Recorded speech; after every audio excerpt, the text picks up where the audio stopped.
I'd love to get the audience involved for sure. All right, so #ChessChamps is the place to be, people. Please get in touch with us. So Champions Chess Tour is, as I said, the first full season of online chess. We will have 10 tournaments, and in 10 months we will have one overall winner. So let's take a look at what the Champions Chess Tour will look like.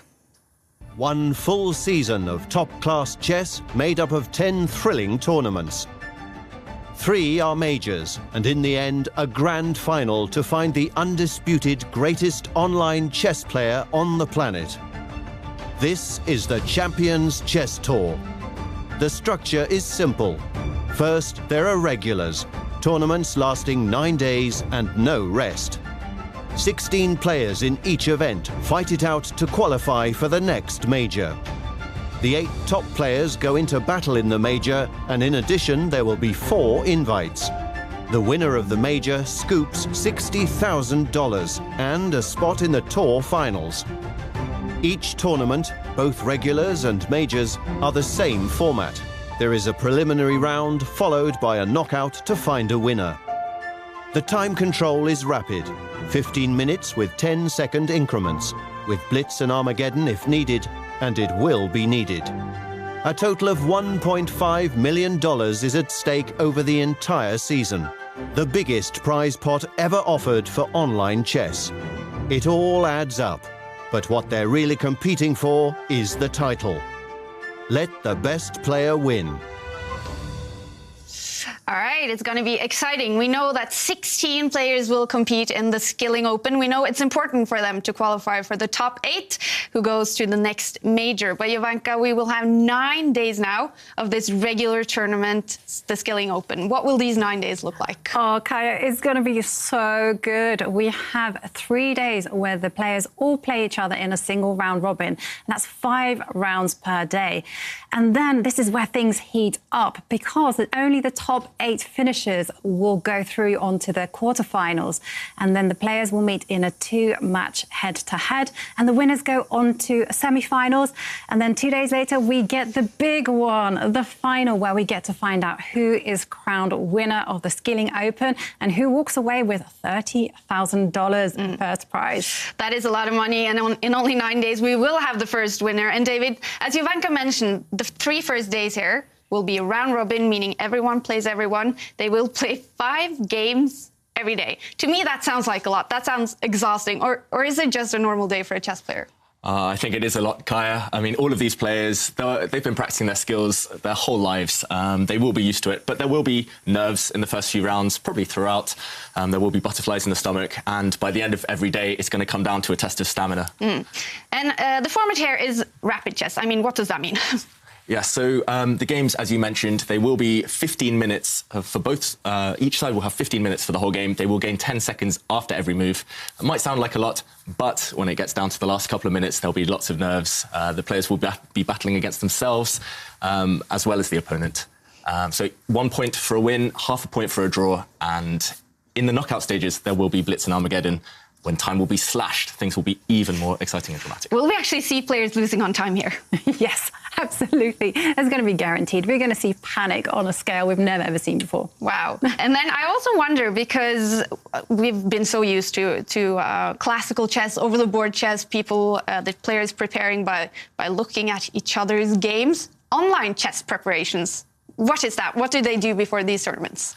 Yeah, online chess is the new normal, and it's an exciting new kind of playground for all of us. I mean, I've been very lucky. I've played against some very strong players all across the world just from the comfort of my own room. And I think the players, they'll be embracing that challenge.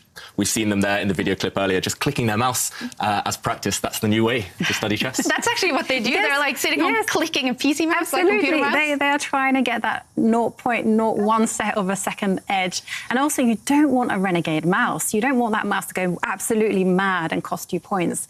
No, they're also sharpening up. They're solving puzzles.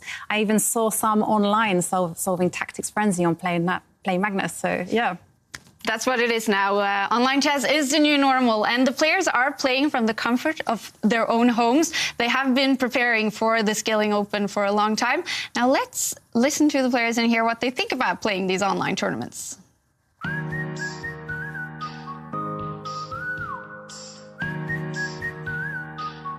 No, I love online chess because I can play from the comfort of my home, having Indian food, so I'll definitely take that. Playing online tournaments is easy because whenever you have access to the internet, you can play basically from anywhere. There are time differences. The games are supposed to start 6 in the evening in Europe, but in India it's going to be 10:30, and the games will go on until 3 a.m. or something like that. So I have to change my sleep schedule accordingly. First of all, you need a very good mouse.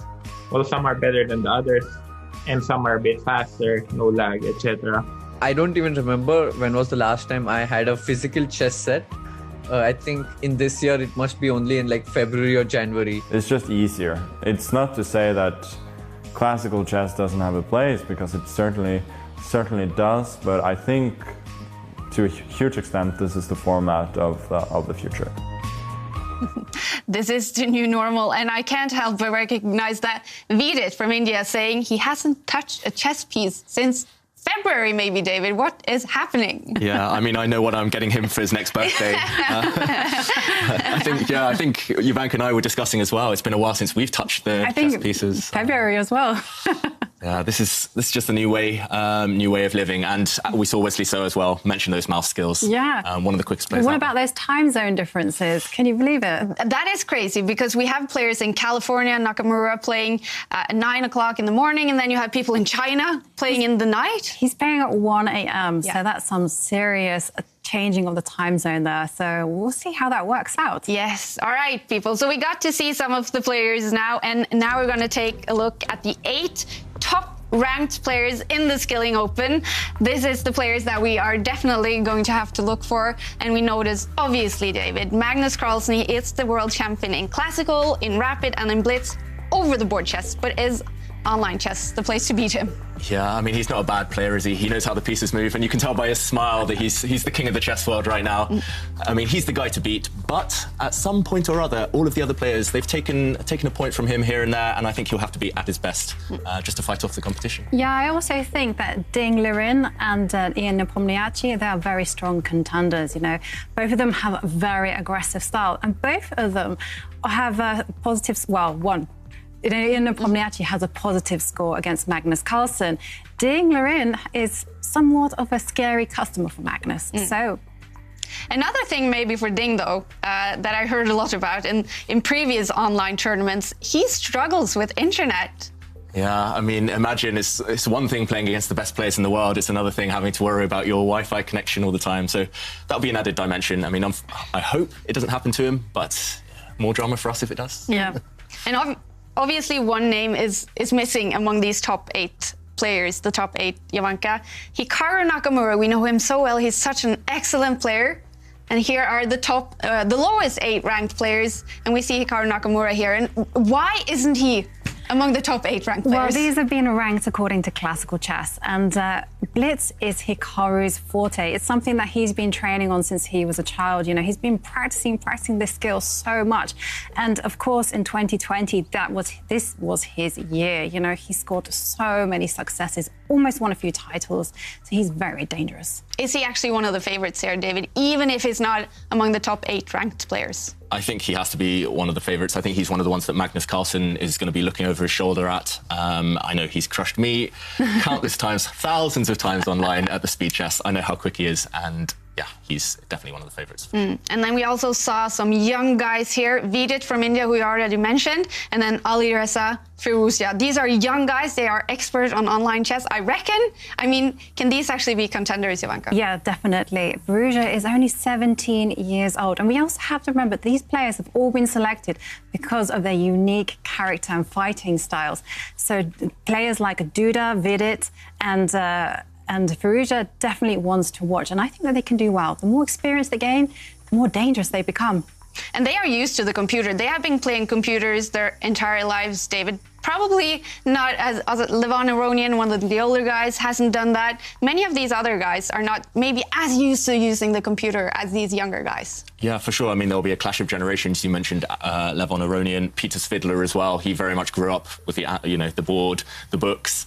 Firouzja mentioned he's online 8 hours a day playing chess sometimes. So yeah, it'll be fascinating to see this kind of clash of styles of generations. Yeah. All right, so who do you reckon? What's your top 3 for winners of the Skilling Open? Putting you guys on the line here. Hard question. After you, Jovanka. After me. Okay, well, I'm going to call it and say I believe that it will be Magnus Carlsen emerging as the champ. You know, he is triple world champion in classical, rapid and blitz, and he has a really relaxed genius about him. Then I'm going to say Ding Liren. Okay. He's Mr. Dynamic. You know, he's also scored some fantastic results during the year.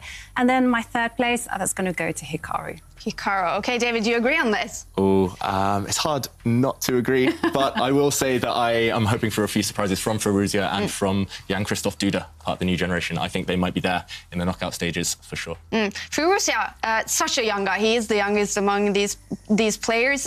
What do we know about his skills in online chess? Have we seen him excel in that? Definitely. He won the Banter Blitz Cup on Chess24 in the summer. I mean, he beating Magnus Carlsen in the final, so he's shown he's got no fear. He can beat anyone on his day. I mean, he might need to be at his best, but there's definitely a chance. Magnus Carlsen, he's going to be opening against Jan Nepomniachtchi. That game between those two, both born in the year of 1990. I mean, is Magnus a big favorite against Jan Nepomniachtchi, or is this, you know, could this be an interesting game? This is definitely going to be an interesting game because Jan Nepomniachtchi has the white pieces, again Magnus the black, and that means that Jan Nepomniachtchi traditionally has the advantage, and in previous matches they were one point apiece. So well, I don't know, but if I'm going to call it, I'm going to edge towards my favourite world champion, Magnus Carlsen. All right. We're actually going to look at the head-to-head because we have chosen the game between Magnus Carlsen and Jan Nepomniachtchi for the first game that we will focus on in the first round in the Skilling Open. Jan Nepomniachtchi from Russia and Magnus Carlsen from Norway. It's such a great way to start this off, David. Yeah, I mean, talk about starting on a high. I mean, we see the players, they are born in 1990. They're kind of at the peaks of their career now.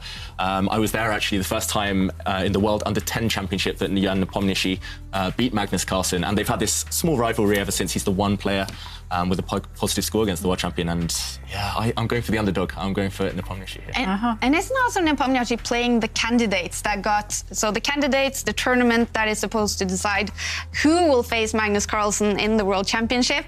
Jan Nepomniachtchi is among those players, but the candidates got cancelled in March. We're waiting for it to finish, and Jan Nepomniachtchi is fighting in that race. He's definitely fighting in that, as is Ding Liren, and as in another name that we haven't mentioned, Maxime Vachier-Lagrave. So these guys are all edging at the top, and it's quite interesting because will they be hiding their repertoires? Will they be choosing surprises in the opening just to avoid any preparation? I don't know. But actually in this first game, so we could actually in this first game see, I think I'm getting notice that the first game in the Champions Chess Tour, in the Skilling Open, it has actually started, David. That's right, it has started, and there we see a very mysterious Jan Nepomniachtchi on the left against Magnus Carlsen, who's deep in thought. And we have seen the Spanish Opening, which is, I think both of them have been playing their whole careers. There will be a lot of moves, a bit of a flurry here at the beginning. Magnus Carlsen's actually chosen one of my own favourite variations that I play a lot, especially on Speed Chess Online. And yeah, we expect to see some moves coming in thick and fast. Early days still. And yet it's Jan Nepomniachtchi now that it is in the move. We see this because the green clock under his name is moving. So that's why we know he is in the move. And as we wait for him to make his next moves, perhaps we should try to explain a little bit what the viewers are seeing on the screen here, David. So this green line underneath the picture of the players, well, Magnus Carlsen's picture, what is that line? So that line is the evaluation bar. So if we talk about the bar during the show, we'll often be talking about how that zooms left and right. There we see it zooming. Wow, already. Exactly. Yeah, if the bar points towards the left, normally that means that the player with the white pieces is doing quite well. It means either they have a big advantage in the position or they have maybe extra material, they're points ahead, they've got extra pieces. And often if that bar zooms right to the side, either right to the left or right on the right side, it means that one side is winning. And we did have some moves now, didn't we? That's right. So we see there Magnus Carlsen, his last move, we see by the arrow, he's just developed his bishop, attacking the knight in the centre of the board. This is a very traditional opening. I think when the bar calms down, I think we will see that this is supposed to be quite a good position for white. It has a very good reputation for white. Magnus maybe provoking his opponent. He's tried something very, very risky, something quite rare, but I actually did once beat Hikaru Nakamura in 10 moves online using this opening as black. So there is a trick in the position, and we will jump into the board if that trick does happen. Okay, exciting. And then as we also wait for Magnus's next move, he's turning around. Is he leaving? No, they're not allowed to leave the playing room. Okay, what is Magnus doing? I think he's trying to get some bottle of water. All right, Magnus Carlsen disappeared. He is in the move. Okay, and as we wait for him to get back, let's also explain this line in the top of the screen, Jovanka. We see 7 other games there, and this is simply the other games going on, right? Yes, that's right, yes. So you can see the other pairings, and we'll update you of any results that come our way.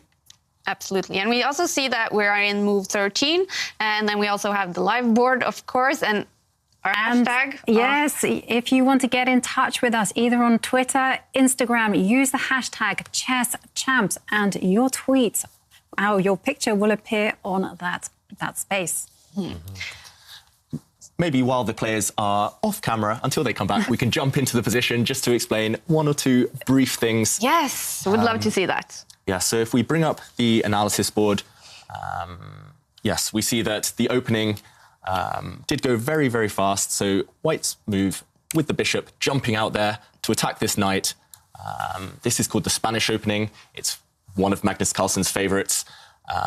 Black defended this knight with its friend, with its other knight here. And we see after a couple of exchanges of pawns in the center, the positions opened up. So normally, if there's lots of pawns, we would call it a block position. This one is very dynamic, very open. It shows that both players are really, both playing for the win from an early stage. And in this position, there's a lot of tension. Lots of pieces could be traded off here. The knights are looking at each other. This black bishop is attacking the knight. White is defending this knight. It's all about the center of the board. It's a bit like football or some other sports where often the midfield, the center of the board, is where the early battle takes place. Yes. And what little I know about chess is that you want to take center in the beginning. It's a good idea to take center. It's either with pieces or your pawns. Take the center, and if you don't have center, try to attack it. So we see Magnus is back, slightly. But who would you say is most successful in taking center in this position then? Usually it would be the side with more pawns in the center of the board. So here, white has this pawn right in the center, just a couple of squares in front of his king. But the fight is, it's still early days. We have seen that black has traded off a bishop for a knight, which is quite a controversial trade. Bishops and knights, they normally have roughly the same value. Well, we have some action, actually, yes. David, because we have the queen has come out to attack the pawn. It's sniffing around for danger. Wow. Normally they say, when I was first learning the rules, they said, don't bring your queen out too early because the queen is the most important piece, the most valuable. And if you bring it out too early, anytime she gets attacked, she'll have to run away. But here we see Magnus Carlsen breaking all the rules. Don't try it at home, kids. But he is attacking a pawn on the king's side. Maybe if we just briefly bring up the board to show that attack. Black is attacking this pawn with his queen, potentially attacking this bishop over here as well, but that bishop is defended by a white knight. So it's a very brave move bringing the queen out too early, and we have seen that pawn has advanced, so it is no longer threatened. It is defended on this square. What seems to be Jan Nepomniachtchi's plan here? Jan will be thinking, maybe about where he wants to put his king. The other big fight, apart from the center in the opening, is about king safety. You want to decide where your king will be safest for the rest of the game. It's a huge decision. And the opening normally ends when both sides have decided what to do with their king. So we've seen a few more trades, David. Yes, more trades, more action. Wow. And here we see white bringing the queen out early in the game as well. So both players... this is quite traditional stuff, I guess. I've had something very similar to this before, fight... I'm worried, David, I have to say. I'm worried that there's going to be a real fight going on, because I suspect that queen, that black queen that's hanging around on the king's side will get chased back, because that's what you want to do with queens. You want to chase them back, and you want to use the time to get some space, because space is amazing. Oh, what's happening? Yeah, there was Magnus set a trap. That's how he likes to play chess nowadays. He likes to set these small tricks for his opponent. If we maybe just briefly jump in to the analysis board, we do see that a couple of moves, very naughty moves by Magnus. I mean, in this position, he's just jumped forward with his knight to the centre of the board. Knights are very good in the centre of the board. They control lots and lots of squares, but he had a sneaky threat to jump into this square. And that we would call that a fork, attacking the white king and attacking the queen, a double attack, and black would have won a queen. So white did stop that by covering the square, and the fight will go on. Yeah, and we've seen an extra move where Magnus again has played another tricky move where he's retreated the knight, and this time the knight is now attacking the queen.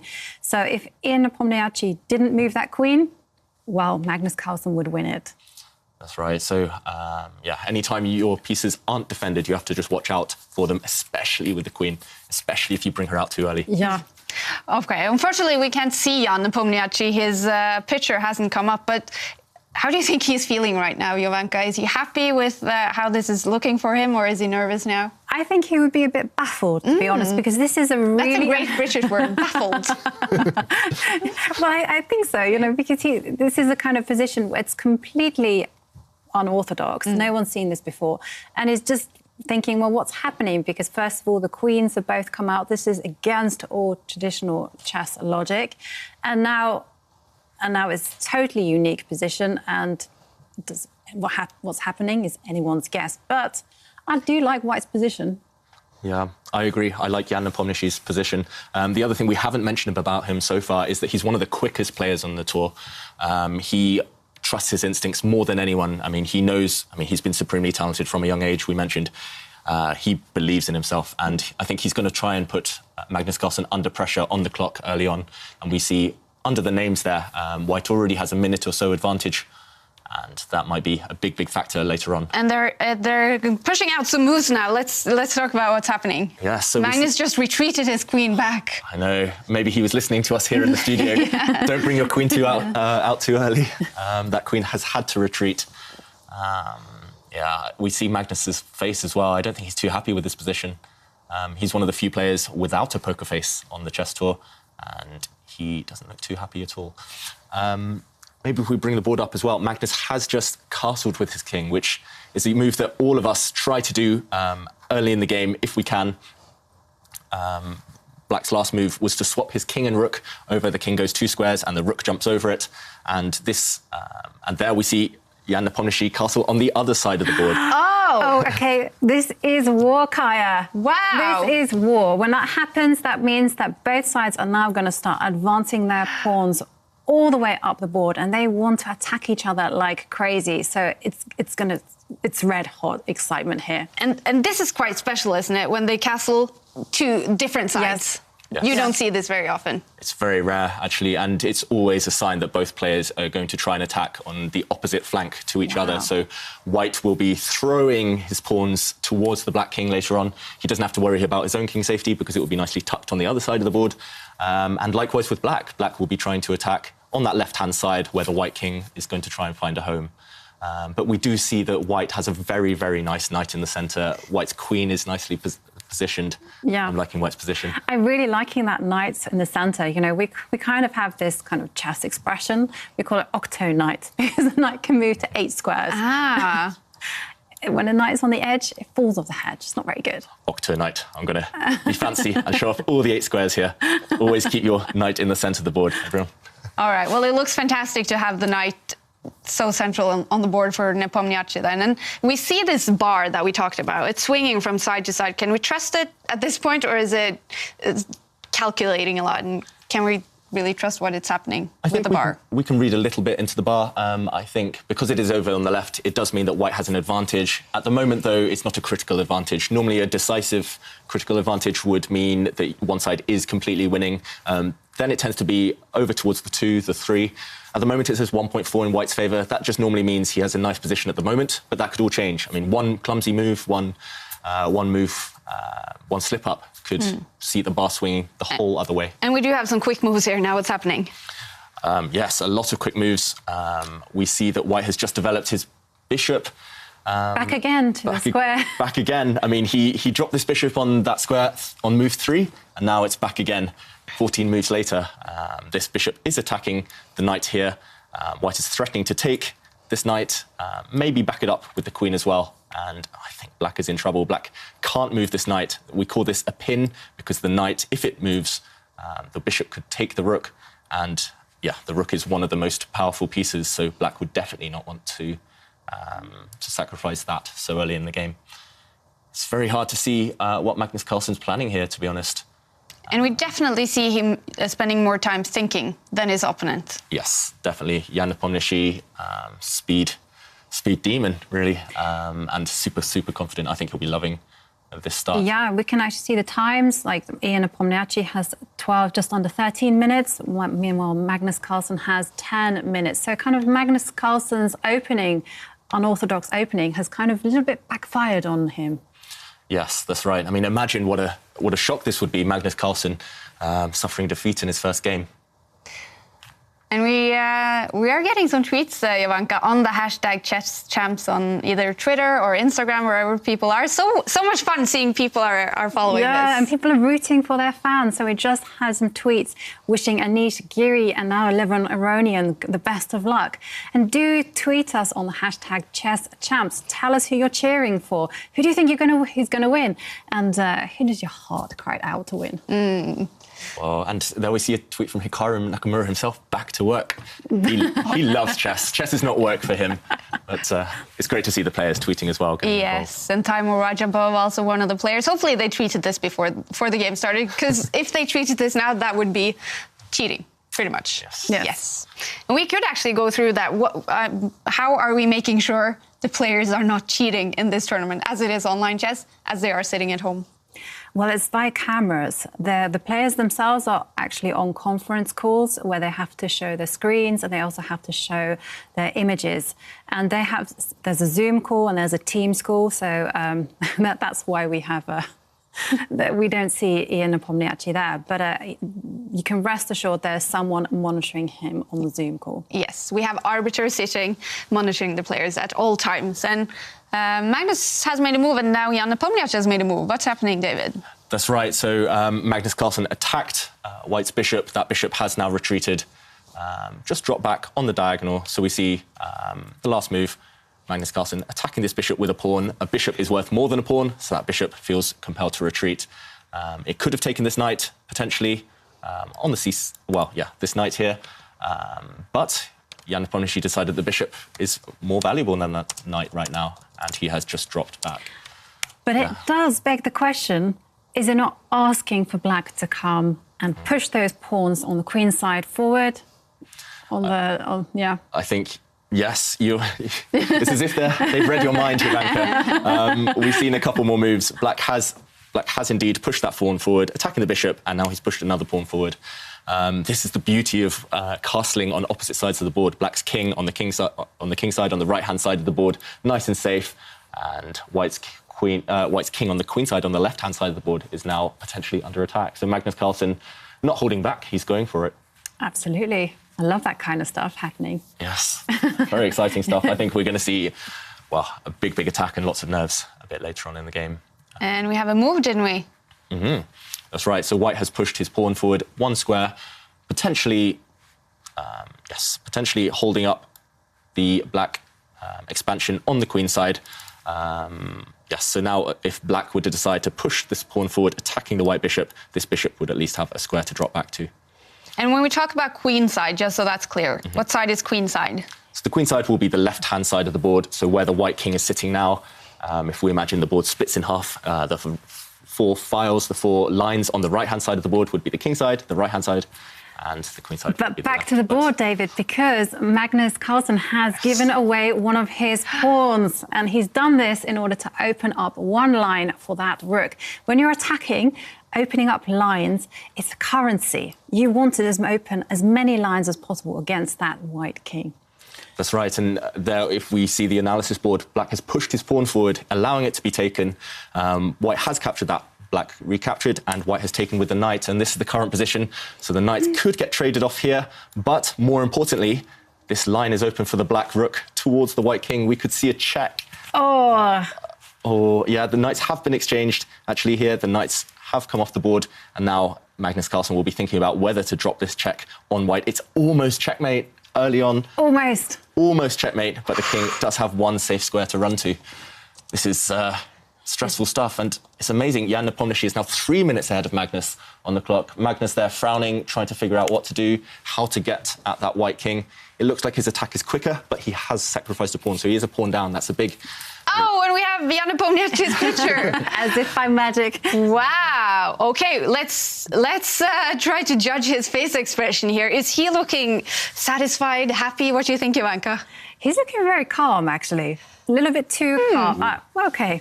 Very calm, actually. He's another one without a poker face. I think we can tell. Until he removed his hand away, and then I thought, well, maybe not. Yeah, he looks like he's slightly concerned with the position. Because if things are going to go wrong, this could end up in checkmate very quickly. Yeah, that being said, I mean, I think normally when Jan, I mean, from my own experience, when Jan is not happy with his position, you can tell. And at the moment, I think he's just not sure. Yeah. I think he's thinking, OK, I am a pawn up, but my king is a bit open. And having an open king, you can never be 100% confident. We have a very committal move, very surprising. I did not expect that at all from Magnus Carlsen. He has just moved his pawn that is on the right-hand side of the board forward. I would not have predicted that, never in a million. No, that's right. I wouldn't either, Jovanka. I mean, normally we're taught not to push pawns forward in front of our own king. But here both sides are doing it. But then Nepomniachtchi answered quite quickly. Has also done the same. Yeah. So the question now, it all comes down to king safety. Both sides want their king to be as safe and secure as possible, because you always have to visualize your king as a very weak old man, always nervous, and you'll constantly have to reassure him. So I'm thinking that Nepomniachtchi advanced that pawn because he wants to create a little hidey hole for that king to escape, and then the other pieces will come and cover. So if you guys were to jump into this position now, would you rather be white or would you rather be black? Oh, Jovanka, this is... I like my little guys. You're full of the hard questions. You're going to be white. You're going to be white. OK, Yeah. I'll choose black, just to be... We see the bar, though. It's swinging a little bit over to white, to Jan Nepomniachtchi, but it's not a significant advantage. No, it means when you're a pawn up and the computer still thinks maybe slightly better, that means that the position is more or less level. Yeah, and sometimes you might be a pawn up, sometimes the computer might like your position, but your moves might be harder to find. And often it's nicer to have a position where the moves are natural, the plans are quite obvious. And at least for Magnus Carlsen, he might be a pawn down, but at least his plan is obvious. He needs to attack the white king. And his king is slightly safer, relatively. So I think both sides have reason to be happy. But if black doesn't do something quick... Magnus has been thinking for almost 2 minutes now on this move. There, he made a move. And he keeps surprising, doesn't he? We haven't guessed any of his moves, I think, today, Jovanka. There we see Magnus has swung his rook across a couple of squares, eyeing up one of white's pawns on that right-hand side of the board. That pawn is unprotected right now. It's not defended. So if it were black to play again, he would snap that pawn off the board. Yeah, Magnus, though, I'm worried about his clock situation. I mean, he's already spent more than half of his time. It feels like there's a lot of life left in the position. It could come down to a bit of a scramble at the end. He might be in time trouble. And Magnus Carlsen, he likes being ahead on the clock. He likes being the one putting pressure on his opponent. Yeah, I agree, David. I'm a little bit concerned about the harmony of the black's position, because usually Magnus Carlsen likes to use all his pieces, and every single one of those pieces are working towards a common purpose. And here you have one rook right in the corner of the board that's doing one thing on that side, and then you have the other rook doing something else on the other side of the board. So you want your rooks to work together? You want them to work. Your teamwork is the goal in chess. Teamwork makes the dream work. Those rooks need to be connected. Those rooks. Quote David Howell. I'm all about the cheesy one-liners, guys. And yeah, we have seen a move by Jan Nepomniachtchi. He has pushed his pawn forward. So maybe if we just bring up the board briefly, we show that that's a very clever move. Black was attacking this pawn with his rook, but now the queen is defending it very nicely from the other side. And yeah, I think Magnus, he's just setting up one-move tricks, one-move traps, but Jan, he's seeing them all. He's spotting them all from afar, and he's still got that 4-5 minute time advantage. He's still got that extra pawn. Yes, white has a bit of a weaker king, but black maybe black doesn't have enough pieces to attack that king. Yes. And yeah, the more moves have been played, the more I like Jan Nepomniachtchi's chances. I mean, this just shows the tour. I mean, so many strong players. Anyone can beat anyone. And if Jan keeps this up... And you have to remember, he's the only one with a positive score in classical chess against Magnus Carlsen. The only one, actually. Yeah. Wow. The only one. And they've worked together in the past, and they've studied chess together. Jan Nepomniachtchi, he's helped Magnus prepare for tournaments. So I think that just shows Magnus has a huge amount of respect for him. I heard a little story about why Jan Nepomniachtchi was chosen as a second. Magnus was complaining that everyone else was a bit too deferential. Okay. And Jan Nepomniachtchi was the only one that went, well, I don't care what you think. So that's the way to get Magnus. the... Yeah. No respect. Yes. So these two are actually quite good friends. Yeah. In real life. Yeah. But now they are fighting an intense battle here. Magnus is... it shouldn't be too comfortable on the clock, should he? No. I mean, 6 minutes, again, it might sound like a lot of time, but imagine there might be 20, 30 moves left to play, and to play those at a high quality, the nerves start jingling when you have 1-2 minutes left. It's impossible to focus fully on the board. And when the time difference is so big as well, you have like Magnus with 6.5 minutes and Jan Nepomniachtchi on 10 minutes, you're beginning to be aware that one side has a distinct advantage, and that makes me feel a little bit uncomfortable. Yes, I mean, I learned from experience, I'm always in time trouble. I always have 1 minute on my clock. My opponents often have an hour, and there's nothing more scary, for sure. We see the bar swinging slightly. I think that's just the computer kind of gauging, trying to understand the position. We have some extra moves, so we can see Magnus put his rook, move it up 2 squares, and the king finally moved into the hiding hole on the queen side. On the queen side. So maybe if we just bring up the board briefly to explain that. So white's king, this last move, I love that move. The king feels nice and safe by these, protected by these 2 pawns. And white maybe has the idea to swing his rook across, because if you are points ahead, here Jan Nepomniachtchi is 1 pawn ahead. If you are ahead in material, as we'd say, then you normally want to exchange things off. It's a bit like maths. If you've got a really difficult equation, then you just want to simplify. And here, if Jan Nepomniachtchi if he can trade off all the rooks, if he can trade off the queens, then his extra pawn will count at the end of the day. I know in chess that we have openings, we have middle games and end games. Where are we at now in this game? I'd say middle game still. I would say middle game. So we're not in the ending yet. No, I think the ending... there's a few factors, but it tends to be when the queens disappear from the board, when the queens have been traded, maybe when there's only 1 or 2 pieces left for each side. Here, we'd probably say the late middle game, so we're soon going to transition into the end game. But the end game, Magnus Carlsen, he's one of the best in the world in history, probably at the end game. But maybe not when he's a pawn down there. So. Yes, but still everything to play for, because these are dangerous pieces on the board, Kai. You have rooks and queens, and if you make one bad move, that's it, it's game over. So I was just wondering whether black could set up some nasty threats. And Magnus once again taking up to 2 minutes now, thinking, can he actually afford this? Yeah, I mean, these guys, normally they're so good at handling the clock. Normally they would only spend 2 minutes on one move if it was really critical, if you're not happy with your position. So I think that's a big indicator that things might have gone a bit wrong for Magnus. And Nepomniachtchi moving them so quickly. Yeah, exactly. And Magnus has brought his rook back to a square it was on just a few moves ago. So Magnus maybe a bit indecisive here. Oh, what happened to the bar? Ooh, the bar, it's edging towards that left side ever further. I think white's position is fantastic here. Black is attacking a pawn, but white can defend it, maybe even push it forward. Well, David, we do have a question from Twitter. Will Magnus play for a draw now, since it looks like he is forced onto the defensive? Good question. I think Magnus, the reason he's so good is he never plays for a draw unless he really has to. But yeah, I think it's getting to that point. He might have to start thinking about how to maybe win his pawn back, how to head into an endgame that he knows he can hold. It's not the best start in the world to kind of beg for a draw this early on, but yeah, I think his position is so difficult that he might be trying to think about playing it safe. We actually noticed that 2 games have finished this round. We have 2 draws already. Wow. Quick games. I mean, these early rounds, I think players will just be sussing each other out. They don't want to take too many risks. They can't qualify for those knockout stages this early on, but if they lose a few games, they could definitely be out of contention. So, Yeah, so Anish Giri and Maxim Vachier-Lagrave, they finished in the draw, and so did Sergei Karyakin and Ding Liren. So, okay start for those 4 players. They can now go breathe, and they have a few minutes. Exactly. They have half an hour now before the next round starts, so that must be an advantage for them. Yes, I mean, this is super fast chess, and so having some time to pause, to recover, it's definitely beneficial. And it's also great that they both started on a draw, because you never want to start off a tournament on a loss, because that kind of does set the mood. And your future opponents, they'll smell weakness. These guys, they're like sharks. They pounce if you lose a couple of games. They can smell that blood.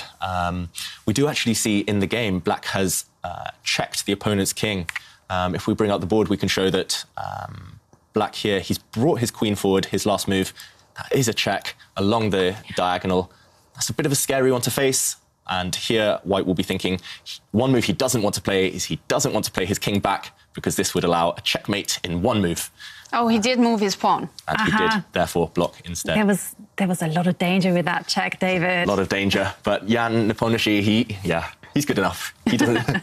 He won't fall into those checkmates this early on. So, lots more for Magnus to think about. He's retreating with his rook.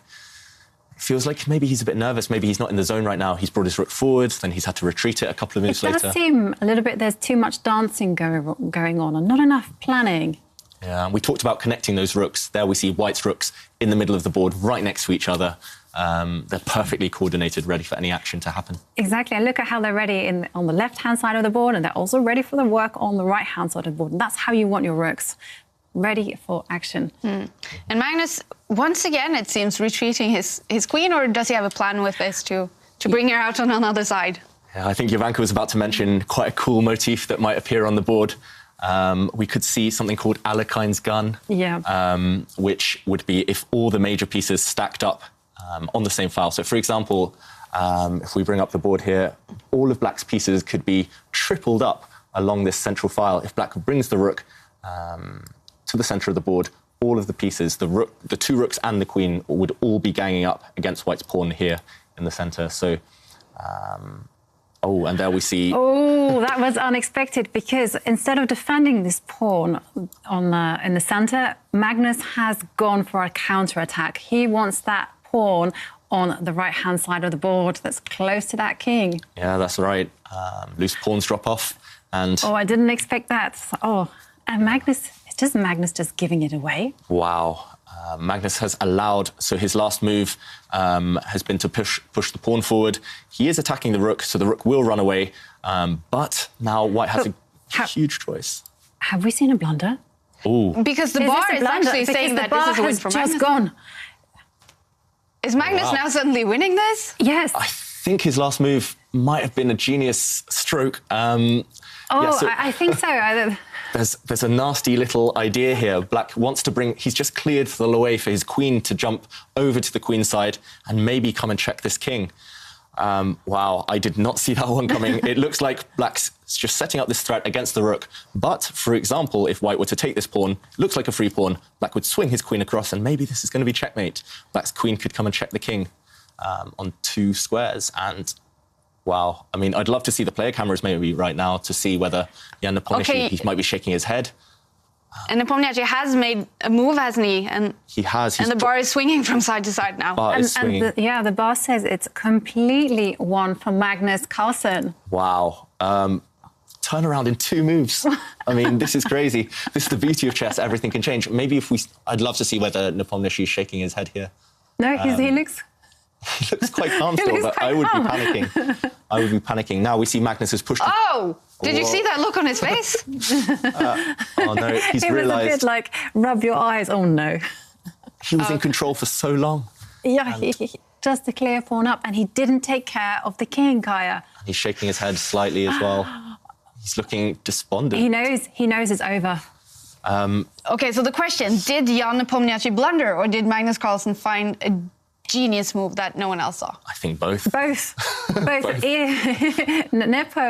Nepomniachtchi blundered, and Magnus found the perfect reputation. I mean, it all happened so quickly, so Magnus must have been planning this trap from moves ago.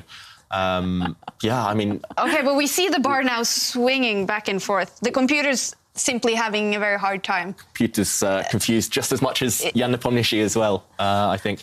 The game isn't over yet, so if we bring up the board to show Magnus, his idea is to play maybe a queen check in this position. There's a huge check on this square right next to the white king right now.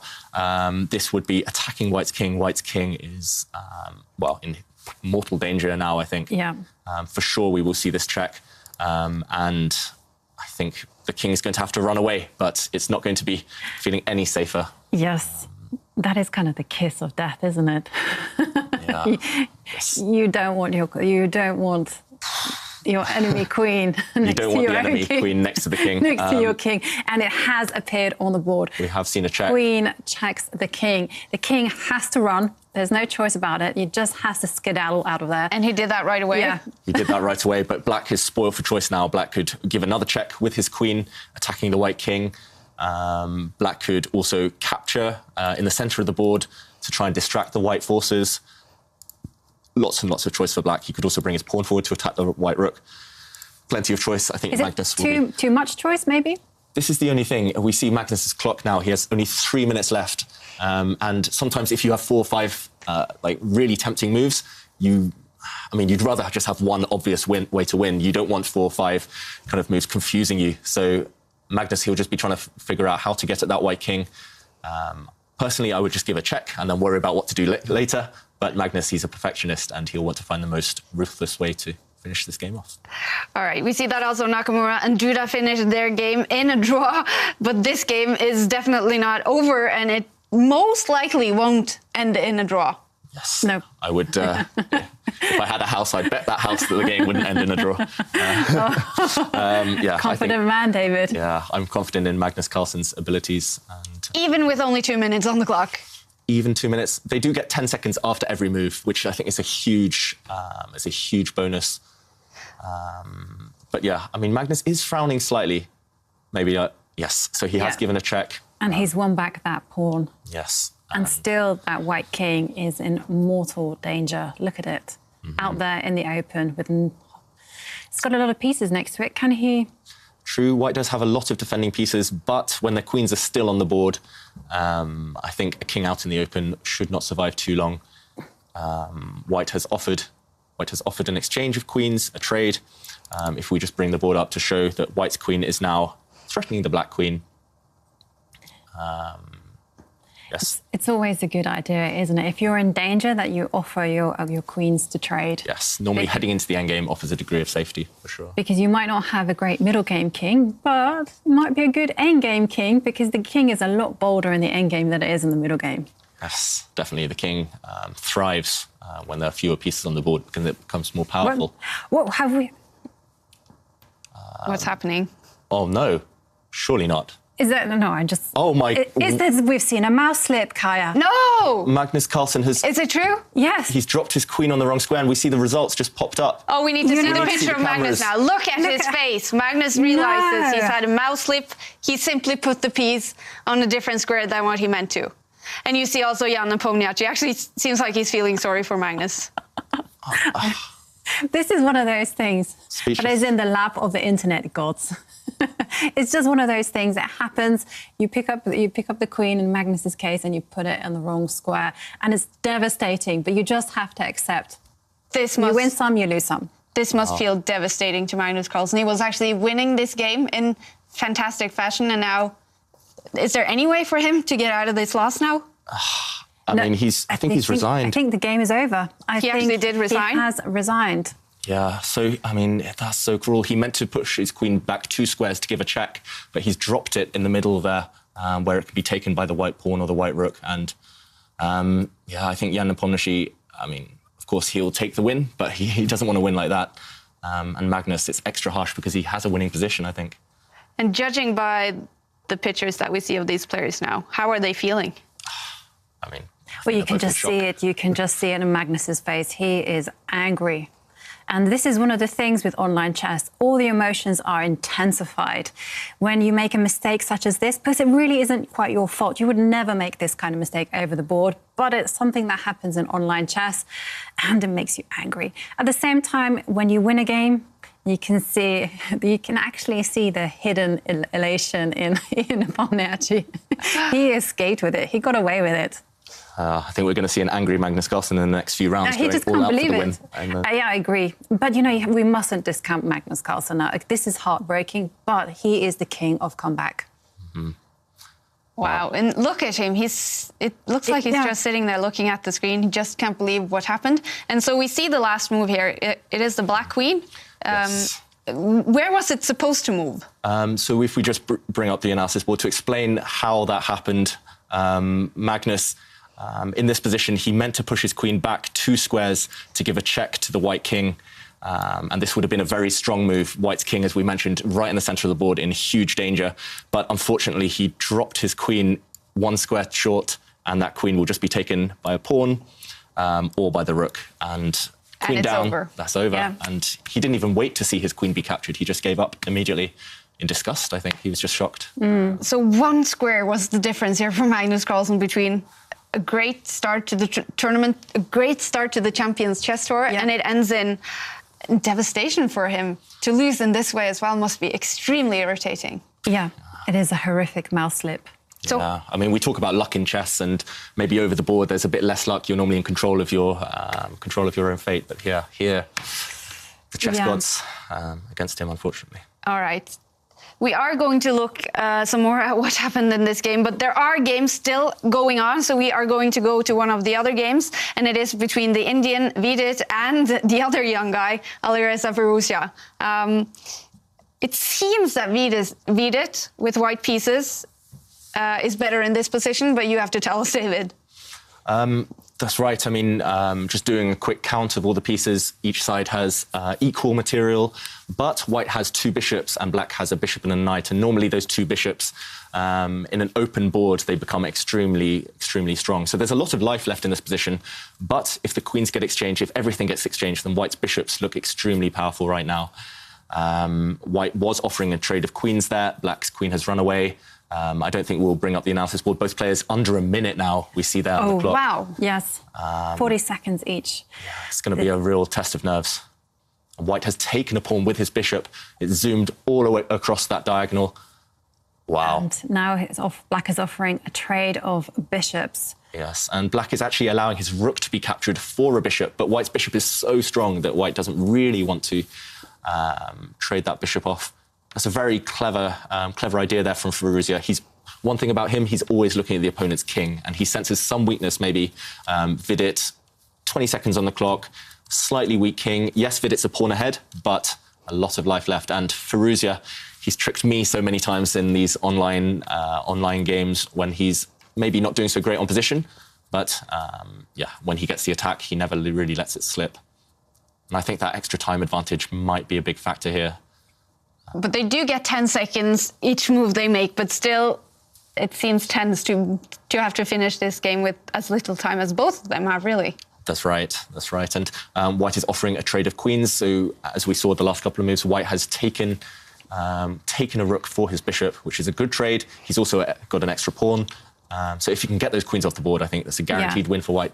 But because you have to look at that white king. It has a lot of air around it. And, of course, kings don't like it when the queens are on the board and there's a lot of air around the king. It likes protection. That's right. And we see Vidit. He went down to 9 seconds there. Ooh. And he's just pushed his pawn up 1 square. That's a very strange move. That pawn can be taken. I'm trying to figure out what he's got planned. Maybe if that pawn is taken, he'll try a very snazzy move. We'll see if that happens. I think, yes. And it has been taken. Wow. Pawn has been taken. So what does he have up his sleeve? I think white might be trying to trade off the queens in a bit of a strange way. Maybe if we bring up the board just very, very briefly, just to show this.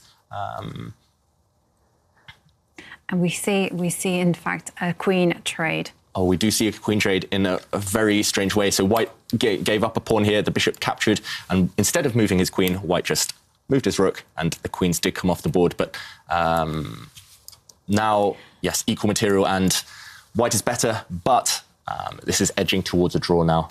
Yeah, and you have to remember, in the closing seconds of the game, the knights are very crafty pieces, because whilst the bishops and the rooks are very linear pieces, both the bishops moving in diagonals, the knights have a very circular movement and they jump all over the board. Yeah, knights, actually, when short of time, knights are especially tricky. Yeah. I mean, knight forks, those jumps mentioned. I've fallen foul of them many times. Oh, and we suddenly have Magnus's picture there. All right. Maybe Magnus is so disgusted he's taken over from Furuzia.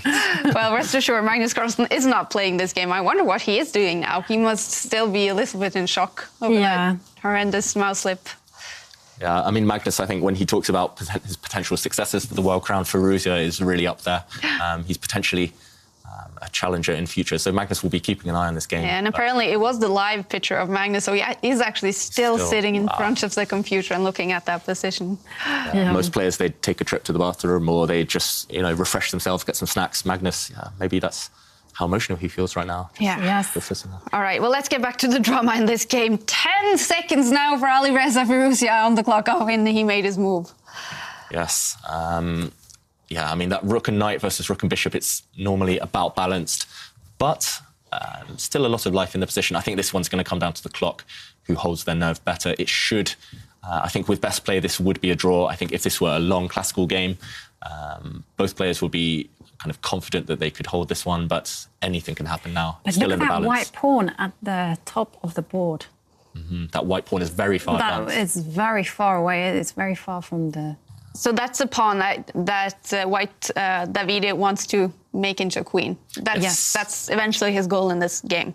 But yes, that's the tricky part with pawns is if you push them too far, they could become weaknesses as well. So at the moment it's a strength, it can't be captured, but it could be a weakness later on in the game. It also cages in that black king. It stops the king moving forward. So it can be used in ideas just to checkmate the black king. Yeah, so... 16 seconds. Yeah, I'm nervous on their behalf. Me too. Yeah, I mean, Firouzja, he tends to show his emotion after the games are finished. During the game, he's very, very, very focused. Vidit has Vidit's a classy player in general, but especially in endgames, he's very, very strong. So here we see White is pushing his king forward. His king is slightly further advanced than its opponent. The black king, I think that's the problem piece, and that's why black is moving his king forward now. Jovanka mentioned in the endgame, the kings become even more powerful, even more influential. And that's what both sides are trying to do right now. And we also see the game against Wesley So and David Anton ended in a draw. So all games so far, except the game between Magnus Carlsen and Nepomniachtchi, ended in draws. So this game that we're seeing now, intense time trouble.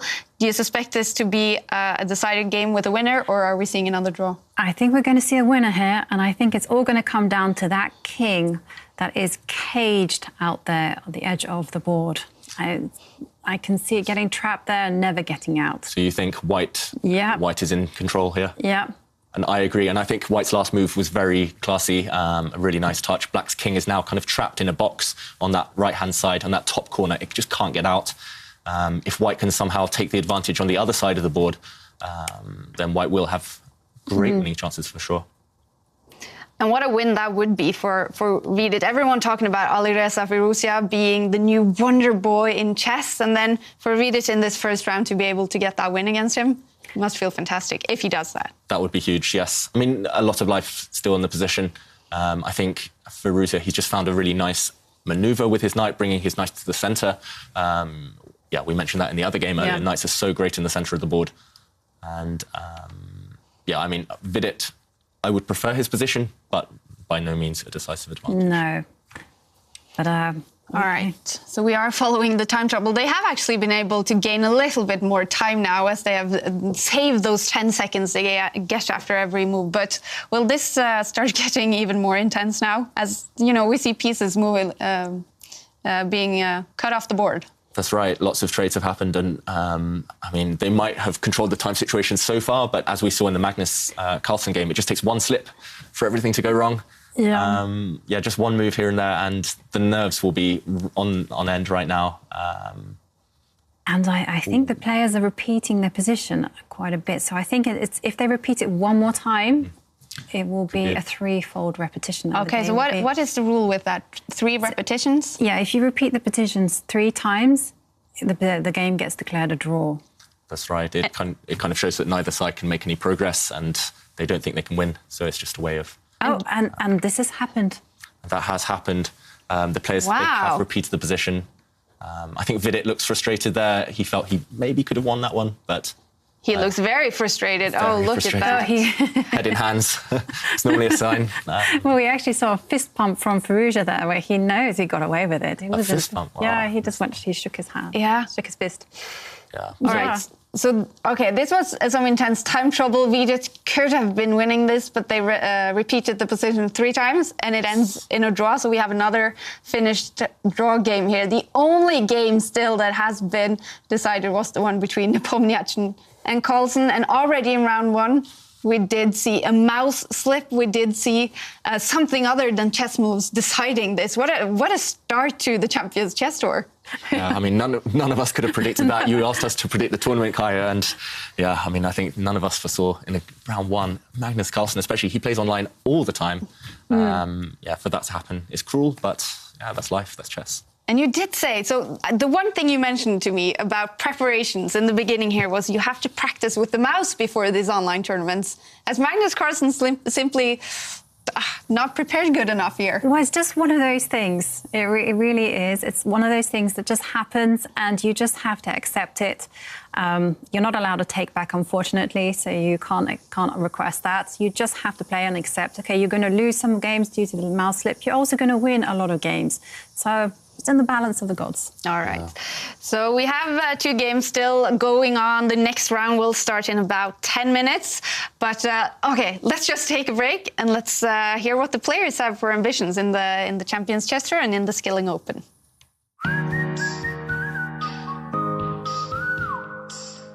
Certainly will try to play my best chess and pretend for the first places.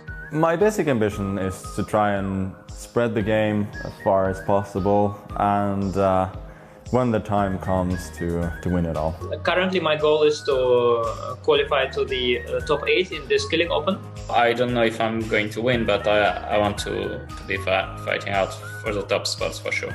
I don't know, last time I played in the Magnus Chess Tour, I got eliminated the very first round by Magnus. I know it will be hard because probably I'm one of the weakest players, but I know I can compete with these guys. I mean, I had good results against them. It's really hard to say if I can get into top 5 or top 10 because all the players are extremely strong. My ambition is, of course, to play well, and who doesn't want to finish on the podium, right?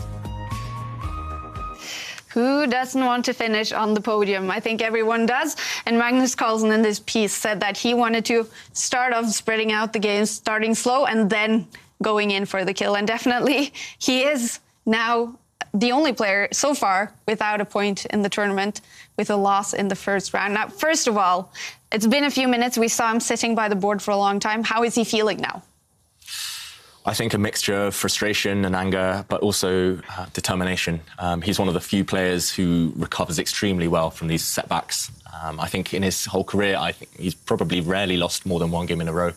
So he'll be focused, and he knows it's a long, long tournament. Still 14 more games left in this group stage, and all he has to do is qualify in those top 8. For now, he can save his best for the knockout. So I think he'll be quite philosophical about it.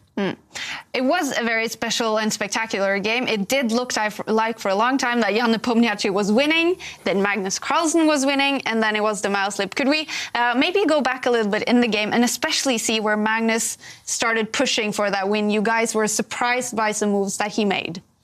That's right. So if we just whiz ahead to the middle game, yes, so I think the key moment was when Jan Nepomniachtchi, he was a pawn ahead. We loved his position. Jovanka and I, we were going on about how we thought he was in control. He was in the driver's seat, but he fell into a nasty, nasty trap. So Jan Nepomniachtchi, he pushed his rook forward. It looked like a nice move, attacking this pawn on the king side, but that ran into this nasty little trick that Magnus had prepared. Pawn pushed forward, attacking the rook, but not only does it do that, it also opens up the way for the white queen to come down and checkmate the white king. Here. So I think this was the move that Jan Nepomniachtchi missed. Instead, he had to retreat his rook and Black's queen, Magnus Carlsen's queen, came in to deliver a check. Black now won his pawn back. The white king is in huge danger here in the center of the board. And I think Black is in complete control. But after a threat to exchange the queens, this is where the fateful moment, the critical moment happened. And I think just one move, the move that Magnus intended to play, queen to give check here, I think Black would be in control. He has plenty of options on the next few moves. White's king will never find complete safety. But unfortunately, yes, we did see this mouse slip. Do you think that mouse slips you should be allowed to take them back? Because the Twitter world is ablaze now, because some people are saying, well, you know, take them back, be sporting. And we have a tweet from Carl Portman who says, no, mouse slips should not be allowed to be taken back. Chess is like life. You make your move and you do not get it back. Tough. Do you agree? Probably. Unless I'm the one making the mouse slip, then I would normally beg my opponents to let me take it back. But actually, I think the key thing here is that Magnus, he just resigned immediately. He didn't even wait for Nepomniachtchi, who maybe would have given him a second chance. Maybe he wouldn't have taken that queen. But if it is in the rules that no takebacks are allowed, then yeah, this is life. And what do you think, Jovanka? I think it's life. I do think it is tough, you know. I agree with Carl Portman. It's tough, it's part of the rules, and you just have to accept it happens. But at the same time, I can understand the other side. So, yeah, for those at home, tweet us, join in the conversation, use the hashtag #ChessChamps. What do you think of the action so far? Definitely. Love it when you guys use Chess Champ, and that was a very interesting question as well. And would we see this in classical chess? We have that rule in classical chess, if you touch a piece, you have to move it. Would that kind of be the same thing? Yeah, I think we have these finger fails. You know, you mean to play something and then you end up playing something else. The brain works in mysterious ways. Exactly. Yeah. But then again, yeah, I think you have to be ruthless. To get to the very top, these guys, they know the rules. And, yeah, it's sad, but Magnus, yeah, he'll be saving his luck for when it matters. And obviously for Jan Nepomniachtchi, getting a great start to the Champions Chess Tour. He's now won. He has 1 point in the tournament. But do you think he gets confidence out of this, or is he more focusing on that he was actually losing this game? Ooh, I think a mixture, maybe. I mean, he'll feel on a high, just no matter what, I think, somehow. But at the back of his mind, he'll put it to the back of his mind for the next few games. He'll know, okay, I've beaten the world champion. I've started off on a high. He must be one of the favourites to qualify now. I mean, he's, I think, the only winner from the first round. And, yeah, easier games ahead. He's swung for the emotions, hasn't he? So first of all, he thought, well, I'm winning. Then suddenly, oh, my God, what has happened? I'm losing. And then suddenly, mouse slip. So he must be going through all stages of elation. So I think he's feeling quite lucky, and he's thinking, well, with luck like that, maybe I'm going to win the tournament. All right, guys. So the next round is starting in 5 minutes. What should Magnus Carlsen be doing now? 5 minutes. He has to prepare for this next game after a devastating loss for him. Yeah, I think he should splash some water in his face. Yeah, have a snack, just try and forget, just move on. 4 more games. Get some fresh air, scream. Exactly. Scream, turn off the camera and then scream. Yeah, I think 4 more games. If he wins the next 4, he'll probably be in the lead at the end of the day. So a lot of chess ahead. I think he'll have got it out of his system by now. He's a professional. Yes. All right, I think we should take a look at what the next round is going to look like. We have 8 more games coming up in just a few minutes. Magnus Carlsen will be facing Maxime Vachier-Lagrave. So another tough game for Magnus then. Maxime Vachier-Lagrave, definitely one of the top players in the world. Yeah, no easy games here. Yes, but his results haven't transferred onto the online world. So we'll see what happens there. Maybe a possibility for Magnus Carlsen to strike back here. Now, Jan Nepomniachtchi, who is now up with 1 point in the tournament, will be facing Timur Rajabov. What do you think about that game? Who's the favorite? Jan with a lot of confidence, maybe? Jan.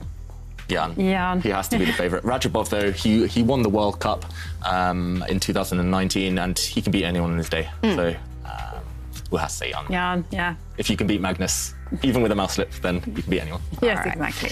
Okay, let's look at the next game. It's going to be David Anton against Peter Svidler. That's one game. Then we have Alireza Firouzja, the young guy that we talked about, who will face the American Wesley So in this round 2.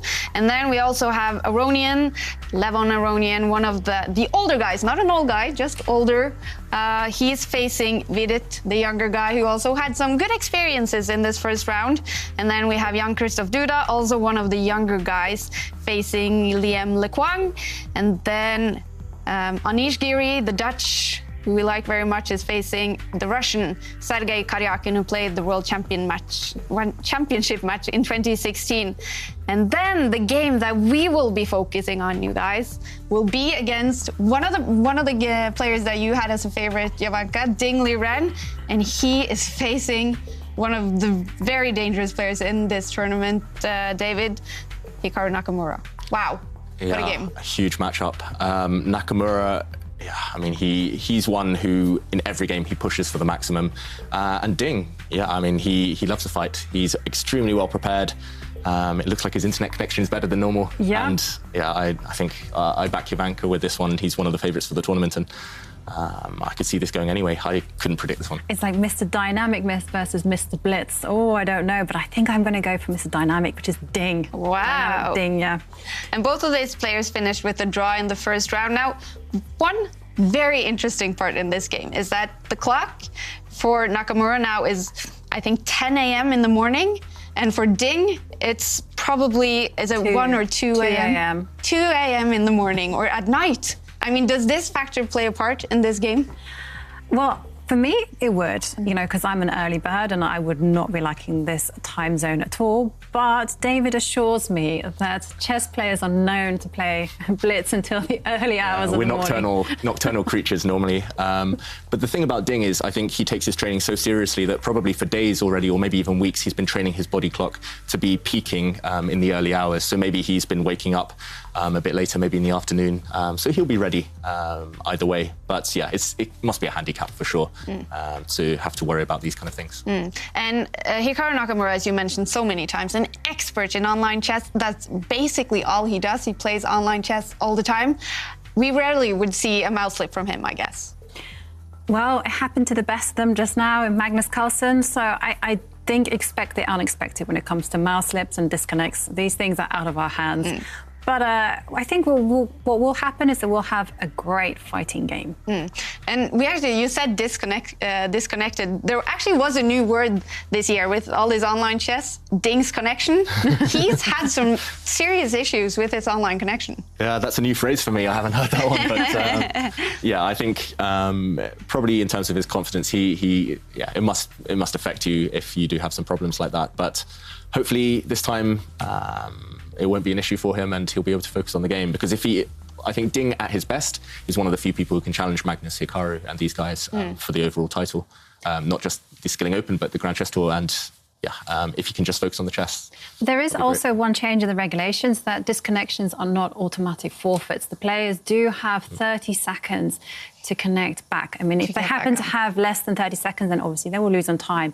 But once that 30 seconds has passed and they haven't managed to disconnect, the position will just stop. The player who disconnects will then lose 30 seconds.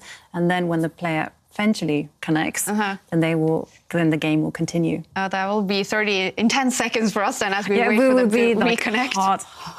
Imagine if their faces freeze just as they've got the shock on their face. Oh, all right. Well, okay. Let's hope we don't have any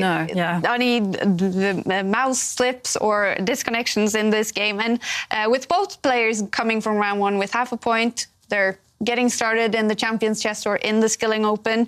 Do you think they will be, playing it safe here they know both of them are two of the favorites in this tournament? Possibly, but at the same time, I mean, they've had a warm-up now. They've played one game. They'll be feeling a bit more confident with the mouse. I think both of them will be going for blood. They need to set a marker early on. And going for blood, who is white in this game? Is it Nakamura? No, Ding. Ding is white. Okay. Yeah. So what does that mean for Ding? Is this a game that in advance he maybe have made some preparations for, as he is white and knows what the first move will be? Yes, I think so. I think most players will have the first day all planned out, and then it gets a bit random towards day 2 and day 3. But for sure, he will know what to do in the beginning. He will have an opening plan and what kind of style he'll take.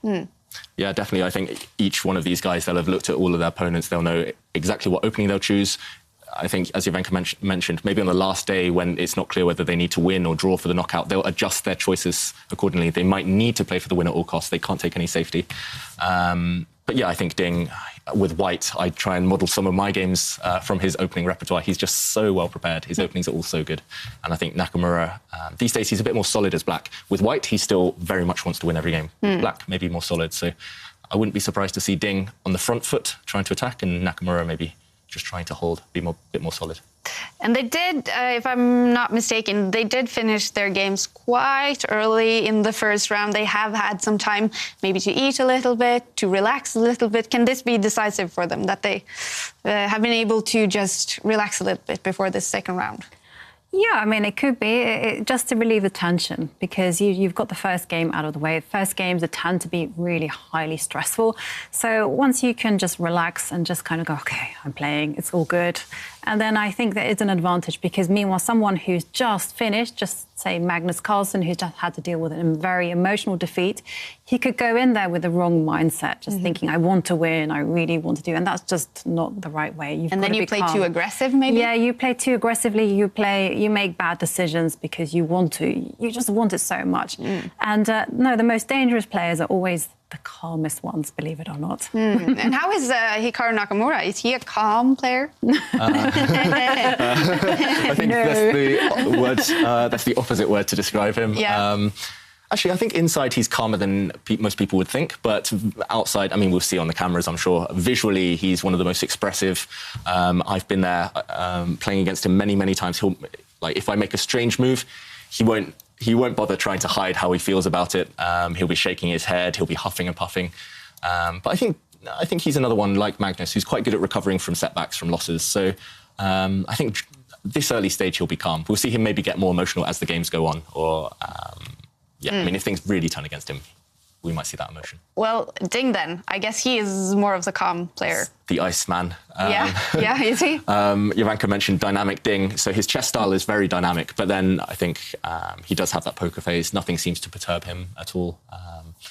Another one I've faced who, you never know what he's thinking, and that's definitely unsettling. Yes, OK, the games are about to start. We will very, very soon get the game up between, and there, we have... OK, we have the game, but we have no players. Where are they? Oh, yeah, maybe they're out getting, screaming into that fresh air, trying to reset. I know that's Hikaru's office. From when he produces videos, he's often sitting there playing. So that's Hikaru on the right. Ding seems to have a very nice screen up in his room. Yes. But yeah, I think they'll just be getting ready, making sure they're fresh for the first few moves. All right. So how are they feeling now, David? You played many tournaments in your life, many chess games, many important games. How are chess players feeling before these intense games, and especially rapid with only 15 minutes on the clock? Yeah, it's just about having a clear mind, feeling focused. I think that's the main thing. You don't want things running through your mind. You don't want to be checking emails, talking to people between games. You just need to stay in the zone. And these first 2-3 rounds will be just purely about that, getting in the zone for the next few days ahead. So. And we did see Ding just coming into the picture, and then he left again. I heard some rumors that he is very good at defense. Someone calling him the Chinese wall. Wall of China. Yeah. Great Wall of China. Yeah, because it's hard to breach him, simply. Yeah, I mean, lots of people now, we talk about Magnus Carlsen's unbeaten streak of 125 games. I think Ding went, what was it? 100 games unbeaten just a couple of years ago. So when he's on form, he's nearly unbeatable. Oh, and we have the players here, and the game is about to start. Yay! Oh, yes. I think, Ding looks fresh and focused, despite it being 2 o'clock in the morning. Hikaru looks very chilled, very laid back. Yeah, he does indeed. And he's looking almost annoyed that it hasn't started yet.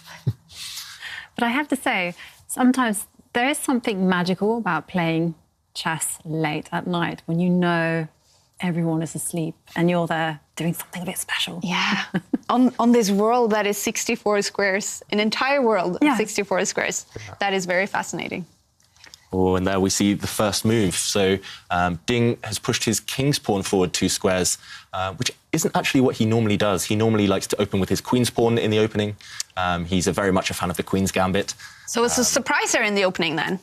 Bit of a surprise, that's right. So maybe Ding, during these last few months, without so many tournaments happening, maybe he's been preparing some new openings. And Hikaru with black, he's kind of playing a bit of a copycat. This is called the Italian opening. It's one of the most popular openings right now. Everybody plays the Italian game. I used to play the Italian game years ago. I got told, don't do it. It's a terrible opening. But now all the top players do it. So, you're a trendsetter, David. I think they play it very different from me. But actually, Hikaru, he's one of the most experienced from the black side of the Italian. He's had thousands of games online. I've played through a lot of them trying to copy what he does. This is the early stages, just lots of manoeuvring. We see nothing has been exchanged or traded off the board right now. Hikaru, he's definitely had this position before. He's worked it all out. I think the critical moments will happen a bit later in the middle game when things start to explode in the centre. Maybe we'll see some pawns being traded. And Hikaru already with some face expressions and... Yeah, I've noticed one thing about Hikaru. When he looks up to the left, it means he's trying to recall something he's already studied before. He's trying to remember something that he's maybe seen on a database or looked at with a computer. When he looks up to the right with a frown on his face, then he's a bit confused. But okay, so people at home should look for that. Hikaru looking to the left or to the right. That's right, yeah. And I think he's remembered what he's prepared in the past. This has all been seen before. They are in heavy theory here, David. That's right. All been seen before. I'm expecting this one to continue that way. They're both playing very, very fast. So simply now they are remembering from other games. Yes, I think remembering from other games, but also remembering from their own experiences, their own studies with their coaches, with databases. That's how players, they study nowadays. They check things between tournaments and they ask the ideas from their coaches. And I'm pretty sure I've seen this exact position before. And so what is Ding wondering about now? What move is he looking at, or moves? Yeah, so Ding's pieces are nice and centralized. He's developed all of his pieces. He's moved every one of his pieces at least once. Black still hasn't maybe moved that rook in the corner. So white, his pieces are all ready. Yeah, you're right, Kaya. It's not completely clear where the action will take place on the right. Sides are waiting just to break, because you get these positions and there's a lot of tension on the board. There's a lot of pieces, not really clear what's going to happen. So they just wait. You just make some improving moves and then wait until the moment is right to pounce.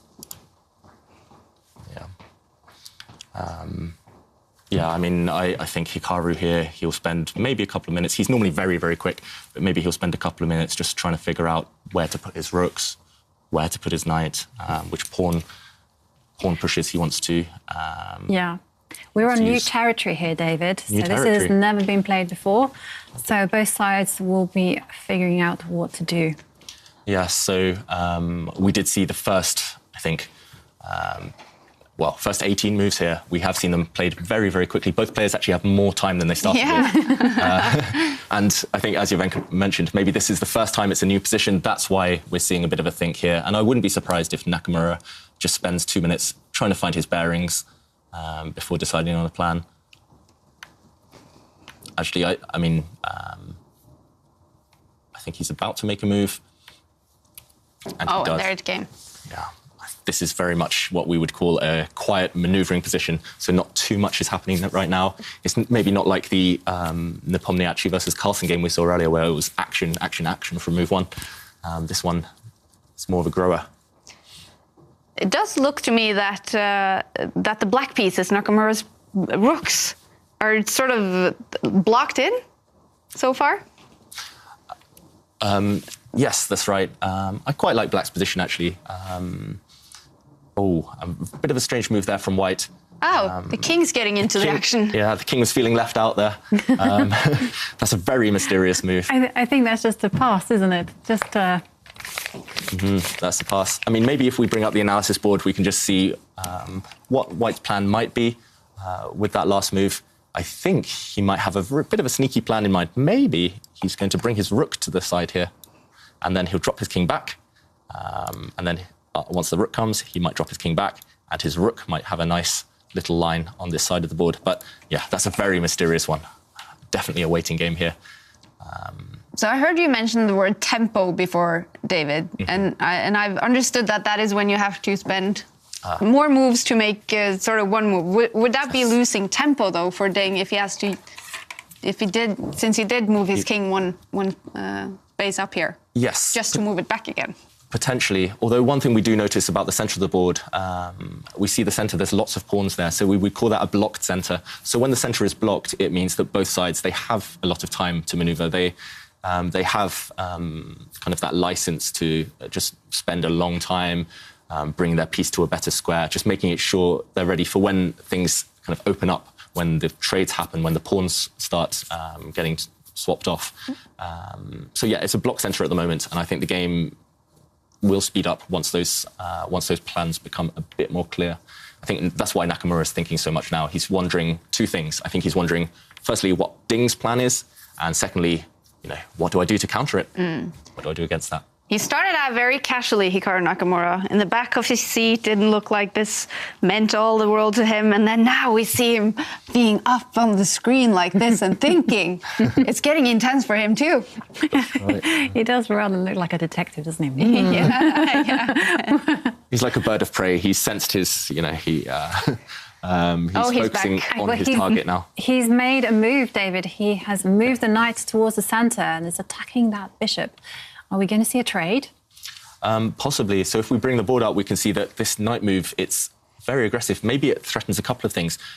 So the last move was knight to this square. So he's eyeing up the opponent's bishop, but he could also be eyeing up this pawn. And that would work because there is something that we would call a pin. This bishop is kind of, it's very strong on this square. It means that the white knight can't move. And therefore, we see white dropped back this bishop. All the way to the edge. All the way to the edge of the board so that the queen could protect this pawn as the knight is unable to do so due to that pin.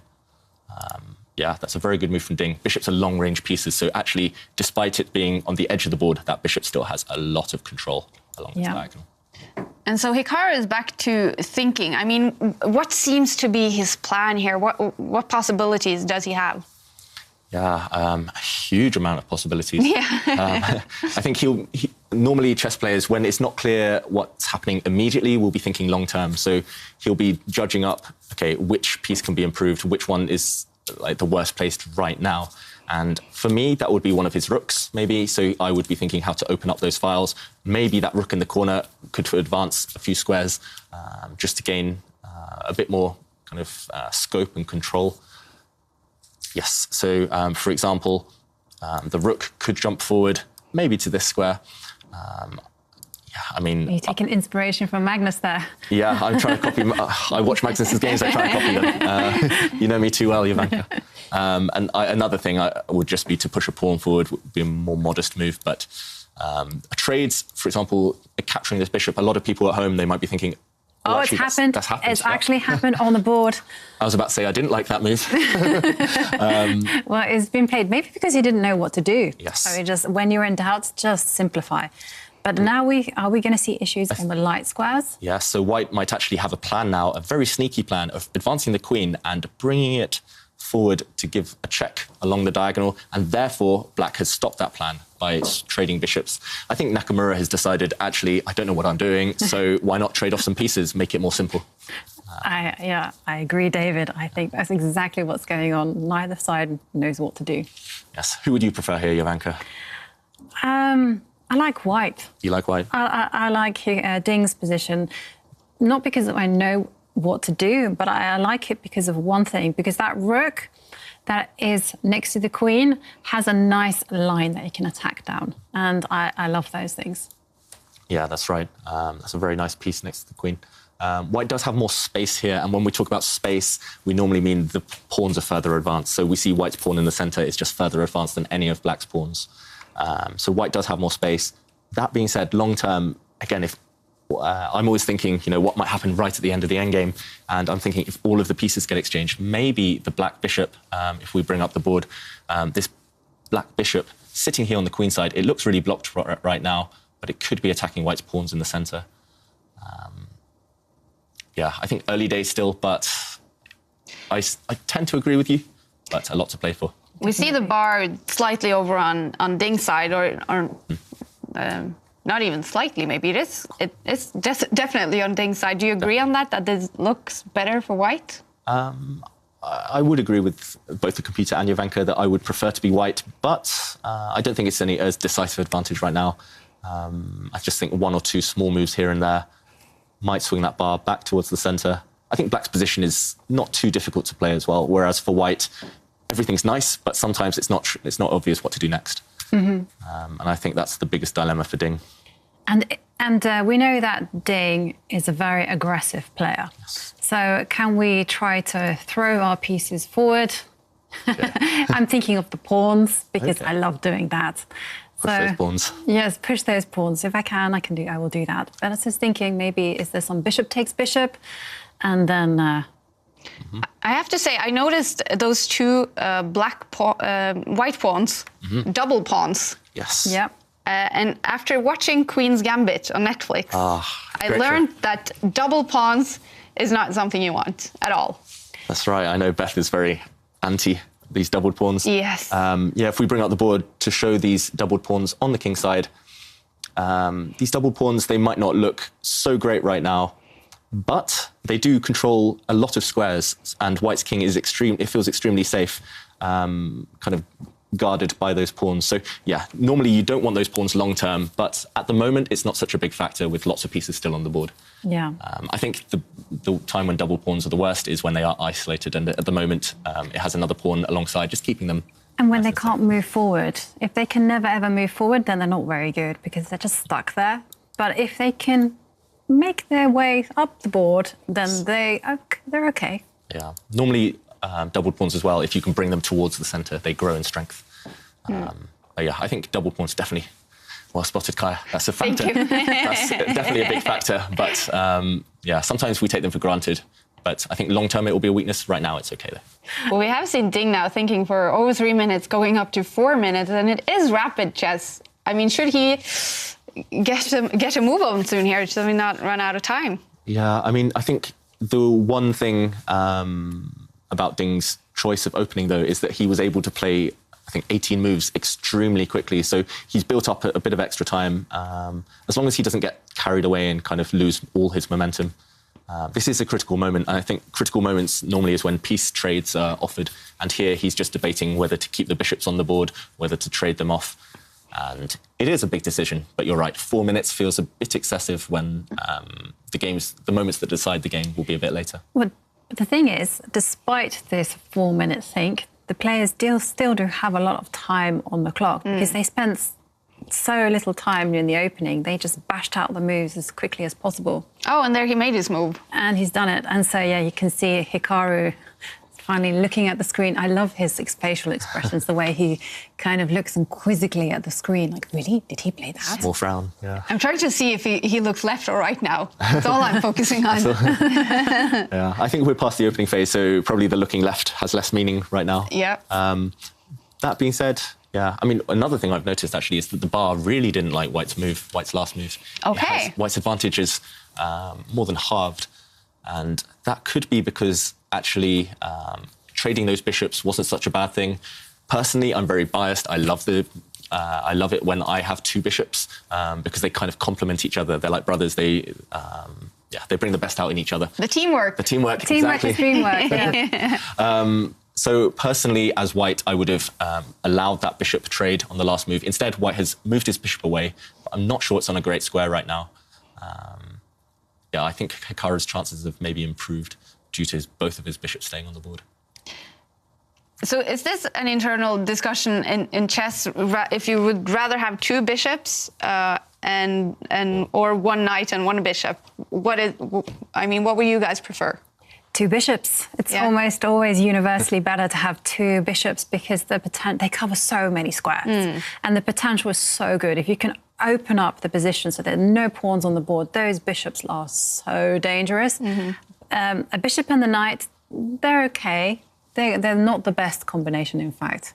But yeah, I think knights, they really thrive when the position's extremely blocked. Here, we mentioned that the centre's blocked, but that knight doesn't really have any great squares, any kind of long-term outposts where it couldn't be challenged. Knights, they want squares where they can't be kicked away by pawns or bishops. And at the moment, white doesn't really have. And I have to say, I love Hikaru's next move. So it looks like a very small move, and it probably is not a spectacular move, but he just, by advancing that pawn one tiny square, he makes sure that this bishop, this white bishop, is just stuck on that square. It's not looking at anything. It's just looking at a pawn that is protected by another pawn. If we bring up the board to illustrate Jovanka's point. But look at the bar now. Whoa, hang on a second. So Ding has gone aggressive. He has done what I wanted to do and start throwing up the pawns. Definitely reading your mind, Jovanka, but maybe the bar disagrees. The bar, I mean, we see there the computer likes black's position. I'm trying to figure out, I don't know if there's a concrete, like a specific reason right now. Maybe, though, it's just that white's plan isn't the best. White has put his knight on the edge of the board. And yeah, so we see white here, he's put his knight on the edge of the board. Normally we say, well, one thing I was taught when I was young is that knights on the rim are dim. So knights on the side of the board are not great pieces because they only control 4 squares compared to 8 if they're in the center. So white's knight might not be great. Also now we see white's bishop. Jovanka mentioned earlier, it's kind of hitting against concrete here. Black's got a very nice pawn chain, pawn formation on this side of the board. So maybe white's being a bit too aggressive, but that's what we like to see. We like to see dynamic Ding attacking his opponents. So yeah, I wouldn't trust the bar too much. I think there's a lot of play left in the position. And we have to remember, these are humans playing, not perfect machines that play wonderful chess. So here there will be mistakes, there will be psychological pressure and everything that makes chess absolutely riveting to watch. But is it actually a mistake Ding has made here, a small mistake, a big mistake, or is it Hikaru playing just amazing chess here? Well, the bar says quite a significant mistake. It was a bad decision. Oh, and it's swinging back now. I mean, I think that just shows how a lot of humans, they study with computers, but sometimes it's really hard to understand why the computer thinks that way. And here, Jovanka mentioned, they're both playing very human moves. Both sides, they've got kind of different plans. And this is just a clash of those two plans. So, for example, Ding is trying to attack on the right-hand side of the board by pushing his pawns forward. Nakamura, he's just not caring. He's just pushing his rook there. I think I mentioned that a few minutes ago. He's pushed his rook forward. So again, both sides playing on opposite sides of the board. It's just really fascinating to see these two different plans and how they work out. I'm just curious to see, will Ding admit that he made a mistake and put that bishop back to where it came from? We do see Ding doesn't look too happy. He did kind of exhale loudly there, kind of puffed his cheeks. Yeah. And and he did. And he did. He's admitted that he made a mistake. I love it. You know, chess players are never too proud to say, yep. Wrong. Yeah, for those people watching at home, I mean, we all make silly moves now and then, like even grandmasters, as we see. Sometimes it's best just to correct that mistake. I lost 2 moves, I lost 2 tempi, but yeah, it's not the end of the world. Yeah. And we do see the bar liking Ding's position a lot more again now with his bishop back where he came from. Yes, I think maybe he's realised that bishop was just a bad piece, and black's bishop on the king side keeps black's king nice and safe. So a trade probably helps him. So what can Hikaru do now to swing the position back in his favour? Ooh, lots of choice. Personally, I would allow that exchange of bishops. I don't think there's any healthy way to stop that. He's just trying to figure out what he can do once those bishops are traded off of the board. Actually, I really like Jovanka's plan now of just pushing everything forward on the king side. I don't really see how black... What I would try to do with black is I would, in general, when my king is feeling a bit nervy, I would try to kind of satisfy that king by throwing more of my pieces towards that side of the board. So I would think about that bishop that I have on the left-hand side of the board, and I would try to move it and to attack that knight on the edge. Yeah, that's right.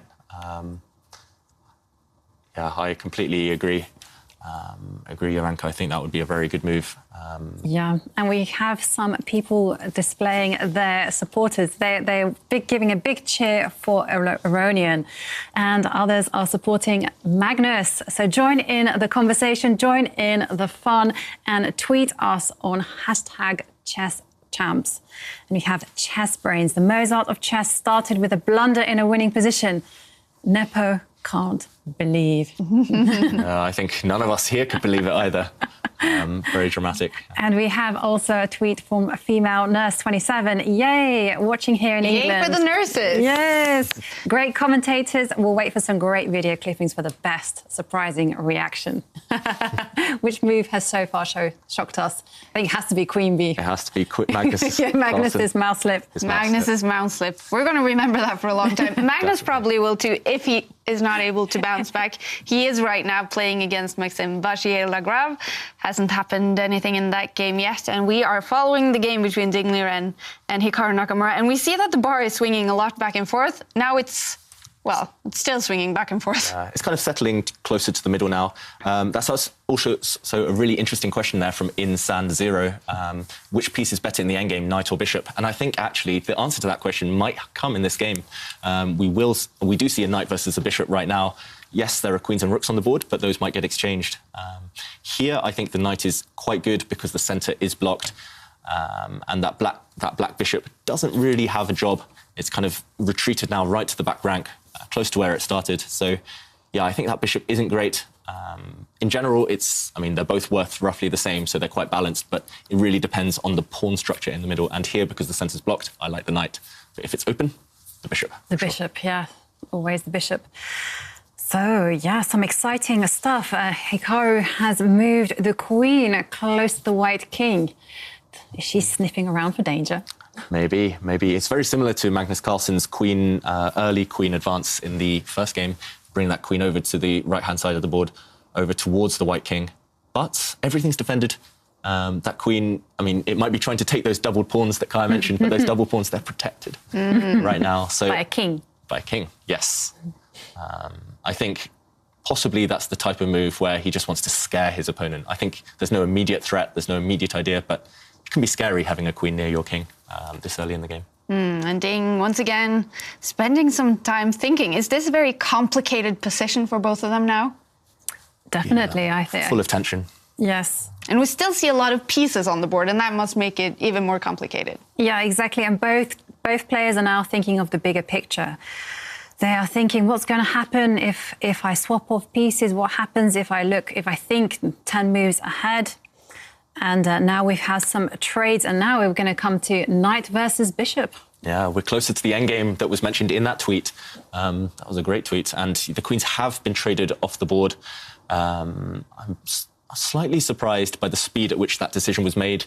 As you mentioned, both players taking a long, long time. But as soon as the queen trade was offered, they immediately came off. So I think both sides are happy with that, but I'm not sure which side that favours right now. Is this a sign of tension, David, when you see a lot of exchanges? Because we've seen, though, we've expected the players to maybe advance and they've avoided exchanges, and then we see them very quickly.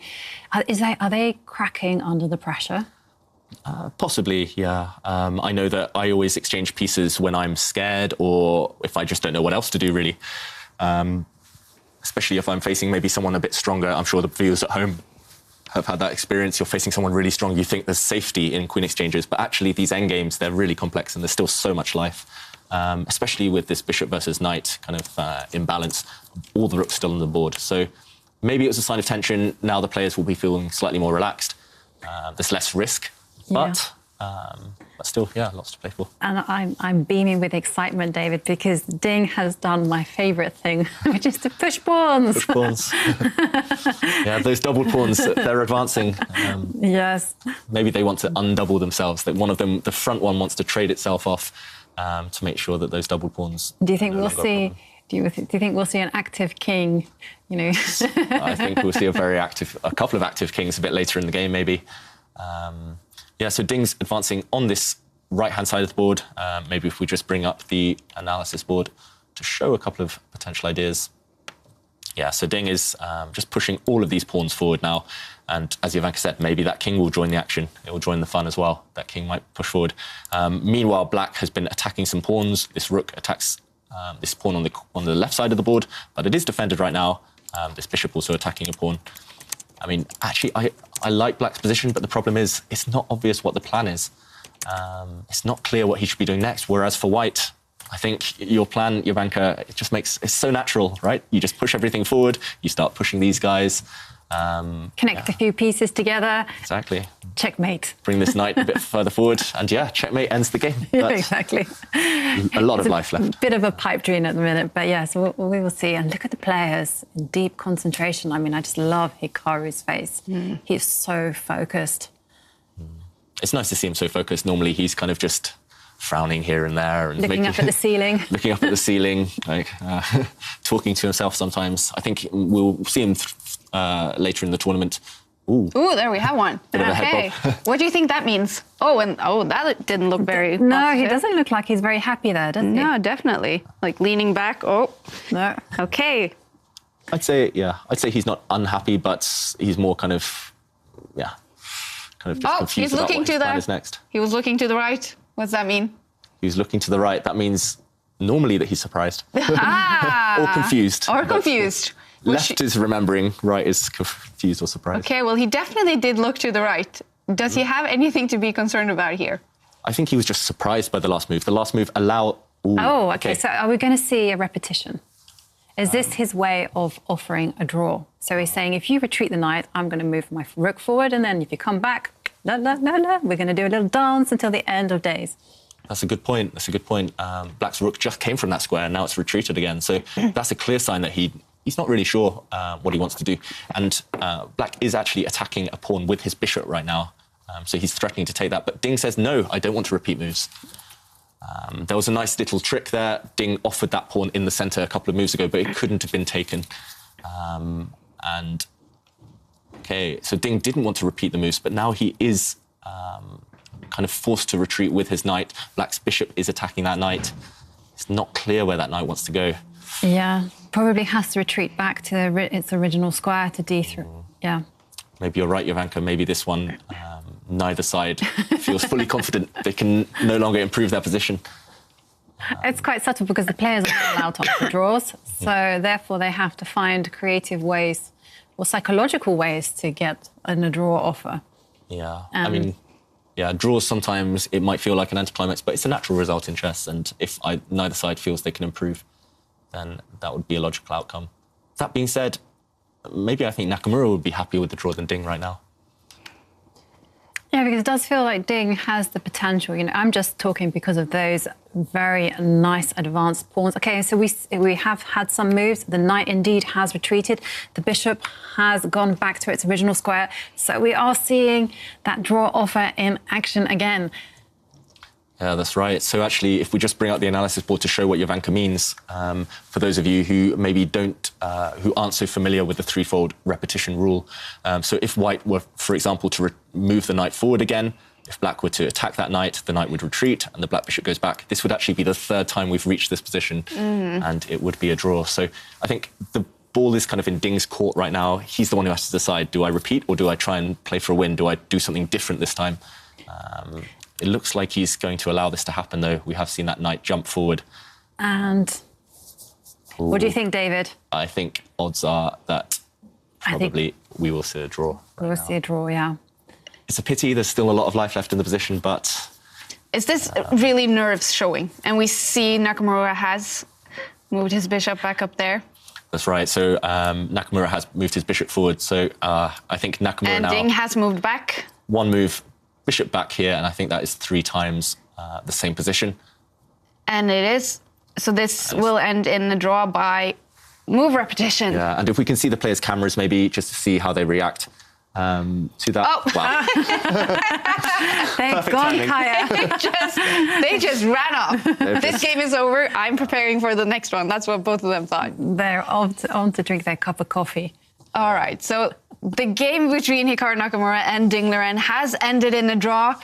Are they right to go for a draw there, or is this showing nerves in the start of a very big, very huge tournament, Leo Jovanka? I think it's actually the answer is both. I think that it is a sign of nerves. They didn't push it too hard. I mean, especially Ding, he had some chances to really play the position aggressively, and he chose not to. But at the same time, you have to remember there are 5 games being played today and 3 more games. And you have to remember, Ding is playing at 2 o'clock in the morning. So he might be a bit tired. He might be thinking, it's OK, I just have to pace myself in the beginning and then make that spurt in the later days. Are you disappointed, David, that they went for the move repetition and a draw here? Or do you, as a chess player, understand why they did it? I mean, I've been in that situation. I know that sometimes you mentioned the nerves, it's early days, sometimes they just can't see a plan, so it's natural. But, yeah, I'm disappointed. I like to fight for the win. Until I was a lot older, I just never took draws because I think you learn the most from playing these endgames out right to the end just by fighting and playing for the win. So, yes, gutted, but I understand. All right, so a lot more games going on in this round 2, so we're going to go to another one, and it is the game between David Anton and Peter Svidler. And I suppose something very interesting has happened here, because we see David Anton definitely not one of the favorites in this tournament. It looks on the bar that he's going for the win here, David. That's right. Oh, and look at Svidler's face. Wow. Oh, he is frustrated. What has happened? Yeah, I'm trying to figure out. So we do see that White is actually a pawn down. So White has sacrificed a pawn, but White has a great position, I think, because Black's queen is not very happy. And there we see the queen has retreated. And the bar has just shot up, David, in White's favour. So, yeah, of course, David Anton isn't the favourite. In fact, he's by far the underdog. So for him to win, that would be quite spectacular. Yeah, the thing with David Anton is that he might be one of the least experienced players in the field, but I've been at many tournaments where he's up there. He's always seems to do well. He thrives on being the underdog, I think. His style is very counter-attacking as well. So if players go for him, if they try and target him as one of the lowest rated players in the field, then he'll thrive on that for sure. He'll look forward to opponents pushing so that he can counter against them. And actually, if we bring up the board just to show why White is probably doing well, despite being a pawn down, I think White has many interesting options. For example, pushing this pawn forward to hit the Black Knight. For example, if the pawn were to run forward, maybe that pawn could push forward again just to undermine the defense of this knight. I think White has a great position. We talked about the 2 bishops as well, and White does have those bishops. So a lot to think about for David Anton, but we like his position. You oh, and he did make a move. And he has pushed that pawn forward. Yeah. So Svidler is also under on time in this position. That's right. And the thing about Svidler is once he doesn't like his position, he tends to self-destruct sometimes. He's very emotional. I think he saw himself as one of the underdogs for this tournament. So if things start to turn against him, yeah, he might not be able to fight back as well as some of the other players. And David Anton is one of those players you don't want to lose to. You kind of at least want to take a draw. Yeah. So, yeah. I think, yeah, in order to get those top places to come in the top half, you need to score against him for sure. Yeah, exactly. Because you have to remember, on day 3, it's only the top 8 finishers that go on to the quarterfinals. So everyone has to take their points. Yeah. But it is a little bit of a shock that also Peter Svidler is playing this tournament. He has, the last couple of years, mostly been commentating chess. But yes. Here he is. Yes, he's been mostly commentating on chess, doing videos for Chess24. So, yeah, definitely. But he did win the Banter Blitz series. So him and Liam Liu, they came into this competition the hard way. They had to beat several grandmasters to get through and earn their spot here. So, well deserved. Yeah, he's such a classy player. Classy guy, but classy player. And I'm glued to his commentary whenever he's on. He's an 8-time Russian champion as well. And you don't become champion of Russia by accident, really. So, yeah, he's a fighter and he's extremely good at this quick chess. And David, you called it, and it's now on the board. White has pushed that pawn all the way up the board. That's right. It's very fashionable nowadays to push pawns in front of your rooks. So those corner pawns, it's very fashionable to push those forward, but it's also very strong in this position. And I think we could see some trades now, maybe. We could see some pieces coming off the board. Yeah, I mean, Peter Svidler, he's been one of my idols since I was young, and I've been lucky enough to work with him preparing for a candidates tournament. So I know that he can fight. I mean, he tricks me every time we play Blitz games together. He's always tricking me online. So he won't be giving up right now. And his last move I really like, just a very calm move. Although he's shaking his head. Yeah, do you see an opportunity for him to make a comeback in this position that on the bar looks like David Anton is going for the win? Yeah, I mean, I think both myself and Jovanka, we like White's position, but yeah, still early days. And we noticed they're both ticking, the clocks are ticking down, both sides under 5 minutes now. That could be the deciding factor. And we can just see that there has been a surprising move because the bar has suddenly shot down back to the middle. It was all the way up there in White's favour, so White indeed missed something, and now everything is to play for. Is it a blunder by David Anton? Yes. Yeah. There was something much better in the position that would have almost guaranteed him the win. Yeah, I think I see the stronger move. So I think he just missed his moment, basically. So maybe it wasn't a blunder, but it was just more of a missed opportunity. I think this retreating his queen, as we see there, the last move with the green arrow, retreating a queen in a complicated position like this when you're already a pawn down, you just lose some of your initiative, really. Often in chess, you just need to be very aggressive. It's like a bicycle. You just need to keep pedaling, otherwise you might fall off. And here, taking time out to play a slow move like that one, when there's lots of action happening, it feels like it's heading in the wrong direction for David Anton. So, yeah, I think with a bit more time, he would have found a stronger continuation. All right. I'm just going to mention that Alireza Firouzja, the youngest player in the field, has actually beaten Wesley So, gets a point from that match. Impressive by the youngster. That's absolutely impressive, because I would have nailed it. I would have thought it was the other way around. Yeah. Wesley, so such an impressive player as well. Yeah. Mm-hmm. He's been really playing very well, Wesley. So he's now US champion for the second time, and he's had a great autumn. So I was expecting that form to continue. But, it's early days. And, of course, youth is showing what's happening. Definitely. And so much happening on our board now. We have to go back. And so much happening on Peter Svidler's face. Wow. Or behind his hands. What is going on? Svidler, shaking his head. Normally when he puts his hands over his face, he's either trying to remember something or he's very but upset. Look at the bar. It's back in favour of David Anton. Yeah, I think Svidler, he took his eye off the ball for a second. Maybe he was surprised by that queen retreat. His face says it all. He doesn't like it. He's devastated, and I think that is because he's walked into something we mentioned, a pin, a really nasty pin. Has he lost a piece? I think he's going to lose. What is a pin, David? So if we bring up the board to demonstrate why Peter is looking like that right now. Oh, gosh, I kind of don't want to leave his face. No, I know. He is so devastated. It's telling us more than I could ever show on a board, but... But he hasn't lost this yet, right? Or... Well, he will. His face says it all. Yeah. This is the beauty of playing chess. And I love playing players as expressive as Peter Svidler, because he just tells you what he gives you positive feedback. Yeah. Now he's going to sleep. He is so disappointed with himself. Yeah. But look at David Anton, such a poker face. Zoned in, that's right. Maybe if we bring up the board just to show why Peter is so upset. He has just retreated his bishop there. I think White is going to push his bishop forward right now to increase that pin to kind of... Yeah, so we see that White, with his last move, this queen move, creates this pin, meaning that the black knight caught in the middle, if it were to move, for example, knight takes knight, White would win a queen. And this knight, because it's caught in this pin, it just cannot move. Black had to kind of indirectly defend it using this bishop. White increased the pressure by pinning again, and Black's queen is just kind of caught in the crossfire here. It's just being targeted from all sides, and I think Black is going to have to lose some material. He'll either have to give up his rook for a bishop right now, or he'll have to lose that knight. All right. Peter Svidler is thinking, what can he possibly do now? It's difficult. And his face says it all. Nothing. Really does. Nothing, yeah. And one thing about Peter is that he actually, out of all the top players, he's one that resigns very early. So I'm hoping he's not going to resign yet. I'm hoping he's going to keep fighting.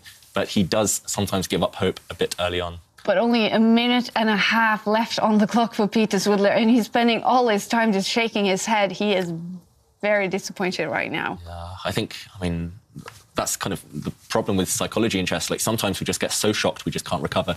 That's where Magnus, Carlsen, Hikaru, Nakamura, they're so good. They lose, they mouse slip, but they recover in time for the next game. And Peter, I'm feeling for him right now. But as he's thinking and despairing, the clock is ticking down. He has to make a decision. He has to make a move.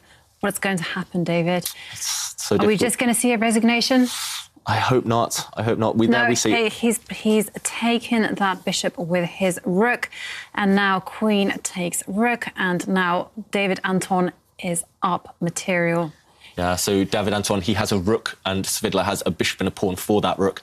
But more importantly, lots of trades are going to happen, and I think that rook versus the bishop, I mean, everything else might get traded off. The rook and the bishop might be the last things left on the board. And unfortunately, a bishop on its own is never really good enough to fight against a rook, especially with so many pawns on the board. That rook is going to pick those pawns off. Svidler looks like he's kind of given up, but he's just playing a couple of moves. And we see the bar, it's gone all the way. It's 5.1 for white, which normally we say try and ignore, if it's just 1 or 2, it's still a game. But 5.1 is a huge advantage in chess terms. Yeah.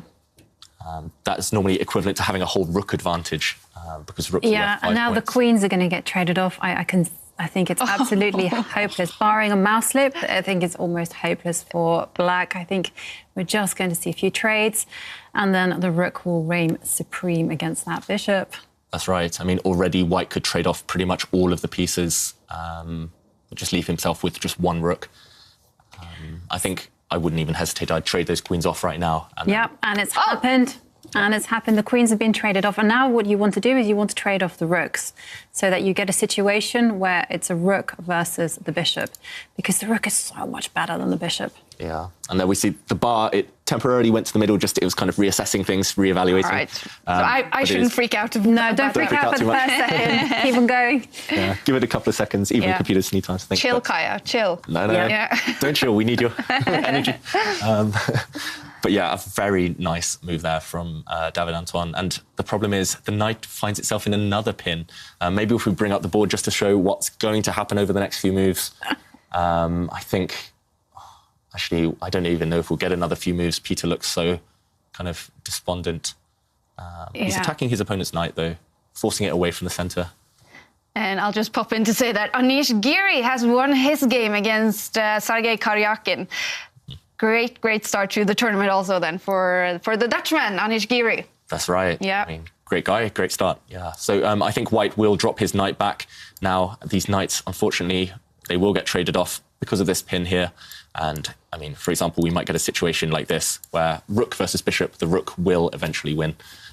The rook will just come and take all the pawns sooner or later. The rook would. Yeah, exactly.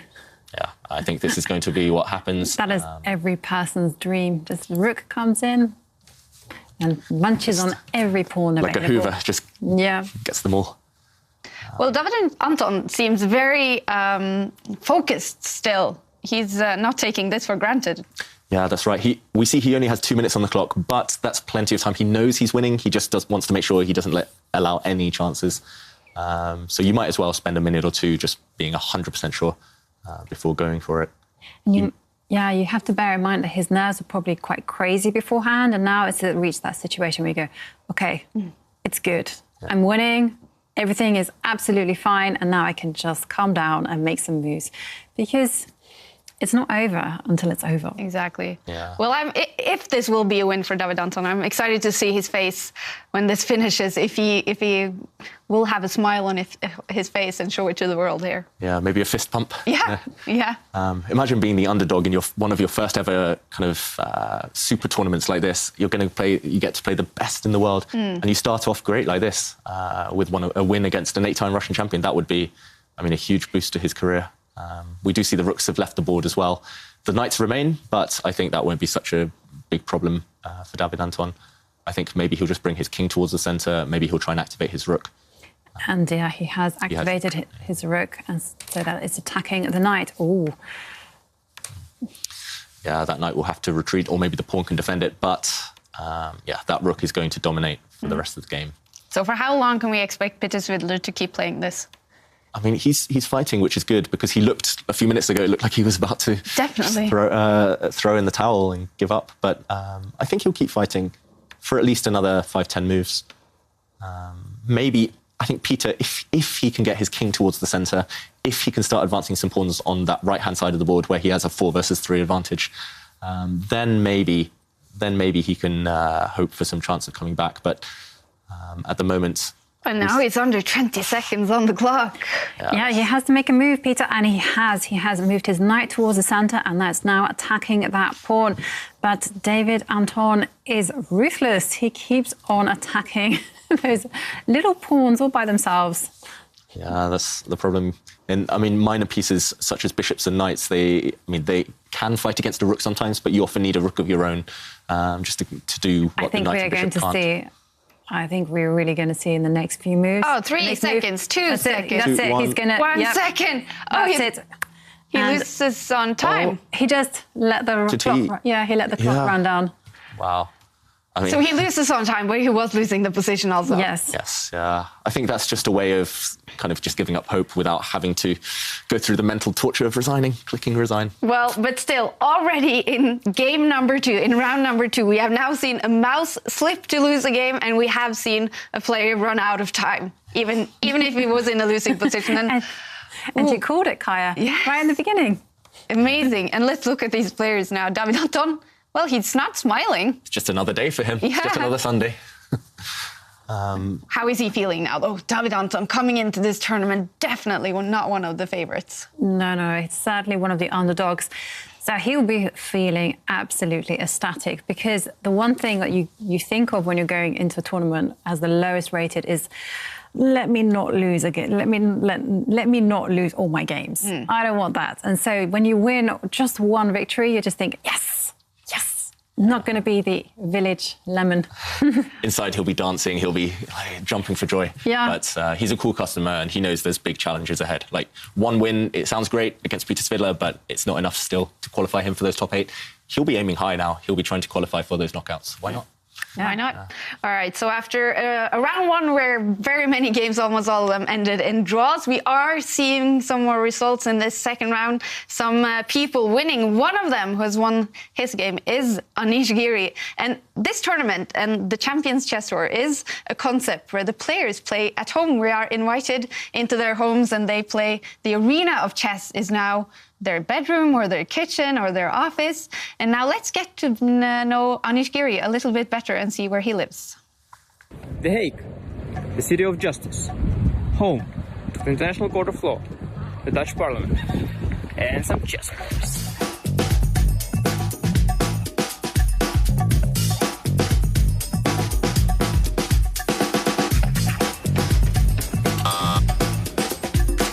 Okay, now let's enter the house. First, there's another staircase. The staircase is good, keeps you fit. Next house, no staircase.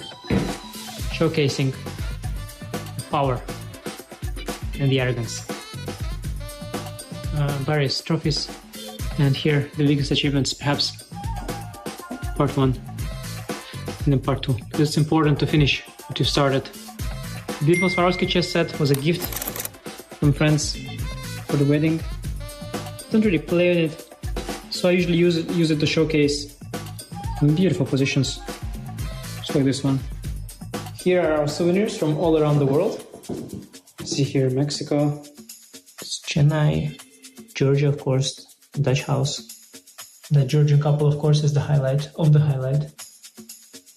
So this is our living room. This is some kind of a rover.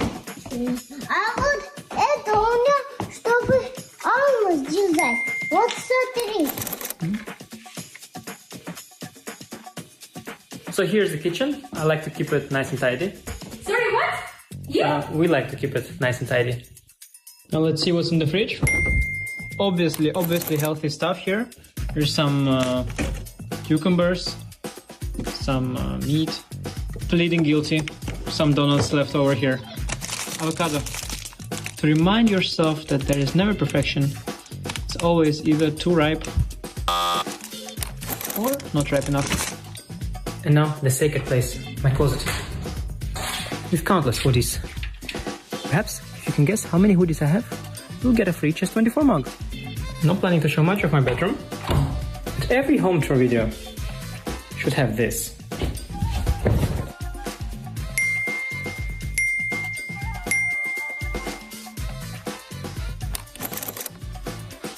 This is my usual work spot / studio.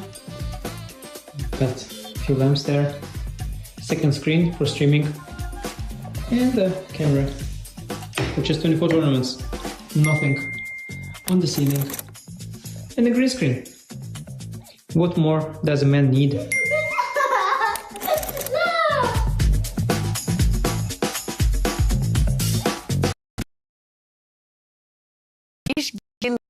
Now, his chest, cute little toddler. Clean house, he's maybe the only one who actually has children among these players. Not many of them do, anyway. I think Peter Svidler is the only other one who has children. Do you think they have made sure that these kids are maybe in bed or not at home or not, disturbing them in any way, since they have to play at home?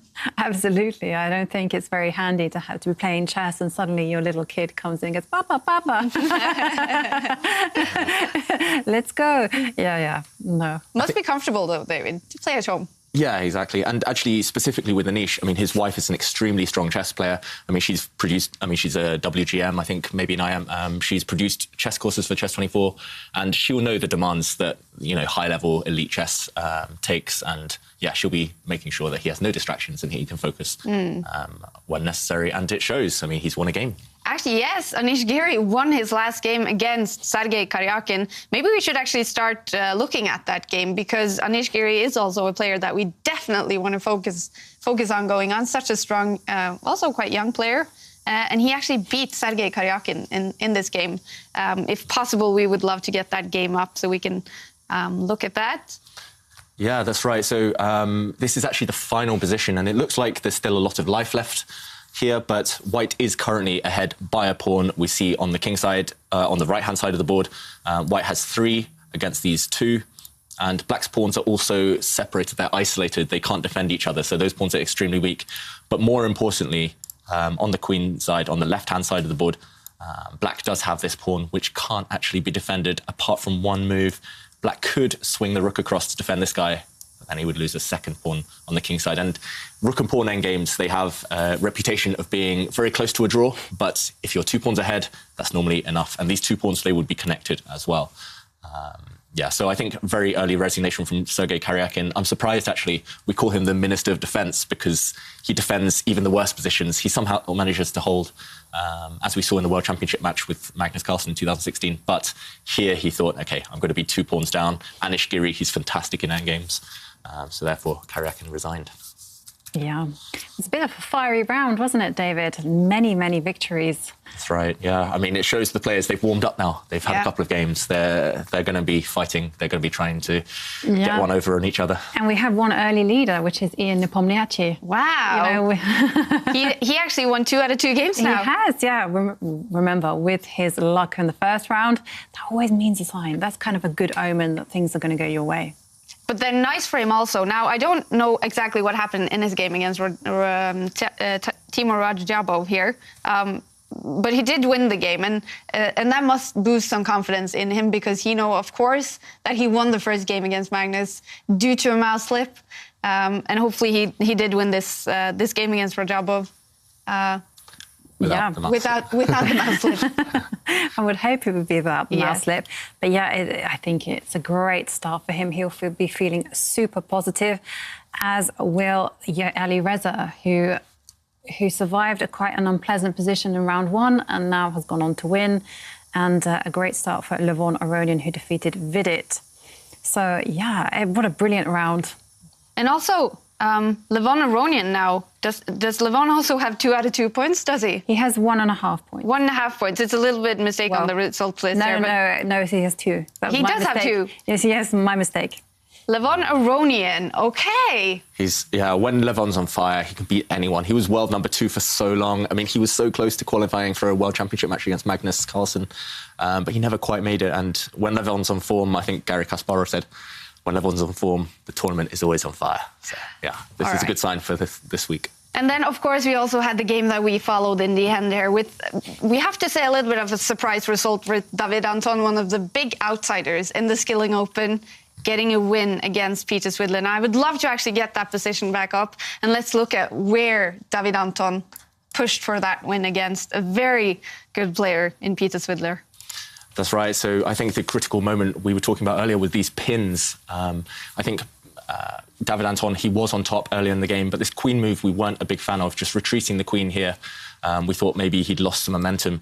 But Peter, unfortunately, I think maybe he just rushed with his next move. He felt the pressure and he wanted to release the tension by offering an exchange of knights. He thought, OK, whoops, if I can trade these knights off the board, then maybe the pressure's gone, I'll be closer to safety. He didn't count on this cool move by David Anton.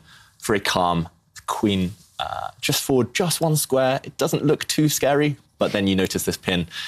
And white wins a piece, white wins material, and we saw that in the game.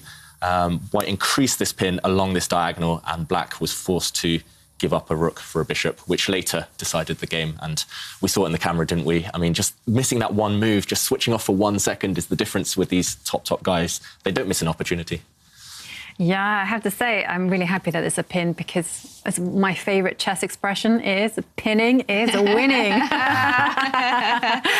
rhyme time. Yes, rhyme time. I know. Very good. Pinning is winning. Yes. Yes.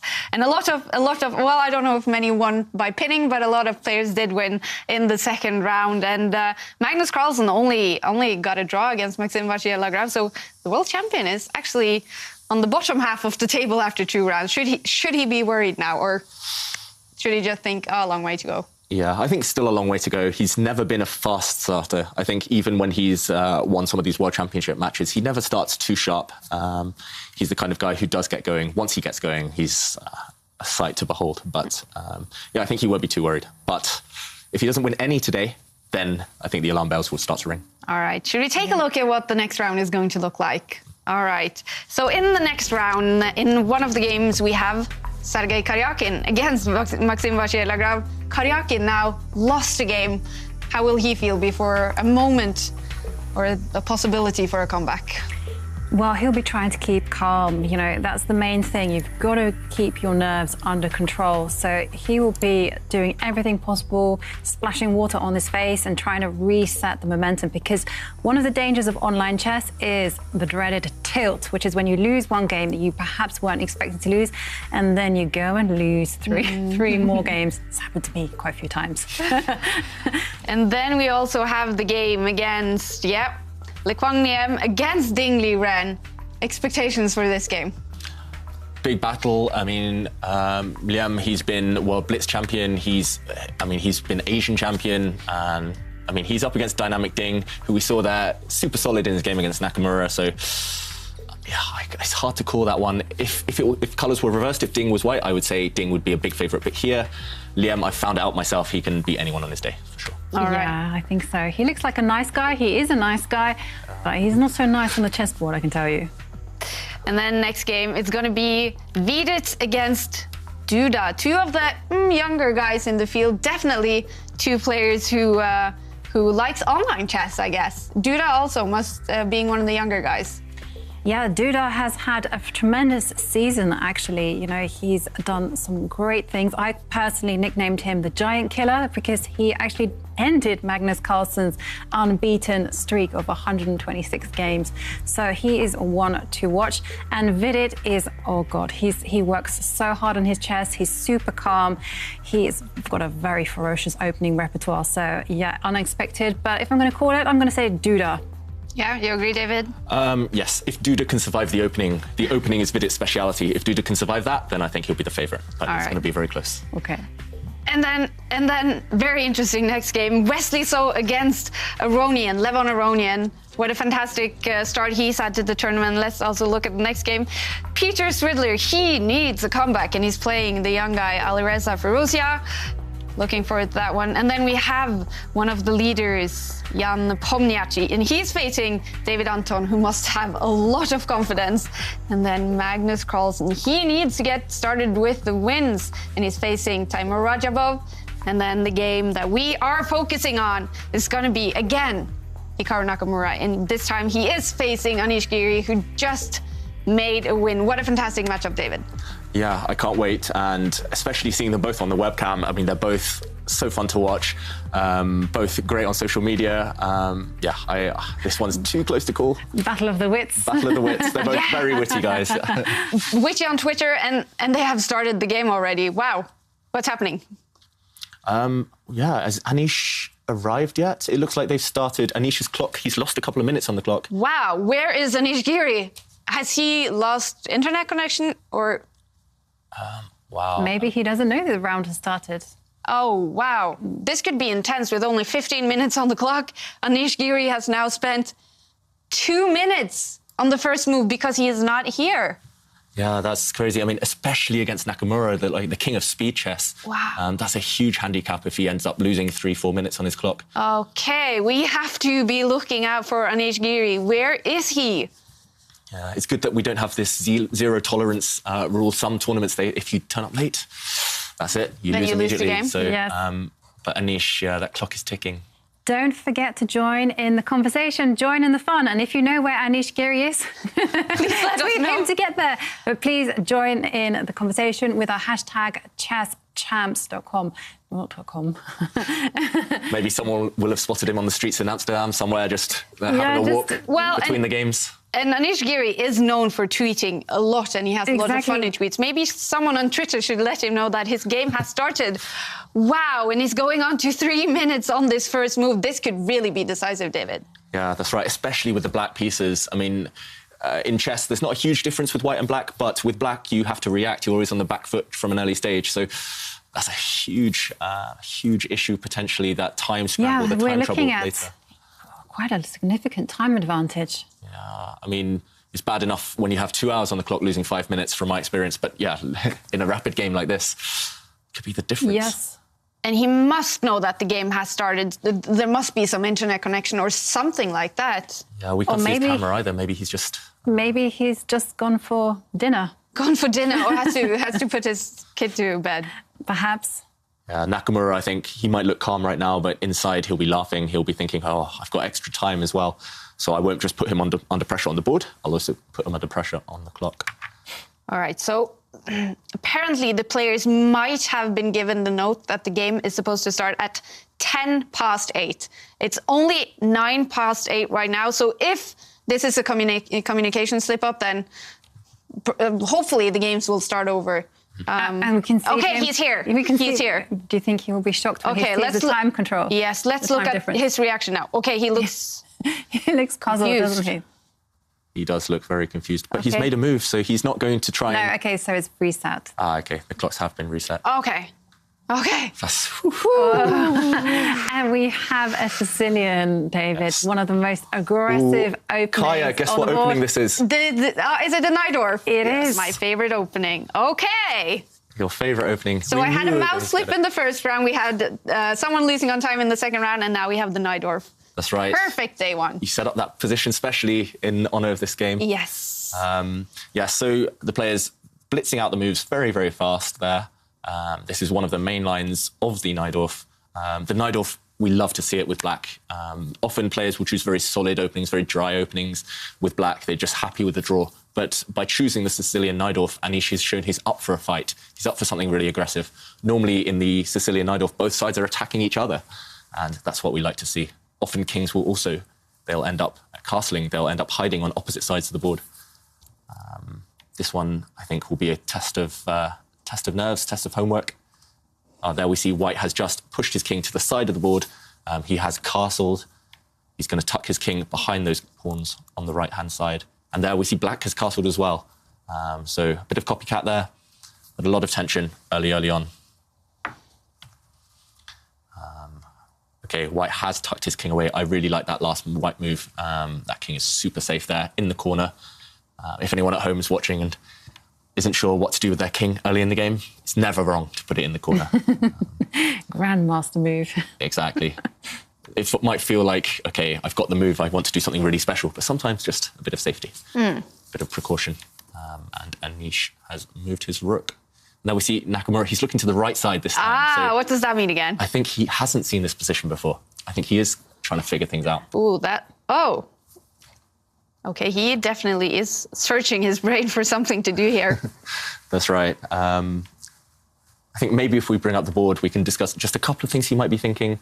I think, yeah, he will be deciding at the moment whether to exchange some pawns in the center to trade those pawns. That will mean the position opens up a bit more, so the play will become a bit more direct, a bit more confrontational. The alternative would be maybe to advance the pawn forward 1 square. And this would block it up slightly more, but might mean that one of Jovanka's favourite plans, pushing all the pawns forward on the king side, might come into play. Just a great day for all of us, isn't it? Exactly, exactly. So I think, yeah, crucial moment here. Nakamura will just spend 2 minutes trying to figure out what to do, and then he'll play the next few moves much, much quicker. Okay, this is an intense matchup. Anish Giri, coming from a win, he must feel very confident now, even if he is facing the online, I mean... One of the kings. One of the kings of online chess. Yeah, we have some supporters of Hikaru. Jimmy Cecil, who says, Nakamura, knock him out.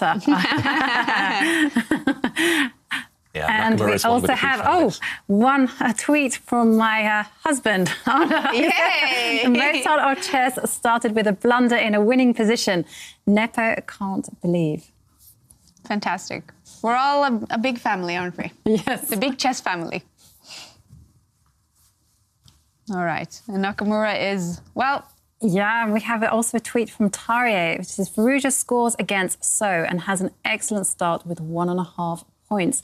It is actually a tremendous start for a 17-year-old, you know. Definitely. I mean, sometimes it's hard to win a single game in the whole tournament. I mean, to start off with a win, that would be a huge thing, especially for young players who thrive on the confidence boost. And we know that he's going to face world champion Magnus Carlsen, who's had a horrible start to the tournament, in the final round today. Ooh, so we're already looking forward to that one.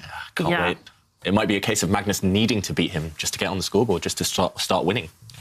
And of course, Magnus will really want to beat Vachier because it's pride as well. Exactly, and everyone's saying this could be the next world champion, and Magnus definitely want to show them wrong. That's right. And Jovanka, your husband, he's my husband is very Twitter. active. Yeah, we could see Anish fall down in the home video in the pause. Probably why he was late. Nice one. Live home video.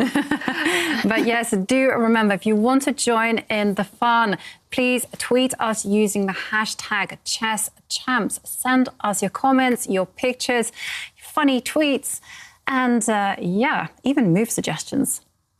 That's right. I mean, I love that last tweet. I mean, that's the difference with online chess versus over-the-board chess. Sometimes over-the-board chess, even if you're at the tournament, I mean, you can see the players from afar, but you can't really tell what they're thinking or what they're up to between games. They disappear. I mean, here we see the webcams. I mean, we catch every expression, every moment. That's I mean, true. even between the games, you can watch the players sometimes. Yeah. Okay, we do see a few more moves on the board. I think it's still early stages. Players just developing their pieces. There we see Nakamura. He did block it up, as I mentioned earlier. But now he's just advanced his bishop forward, possibly going to trade itself off for Black's knight. And yeah, I think both players will be happy with the outcome of the opening. It's still very early days. What I love is I love how, first of all, Hikaru was surprised. So it seemed like Giri was in some lovely home prep. And then Giri acted like he was a bit baffled as well. So both players shaking their heads, wondering what to do. And I really love Hikaru's move with the bishop because it takes up an aggressive post on Black's side of the board, so the top half. And there I can see that with a trade, like you suggested, bishop takes knight, then maybe, just maybe, we might see an octo knight. That's right. I mean, maybe if we bring up the board to... Oh, has it happened? It has happened, Jovanka. Okay. You've been on great form predicting the moves today, I must say. We do see that the last couple of moves, White has just traded off this knight. So we've mentioned it so many times today, this bishop for knight exchange. They do have roughly the same value, but it's always very kind of committal when to trade that off. And this knight in the centre of the board, it's on a square we'd call an outpost. It can't be challenged by an opponent's pawn. It's also an octo knight. It controls 8 squares. But now, maybe Anish Giri, he's trying to play copycat again. And he's put his knight into the middle of the board. Wow, lots of trades might happen here. White has so many decisions. Do you take this bishop with check? Do you capture the knights? Do you give your opponent doubled pawns again in the centre of the board by doing this? So many decisions for Anish. So many decisions for Hikaru, sorry. Yeah, I think lots of pieces could get traded off in the next few moves. I think that's a great move by Anish, trying to get rid of White's Octo Knight. And Hikaru shaking his head. Definitely wonder where he's going to do next. And obviously the clocks are not a big issue yet, but he definitely has less time on the clock left than Anish Giri. I like this tweet from Mim Octave Tabanli, who says, Nakamura brings every material forward. Really wants this. Yeah, I mean, Nakamura, he'll want to start winning as well. I mean, he's not used to these kind of situations where he's not winning, where he's not kind of right at the top. I think sometimes, especially lately, for example, he didn't do quite his best at the US Championship recently. He wants to start getting back to winning ways, and when you're up against someone super solid like Anish Giri, that is extremely hard to do. Currently, 2 draws for Nakamura in this tournament so far after 2 rounds. Anish Giri, 1 win and 1 draw. Yeah, so Anish, I think, will be the happier of the two if this does end up kind of fizzling out and being a draw. Well, do you agree with the marker here, with the bar? Yeah, I just noticed that. The bar has jumped forward in Anish's favour, which I'm surprised by. That being said, I do not like Hikaru's last move. I do wonder, I kind of wonder if it was a mouse slip, because personally, I would have wanted to push that pawn just 1 square forward. He's pushed it 2 squares forward. Sometimes you never know whether a player's meant to do that or whether the mouse has slipped, especially after our experience in round 1. But, yeah. It seems a bit of an odd move, doesn't it? Yeah, very odd, very odd. Because you've kind of left Black's knight there in the centre of the board. Maybe if we bring up the analysis board just to show why this is so surprising. Black now is the one with this kind of Octo Knight in the centre of the board.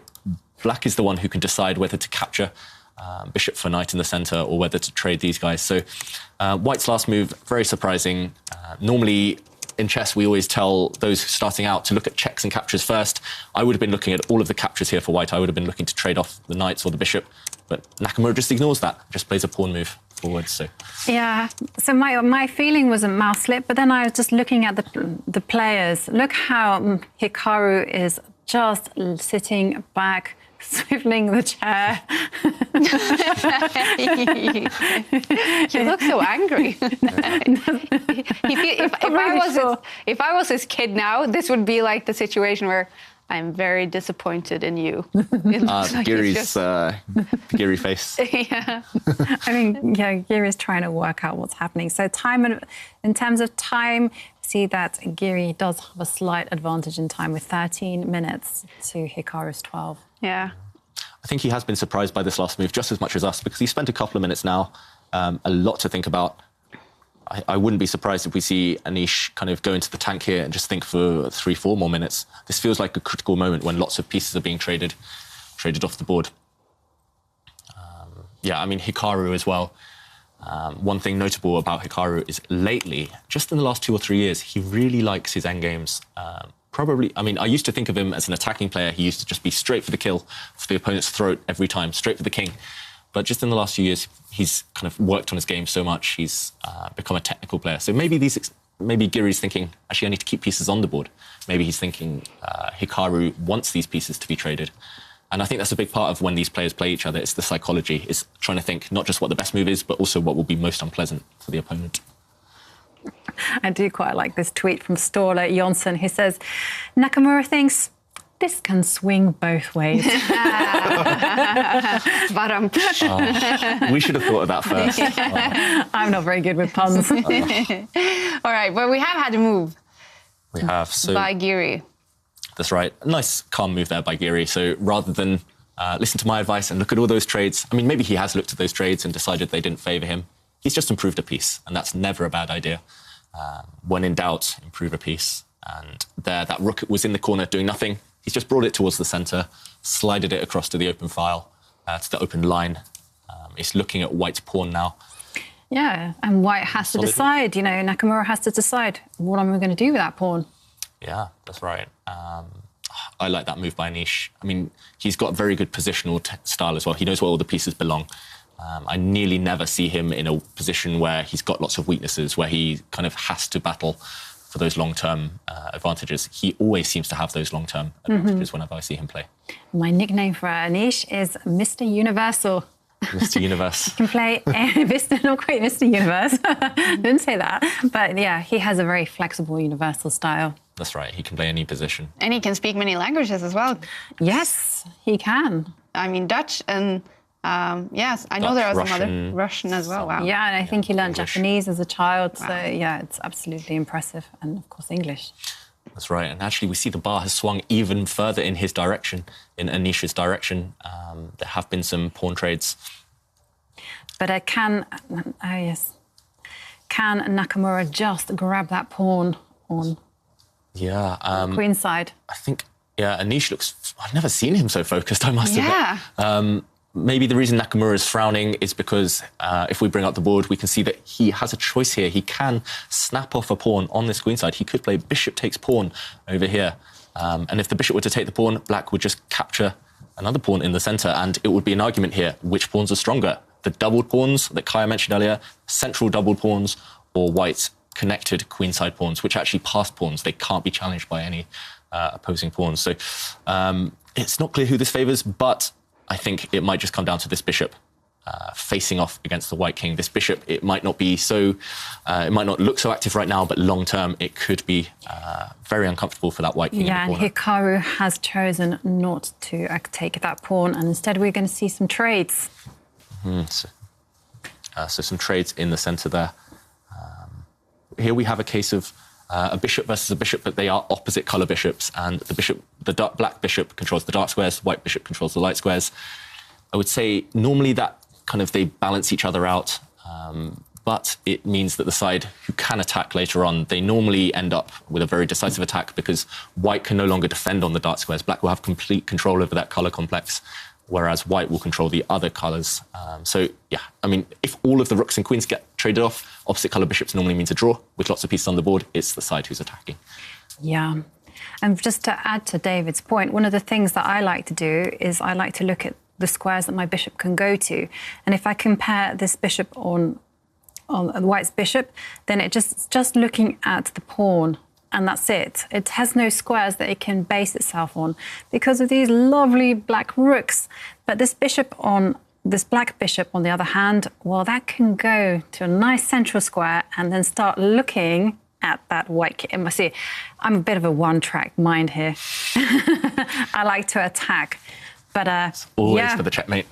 Yeah, and we also have some tweets. Some people thinking that Magnus enjoys bad starts. It gives him the pleasure to pass everyone in style. Oh, nice one, K. Patsios. Magnus Carlsen right now playing against Timo Rajabov.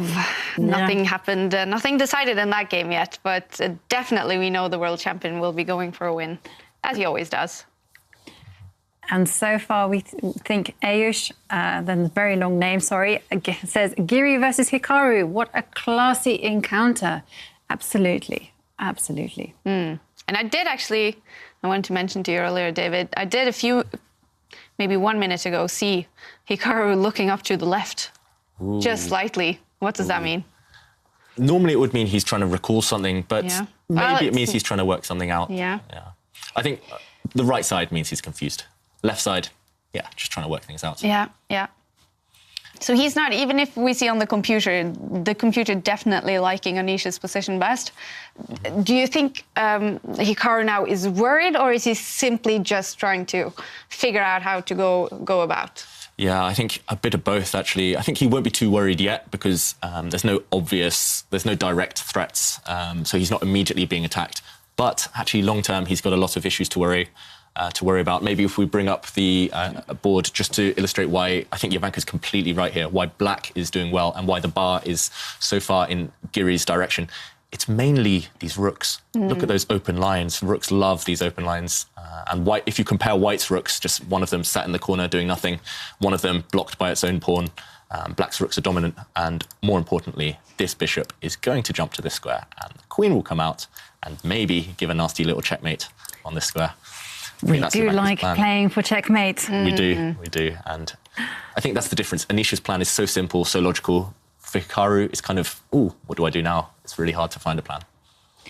And the time situation is quite unbalanced, actually. We have Hikaru with 7.5 minutes and clock is ticking. And Anish has a very cool 12 minutes and 22 seconds. Yeah. So it just goes to show. It's a big advantage. That is huge. I mean, imagine how different it would be if we thought Anish he'd kind of lost those 3-4 minutes at the beginning. I mean, often that's the difference. If he had lost those 3-4 minutes, he would have had to rush the opening. He would have been panicked. Now he looks so calm, so focused. Time advantage, position advantage. It's looking good. Hikaru Nakamura, one of the biggest favourites in the Champions Chess Tour, and he is, well, slightly struggling here against Anish Giri, who just won a game, and he's fighting for another win here. Wow. That's right. I mean, imagine we could see a situation where Nakamura is struggled at the start, Magnus Carlsen struggled at the start, all the favourites we were talking about, and the underdogs. I mean, we saw earlier Firouzja has won, David Anton has won. Yeah, it's exciting. It's setting us up for a good, really, well, tight race. All right, so Anish Giri is back with thinking Hikaru moved his queen up one. So he's just moved his queen forward. He's eyeing up one of Black's pawns, undefended pawn there on the left side of the board. I'm not sure whether Anish will even take the time to defend that pawn if White decides to... Yeah. Oh, look at that. That is an aggressive move by Anish. He moves his rook all the way up to the board. Wow. Yeah, and then great move. That is absolutely fantastic. Look at that rook, cannot be chased away. And Hikaru playing rook, challenging the rook immediately. And okay, so we have a few flurry of moves. Yeah, I'm shocked by Hikaru's last move, actually. Maybe if we bring up the board, his last move was rook to this square to eye up the black rook. And as soon as Black moved his queen, he moved the rook back. So he's it looked like he's lost a move. I'm just so surprised. It feels like, okay, maybe he's lured his opponent's queen to the other side of the board. Maybe he wanted Black to play that. But at the same time, it feels like you're just losing the initiative, and it's so counterintuitive. And there we see the bar agrees, actually. The bar loves Anish Giri's position right now. I would just avoid that rook trade. I think Anish should keep as many pieces on the board as possible. I would move that rook away so that it doesn't get traded off. And I think Anish has a fantastic position. Yeah, but there is that danger that if Anish forgets to move that rook, that's right. Some bad things are in store for him. Yeah, this one thing we refer to in chess as a back rank checkmate could happen if Anish forgets about that rook. If White were to have the move, White could capture the rooks and almost give checkmate to the Black king. Wow. Yeah. So, yes, you always have to be careful. Can't slip up, not even for 1 second. Well, he is spending a lot of time thinking now, Anish Giri. Could he see a win here? Is he now planning those final moves for a win here? Yeah, I think he must know he's got the advantage. I think maybe there won't be an immediate win, but I think it's just about keeping as many pieces on the board so that when the chance to directly attack does arise, that he's fully ready for it. So I would keep those rooks on the board.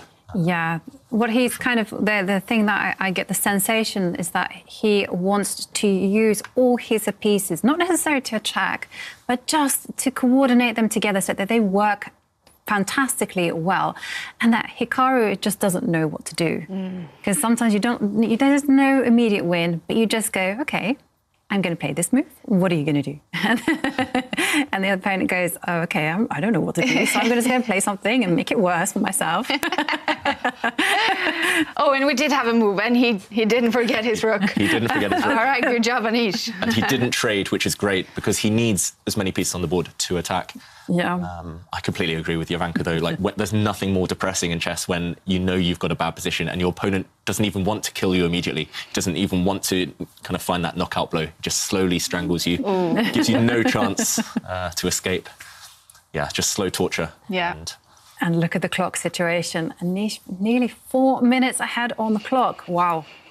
Yeah. That's a serious disadvantage. And just look at their faces. I can just see Anish knows he is on top. Yeah. We mentioned those rooks earlier. Look at Anish's rook. So beautiful in the centre of the board there. Yeah, I mean... So what can Hikaru Nakamura do? Is there any way for him to save this? It's looking difficult, and actually I saw him starting to shake his head finally. Yeah, I mean, maybe if we bring up the board to show what Hikaru might be thinking, he might be trying to counterattack. I mean, ideally, white would play a move such as rook to attack the queen.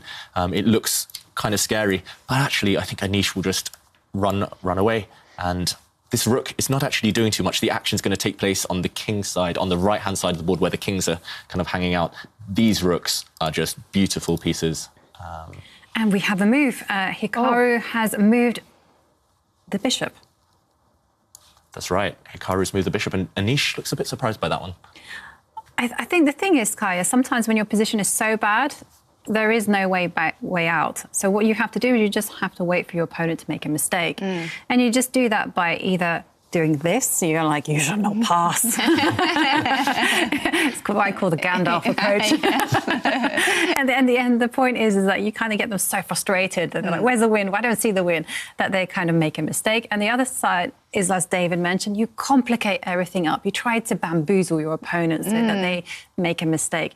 And I judging from Hikaru's last move, I think we're going to see a thou shalt not pass approach. Okay. Wow. And Anish has just played a move that I love. He's pushing his corner pawn. We call him Harry the H pawn because he's right at the corner. He's on the H file. He's pushed that pawn 2 squares forward. I think that pawn is going to launch forward. There we see it's been pushed again. It's edging towards the white king. That pawn is going to be like a battering ram. You know, in war, when you've got your opponent has set up a fortress, you just need to batter it down. And that pawn is going to cause all kinds of weaknesses in front of the white king. Yeah, I think Anish, he's been playing this like a dream. It's perfect Beautiful, chess. beautiful chess. Look at that pawn. Yeah. It's going to wreak havoc. I think anyone who wants to learn the Sicilian Najdorf, this is like a classic game. This is really instructive. Well, also how to attack, you know, because Anish has played it like a symphony. You know, first of all, he's used all his pieces. He's doubled his rooks. Look at them. They're beautiful. And then when every piece was in their optimal spot, then he picked up Harry and pushed it up the board. And there you can see, look at Hikaru's king. Look at it in the corner, and it's got no pawn cover, and this is a bad sign. So actually, Anish sort of sacrificed Harry the H pawn there. To open up the king. Exactly, because you have to remember that nervy king, you can just imagine his dialogue to his pieces. What are you guys doing? A bit nervous here. Protect me. Yeah, exactly. And earlier, Kaya, you mentioned those doubled pawns. In the previous game that we saw between Ding Liren and Nakamura, the doubled pawns weren't an issue. They just couldn't be attacked, and they had other pawns around them defending each other. I mean, these two, if we bring up the board, just to show how kind of ugly these pawns can be, these doubled pawns in front of White's king, they're just weak. They're just weak. They can be taken. They can't protect each other. They can't advance. Yeah, I mean, doubled pawns, those are the ones not to go for. Oh, and look at Nakamura now. He does not look happy. Yeah. Not sure if he's yawning or shouting in despair right there. Anish, I think Anish just needs to bring his queen into the attack somehow. If he can bring his queen in, then White's king is doomed. And there's really nothing that Hikaru can do. You know, if he trades rook, then he gives Anish, a huge, beautiful pawn that's on the third row. So yeah, no, not good. So just wait and believe in the power of positive thinking. Yeah. I mean, even if Anish just did nothing here, even if he just waited, just made a very quiet move, I think Hikaru would struggle to even find a constructive plan. Yeah. It's that bad. It is pretty bad. But I mean, one kind of way that I always like to think when I have such terrible positions like this, and I do sometimes get these positions, is I just look on the bright side of life. I kind of go, well, you know, if I managed to swap off every piece on the board and I just left those 2 bishops, it would be a draw. Yes, it will take a lot of help from my opponent, but I'm going to hold on to that dream. But is that really summing up what Hikaru Nakamura has to try to do now, to just swap off pieces on the board and just, you know, have as little to worry about as possible? And he's doing that. He's swapped off the rooks and he's trying... He's going to try for my approach. He's trying to look at the bright side of life. Okay. Exactly. All right. Good for Hikaru. Yeah. And he has snatched a pawn. That's right. So there's actually some real action happening right now. And actually, I thought this move was impossible. I thought Black would be winning immediately. but it looks like Hikaru is just about surviving for now. Maybe Anish missed that one. If maybe we could bring up the board. There's a big check in the position. Black could play queen takes pawn check right now, attacking the white king. This looks fatal. If the king were to move, this bishop would come, and checkmate is imminent now. But maybe white could block and try and exchange things off. Maybe white's just surviving. And do you remember my pipe dream? Where I swapped off the queens and the rooks? It's happening. It's happening again. Yeah, so he's clinging on by the skin of his teeth here. Yeah. But, Wow. but yeah, he's maybe Anish was too fast to kind of sacrifice, to gambit his pawn there. Hikaru's just whipped it off, and he's just taken that pawn off the board and thought, OK, I'm surviving. It's just move by move here. The longer you can survive, the more your opponent will get frustrated. Anish will be thinking, like, where is the win? Where is the win? And maybe he'll drop down to 1 minute before he realising, oh. Oh, and it looks like Hikaru is like singing now, or he's nodding his head a lot. And we've got a big compliment, David and Kaya. We got a tweet from Hemant, who says, for the first time in my life, I am watching a chess tournament instead of a football game. Hey, wow, we beat football. Oh, we're so happy to have you joining us, and hope you find this exciting as well. Wow, Anish now thinking for almost 2 minutes, and the clock starting to equalise. Yeah, I think not just the clock, maybe the position is starting to equalise. I think Anish, maybe he rushed just his last move. We mentioned he just needed to wait and slowly build up the pressure. Yeah, and we also have a tweet from Master G4, who's referring back to the first game where we have the mouse slip, and it says, in tennis they have a hawk eye. Can we have one single take-back for rapid games? That's an interesting one. Just one option to play that Joker card and say, take it back. I want to make it. This is where I want to take back one move. Magnus, if Magnus could have said that in game one, things would have looked very different for him now. Exactly. And then we also have a question from Mikovic, who asks, can the players see each other? I think they can. Yes, I think they can. Magnus Carlsen apparently said this after one online tournament, that he would sometimes like to actually look at his opponent to try to judge from his face if he's worried, if he's positive, or if he's thinking he's losing. And we comment a lot of these pictures of the players, don't we? Try to see how they're feeling.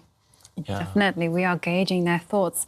And remember, please join in the fun, join in the conversation, and tweet us on chess tags. Chess champs, I'll get there. And we have you will be able to say quite a lot these next 9 days. Chess champs. Yes, chess champs, yes. And we have also a tweet from Mr. Ferdinand, he says, I'm wondering whether Duda is capable of kind of breaking the curse in his games against Firouzja and So. Yeah, maybe Firouzja and So are two players that Duda struggles against. He seems to really bring his A game against the really top guys. But yeah, in order to qualify for those top 8, to get into the knockout stages, he really needs to score against everyone. Yeah. Okay, and Anish made his move now. Wow, what happened? Yeah, there've been a couple of moves. Black has captured one of those doubled pawns that I thought looked so unappealing at the side of the board. So Black's captured one of them, and now he's brought his rook over towards his queen. So he's just trying to use his rook and queen to kind of coordinate together to get into the white position. But white is using every trick in the book. He's using his bishop now to block the connection between the queen and the rook. Yeah, and just take a look at Hikaru. I just noticed the nod of the head. He knows that he is back in it. Hope has been restored. I love it. Oh, but the bar is swinging again over to Anish Giri's side here after that move. I think Anish is still in control, but it's just maybe it's less. There's less margin for error than earlier. Earlier he could do anything and maintain his advantage. Now he needs to be accurate. Otherwise, as Jovanka mentioned, if those rooks and queens come off the board, then he's okay. All right, I'm just going to pop in that we have a huge result in the game between Jan Pomniachtchi, who was in the lead, and David Anton, one of the outsiders. David Anton winning. Wow. And he's now in the lead in the tournament. That is impressive. Dream start for David Anton. Absolutely. And then we also have a draw in the game between Karyakin and Vachier-Lagrave. But stuff is happening in this exciting game. Take us through what's happening, David. Yeah, that's right. So Hikaru, he's just trying to set up those defences. Black's pieces are still dominant. Black's rook is fantastic in the white camp, in the white half of the board. White, though, he's just having to stay solid. He's just trying to defend everything and hope that there's no breakthrough. Anish, we see there frowning. He still needs that way to kind of get into the white position. He needs to get his queen to attack the white king somehow. The one small issue maybe with Anish, the reason he hasn't broken into that very kind of top 3, top 4 in the world is maybe that he struggles sometimes to finish people off. So here he's got the dream position. It's just about finding that breakthrough. But yeah, I mean, I think he still has great chances. And now they're actually equal on the clock. Actually, right now, Anish Giri has spent more time than Hikaru Nakamura. Yeah, I mean, I think that's Nakamura's biggest hope right now. If Anish spends another couple of minutes, if he gets nervous, it could all change around. OK, he moved his rook again. That's right. So Black has just retreated his rook, attacking a white pawn. Normally, I wouldn't take time out to kind of lose activity with the rook just to threaten a small, measly pawn that isn't doing too much. But I think he's just trying to create some small threats, set some traps. And there we see That's a nice move. Yeah, he's brought his queen. The queen looked very nice there, but it was kind of blocked off by the white bishop. So he's rerouting his queen, bringing it over towards the king side now, towards the white king. And Hikaru desperately trying to hold his position together. So we're seeing a formation where you see Giri attacks one point, Hikaru defends at one point. So it's a nice little dance that they're playing. And now this queen shifts sideways in order to start looking at those dark squares. I'm looking at those dark squares or towards the white king. That's right. Maybe if we bring the board up to see how the black queen might enter the position. Black's queen, it has gone on a bit of a journey now. It has retreated. Normally, we don't want to retreat pieces, but if it means that the end destination, the end goal is a better square, a more active square, then it's worth that time. And Anish, he has a plan to bring his queen to one of these two squares to really get at the white king. So I really like what Anish has been doing. It looks like a long journey there with the queen, but it's all going to be worth it if he can get a check, get a checkmate. And there we see Nakamura, great move. He's just blocked off the white queen. He's willing to give up a pawn just to stop that idea. Wow, this is tenacious defense by Nakamura. But maybe Anish can just take that pawn. Yeah, we're going to see. And he has just captured that pawn with a bishop. And now Hikaru attacks Anish's rook with the queen. That's right. Yeah, I think Hikaru's doing what he needs to. He's just, like you mentioned, Jovanka, stopping every move is a threat, attack. It's like in sport, it's like one of those training drills. Yeah, martial arts. Yeah. But now we see the pawns are equal and white's bishop is blocked by its own pawns. Black still has very nice pieces. It's just a fight whether that queen can get in the game. There's so many holes around the white king. That's the thing. The position is leaking for Hikaru and he just has to try to patch it all up. But it's a very difficult job. I think he's doing fantastic at just surviving. I think that's #1 priority is just survival. Forget about trying to win this game. Forget about trying to attack right now. It's just survival for Nakamura. But yeah, still a long, long defense ahead. And we do have another draw in this round. Le Quam Liem and Ding Liren has ended in a draw, but still a lot of games going on.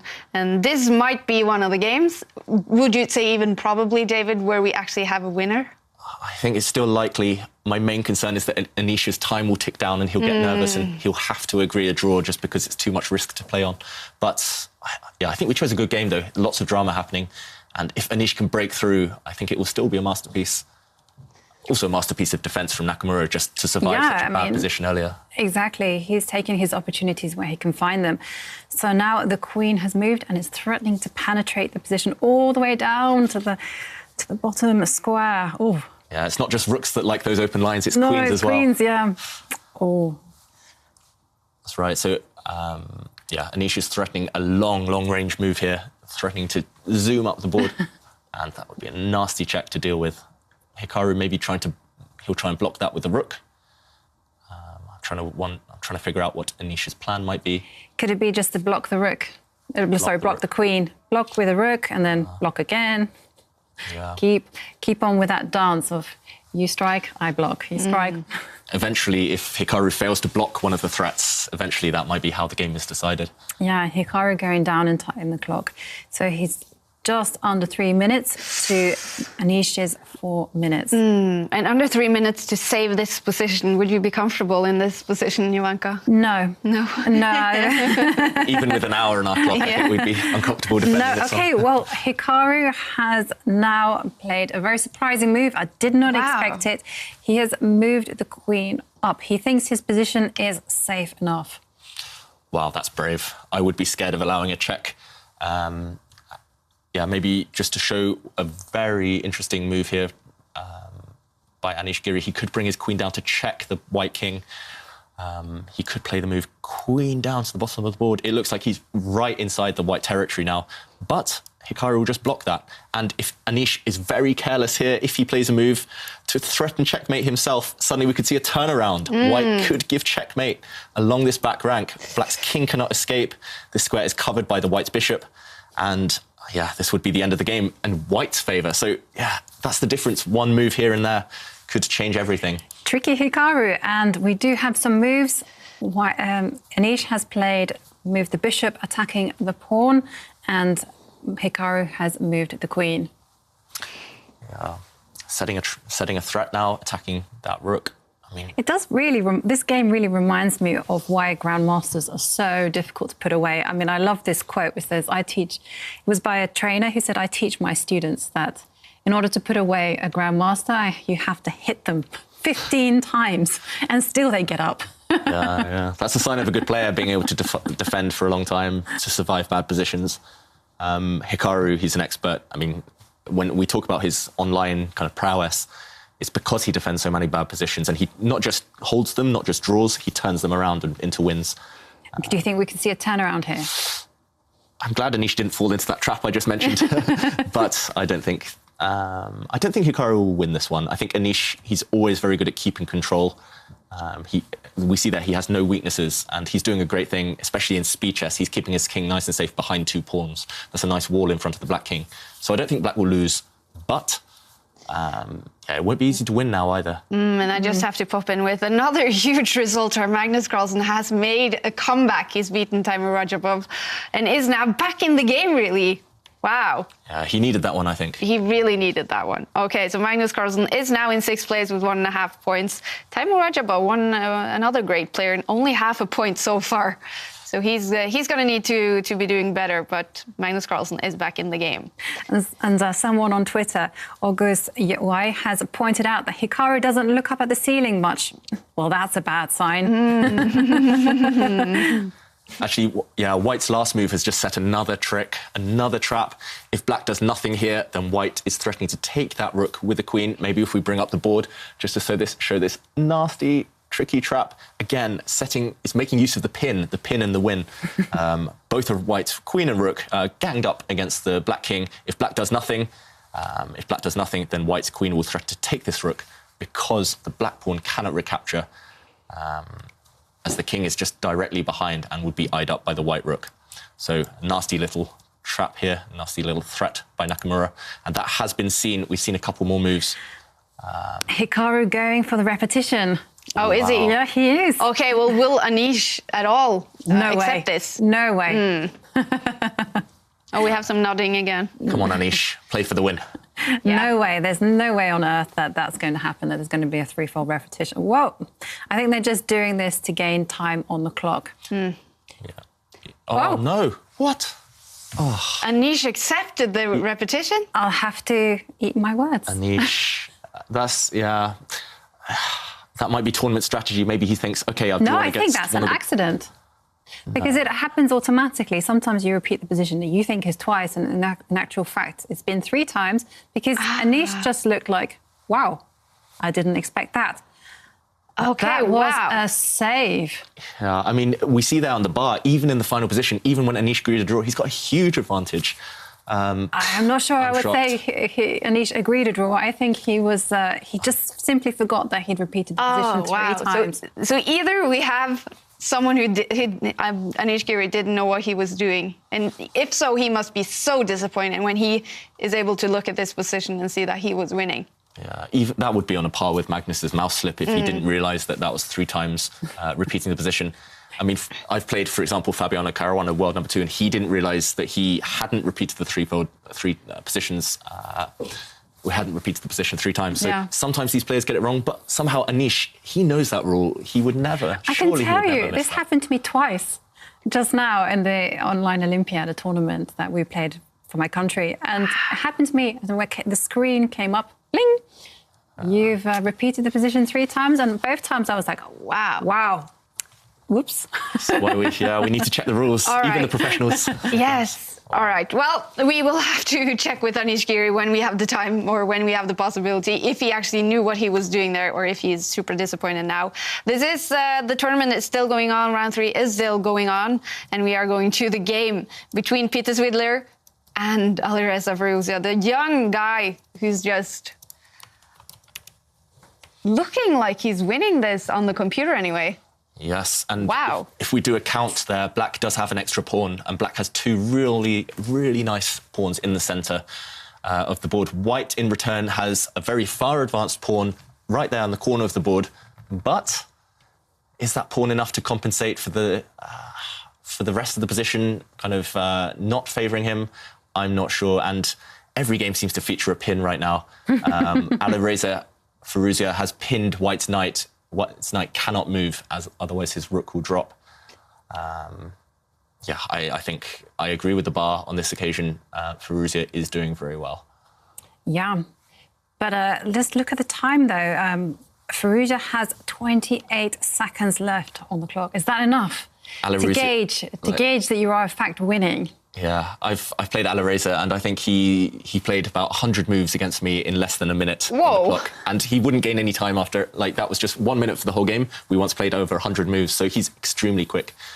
Wow. I don't like his last move, though, and it looks like the bar has dropped the whole way down to the middle. He's put his bishop on a worse square. That bishop was perfect in the centre of the board, and he's moved it away, meaning that Peter Svidler can counterattack. Maybe if we bring up the analysis board just to show why that was such a big turnaround. We've seen a flurry of moves. You're not happy, Jovanka? I'm very worried, David. That rook has had to take a step backwards. But, you know, there is this little maxim in chess. You go backwards, I go forwards. Whoa. What's happening? Crazy move there. Alireza, it looks like... I mean, knights are just better than pawns. Knights are worth more. That is just unbelievable. Chaos right now. White has captured a pawn in the centre, meaning that these rooks kind of face off against each other, and Black has sacrificed his rook in return for this pawn. It's so rare to see rooks looking at each other like this. 4 rooks on prise. And this knight is attacked as well. He's just left it. And he's just captured the bishop. I'm trying to figure out what's going on. I think this is just genius by the players. Absolutely. Both of them? Yeah. Both of them, yes.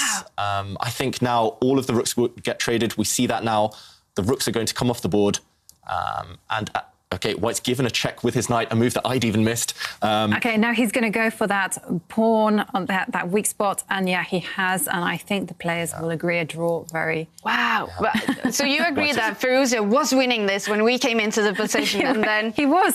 And then it just... Wow. One bad move. Exactly. They've come up with incredible moves that most of us would never even dream of. And they've had a minute left on the clock. And now we see a drawn rook endgame. I think they're about to agree a draw. Rook and 3 pawns versus rook and 3 pawns. Unfortunately, there's just not enough material left to win. All the rest of the pawns will get exchanged. The rooks will balance each other out with a dead drawn position. Yeah. Svidler shaking his head. He knows he's had a lucky escape, but he made his own magic. He came up with those incredible ideas, sacrificing his knight, then navigating all those tactics. That was just unbelievable stuff there. So I actually have a question for you from Twitter, from Gega. And he says, David, if you were playing online against these players without knowing who they were, if you were playing online against these players without knowing who you were playing, would you know who your opponent was after some moves or because of their styles? Tough question. All of these players have unique styles, for sure. I think it might take me a couple of games to realise, maybe a few games. A few moves alone, everyone's so good. They're so universal nowadays that it will be hard to tell. But if it's someone who's beating me non-stop, I know it's one of these guys. I know it's probably Magnus, anonymously. But. All right. Well, the game has ended, and Peter Svidler is sitting there, and Alireza Firouzja just ran out. He's disappointed now. For sure.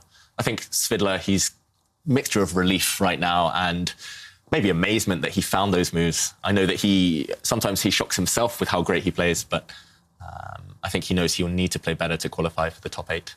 All right, so we have another draw in this round, actually. Peter Svidler just sitting there looking at this. he's probably very happy with these moves you were talking about that we can only find in our dreams. Yeah, I mean, I think I'm going to go back and replay those moves myself just to figure out how amazing they were. So complicated, so many consequences to figure those out in 30 seconds. Yeah, what a topsy-turvy game. You know, we came in thinking that Ferrugia was going to win, and then, whoa, wow, just one bad move, and then suddenly the position just completely turns on itself. Unbelievable stuff. Unbelievable. And Alireza Ferrugia now on 2 points, along with many other players. We have one game still going on in this round, but David Anton is now in sole lead in the Skilling Open after 3 rounds. Who would have believed that before we started? Yeah, I mean, I knew he was an amazing player. He's proved that he nearly qualified for the candidates tournament, which finds the winner for to challenge Magnus Carlsen. So he's almost been there, he's almost done it, but this might be his breakthrough event. Maybe we'll see a new player propelled into the elite of world chess. He's so talented, he sees things so quickly. So, yeah, I mean, I'm so pleased for him. Yeah, let's hope he can keep it up. Yes, so David Anton, after beating Jan Nepomniachtchi, and also Magnus Carlsen, has made a comeback with the win against Timur Rajabov. How important was that for him, Jovanka? Oh, definitely. Very, very important. Not just for your chess, but also psychologically, because he would have felt so down after that first round loss to Mouselip of all things. But yeah, he will be relieved, and now he'll be feeling like back in the driving seat. Now I can recover and just get on with my chess. And then we did look at the game between Hikaru Nakamura and Anish Giri. Perhaps we could also get that position up again, because we were so shocked when this ended in a draw by move repetition, and we couldn't believe that Anish Giri would accept that. And we still can't. And we don't know if it was by mistake or if he actually agreed on that draw, because he has been a player known for making a lot of draws. Yeah, that's right. I mean, that's the thing. I think I mentioned it just towards the end of that game. Sometimes he's guilty of just not finishing people off. He builds up the winning positions, but maybe it's nerves. Maybe it's just a lack of decisiveness, incisiveness, just to break through. But yeah, we were so shocked. And I think what maybe scared him, if it was on purpose, maybe Jovanka's right, maybe it was an accidental repetition of moves. But if it was on purpose, then I think what scared him was this queen and rook battery against the black king. And maybe that just persuaded him to think, OK, the risk is higher than the reward here, so let's take the draw. Yeah. Personally, I would have just moved my king, and I would have thought, OK, let's keep playing. Yes, Twitter does not approve of Anish Giri's decision to accept the draw. I have to say, no, they're very critical. Peter Lecco on Nakamura Giri. This shows how much respect people have for Hikaru in this online format. Over the board, I just cannot imagine anyone ever agreeing to a draw in this position with black. What do you think? Just tweet us using the hashtag #ChessChamps. I personally think it was an accident. I don't think he meant to be going for this 3-move repetition. But Twitter disagrees with me. David disagrees with me. I think I'm in the minority. And Anish Giri tweets all the time. I wish he would just give us a tweet right now to let us know if this was on purpose or if it was by mistake. He must, if it was by mistake, wow, he must be feeling so heartbroken right now. Yeah, that's right. I mean, I'm still in shock, to be honest. I think maybe it was Matt's strategy. Maybe he thought before the tournament, Hikaru is one of the big guns. I've got black against him. Maybe a draw is a good result. But when you get such a good position, such a winning position... It was too good. That was the thing. It was just too good a position just to suddenly go, oh, yeah, I'll have a draw here. Yeah. All right. Well, these chess players are at work here trying to win the Skilling Open. Now, chess players usually start playing chess when they are very young, start playing tournaments and even winning money when they're very young. So I don't know if it's common for chess players to actually have a part-time job. Let's see.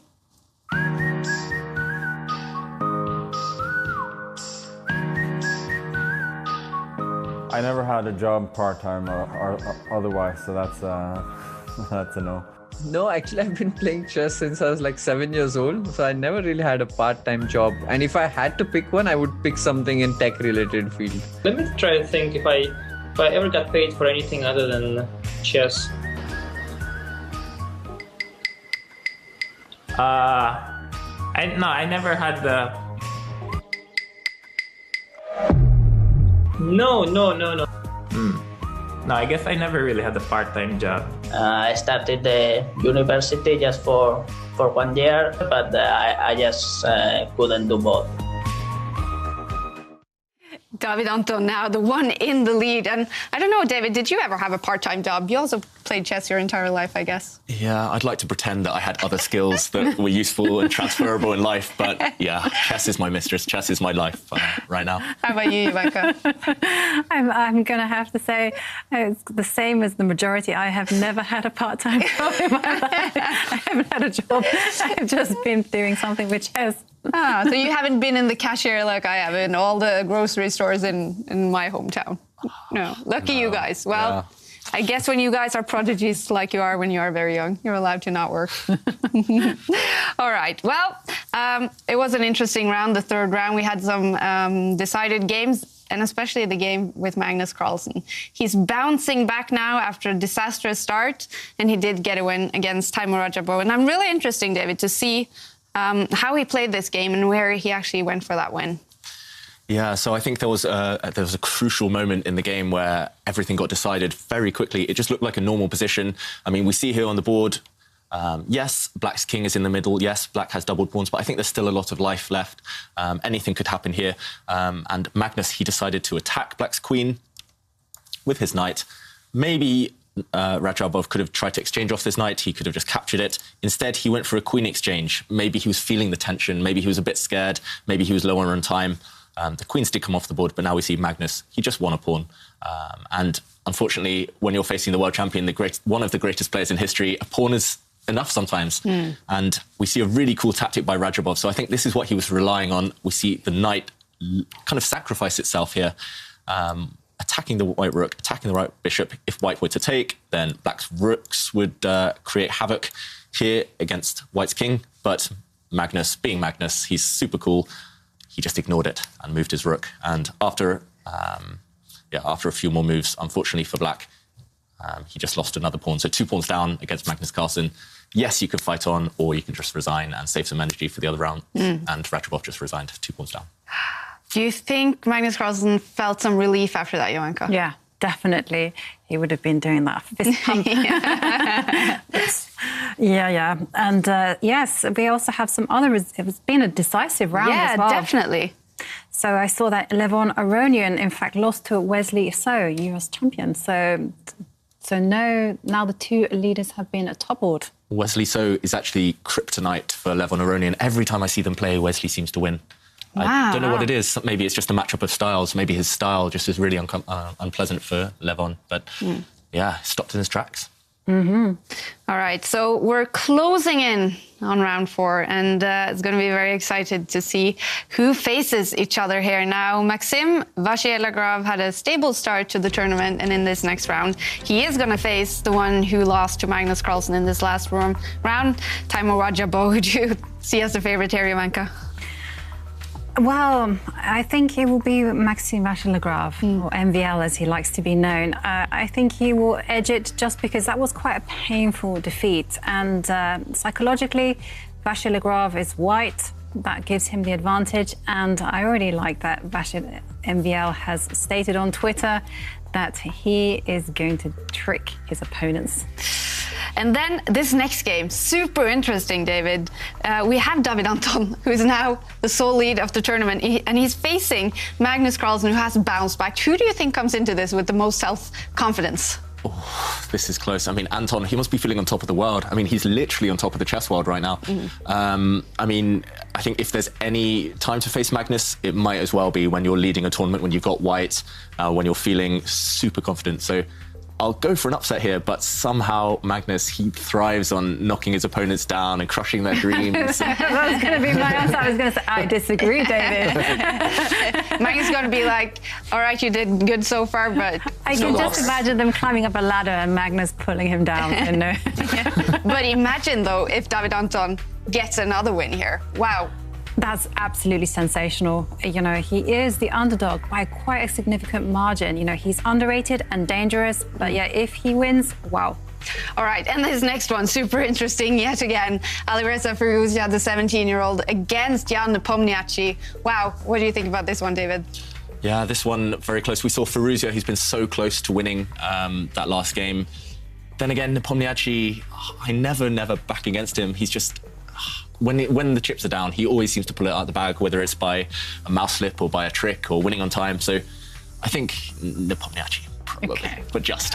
Okay. And then in this next one, we have two of the not old but older guys fighting against each other, Levon Aronian and Peter Svidler. Jovanka, who's your favorite? Levon Aronian. Wow. Yeah, I think he will. I don't know why. Even though I know he just lost, doesn't matter. I still have him as my favorite against Svidler. And then we have Wesley. We've been seeing now Jan-Krzysztof Duda from Poland. Wesley So striking back here. That's right, and Duda, giant killer, as Jovanka mentioned. He always brings his best game for the really top guys, but Wesley So, he's just got this pedigree at rapid chess. It's very hard to back against him, so even with the black pieces. And then Anish Giri against Lequam Liam. I mean, will we see her if Anish actually is coming in here with still disbelief from going into that repetition without knowing if that was what happened? If that was what happened, as I believe so, then I think he will be going into the game with a psychological disadvantage. If it is as the world and Twitter and David thinks, then I don't think he'll be thinking anything of it. He'll just go, okay, round 4. Let the games begin. Yeah. And then we have Sergei Karyakin, David, against Hikaru Nakamura. And even if it was a draw for Nakamura, he definitely knows that he didn't play well in that last round. That's right. I mean, it still feels like he's playing well within himself. I mean, his top form is... I mean, at his top form, he's just unstoppable sometimes. And this one, I think, a draw. Karyakin maybe hasn't had that killer instinct so far. Nakamura, super solid so far. Yeah, and it also depends whether that important c4 pawn move was in fact a mouse slip. If that was a mouse slip, then Hikaru will be thinking, got away with that one. Yeah, Hikaru, if he can survive that, he can survive anything. Yeah, right. Okay, and then the game that we are going to focus up in the beginning, it's Ding Liren versus our Indian guy Vidit. Wow, what do you think about this game, David? Yeah, I mean, Ding has to be the favourite, world number 3, been top of the world for so long now. But Vidit, he's up and coming. I mean, he's got a huge fan base in India supporting him. He's done incredible things in the last 2 years alone, improved massively. So, close game. I think it's going to be exciting. Yeah, definitely. But Vidit only 1 point after 3 games. Is he looking now to really show off against one of these top stars, Jovanka? Yes, he will be looking to show that he is, in fact, just as good as one of the top guys. You know, he really wants to prove his worth. So I think he will be going all out. I think that he would have studied extra hard, gone to a great length to prepare for every single opponent. And I think the best thing for him is just to stay calm. And we know these two guys sitting in Asia. It's very late for Ding. It's also late for Vidit. Late at night now, we'll be seeing some coffee drinking and energy drinks now, David, do you think? Yeah, for sure. I mean, imagine playing at 4 a.m. I think it is for Ding now. I mean, that's just... Sometimes I play online at 4 a.m. and it never goes well. So, I mean, it's just superhuman for him to even be focused and awake, let alone producing such amazing chess. Yeah, I'm not sure. There are techniques to stay awake, you know, like meditation. I know Vidit likes to meditate, and just 10 minutes of meditation. Actually, in between games as well. Well, I wouldn't go that far, but I do know that he is definitely into mindfulness. And yeah, I do know that if you just take a pause for 2 minutes, 3 minutes, that can give you a boost for 1 hour. That's all you need. Yeah. And then being so late for these two guys as well, and they have played now 3 rounds of intense chess. Are they tired now in their heads, David? Actually, like, exhausted? Possibly. I mean, I think, then again, the adrenaline will be pumping now. I mean, they know whether they've been in good form, they know what they need to do in the rest of the games. A lot of them, especially those in poor form, you know, you don't feel tired when things have been going against you. You just feel more determined to pick things up. And I think the tiredness will really creep in maybe tomorrow or the day after. I think today, the adrenaline, the whole new experience being part of such a huge chess tour, I think will be keeping them, you know, fully focused. And we see them here, and we see Vidit actually with probably some food in his mouth, some Indian nice food, getting the blood sugar up, waiting for this game to start. And we see, oh, here we go. Ding is making the first move. And we are waiting for it to happen. Exciting. Yes, I think he's pushed his king's pawn forward again, just as he did in that game we saw against Hikaru Nakamura. We need to, it is another Spanish opening, but the moves will update shortly. Vidit, though. Oh, there we go. Yes, lots of moves. They're blitzed out there. All right, what is happening? So this is something we mentioned earlier. It's the Spanish opening. Very slow maneuvering game. It shows that Ding with white, he's happy to just take a position. Maybe he'll have a slight advantage in space, slight advantage in development, and he'll just try and massage that into something a bit more tangible. But for now, Vidit is going to be happy. He's going to be within his preparation. Vidit, we mentioned, opening expert. Everything under the sun, he seems to know it. He's helped Anish Giri with preparation, and you don't help Anish Giri unless you know a lot about openings, unless you've got some encyclopedic knowledge. And wow, Ding's playing a move I did not expect. Is this? Sorry. Sorry, you go. It's Derald, isn't it? It's what we affectionately... I trust you. You know more than me.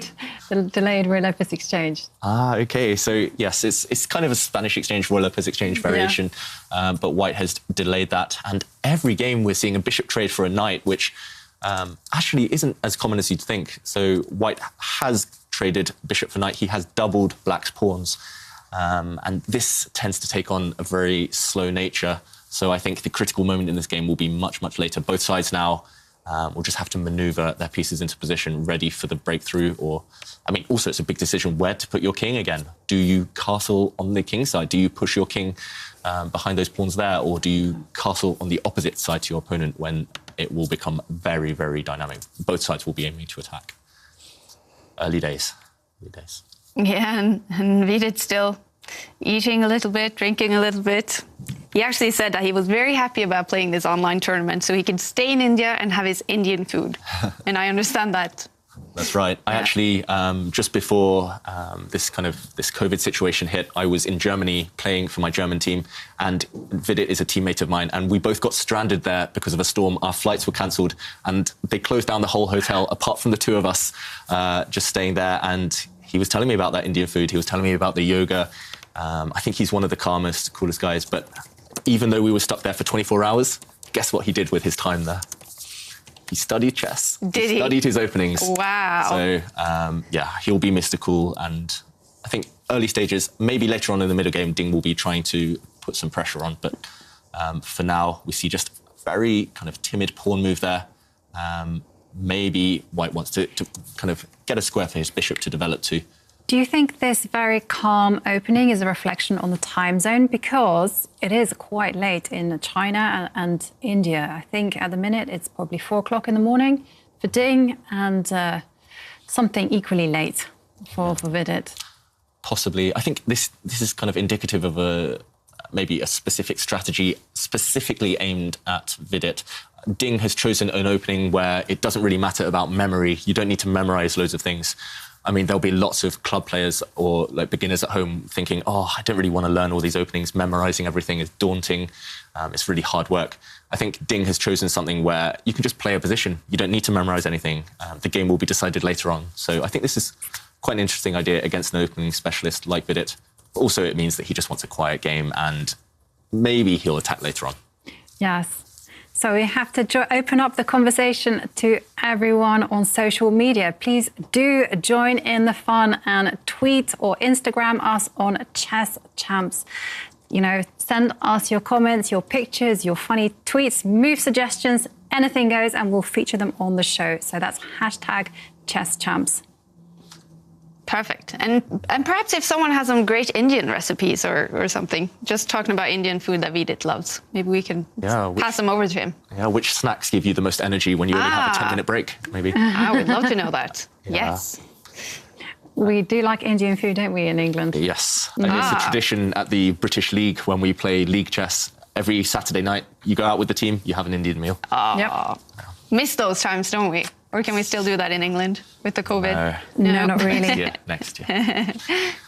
So maybe if we just bring up the analysis board, just to show why they're thinking, maybe why we say the game has a slow nature, why the critical moments will be a bit later on. We see that the centre is completely blocked, and Black does have these double pawns, which will block in his own bishops. So, I think this game will take on a slow nature. White as well has tried some interesting stuff. He's bringing his knight back. Normally we don't want to retreat, but that knight is heading for maybe a better square towards the centre of the board. So yeah, a long way to go. I love these positions personally as black because I love my bishops, but those bishops aren't so impressive right now.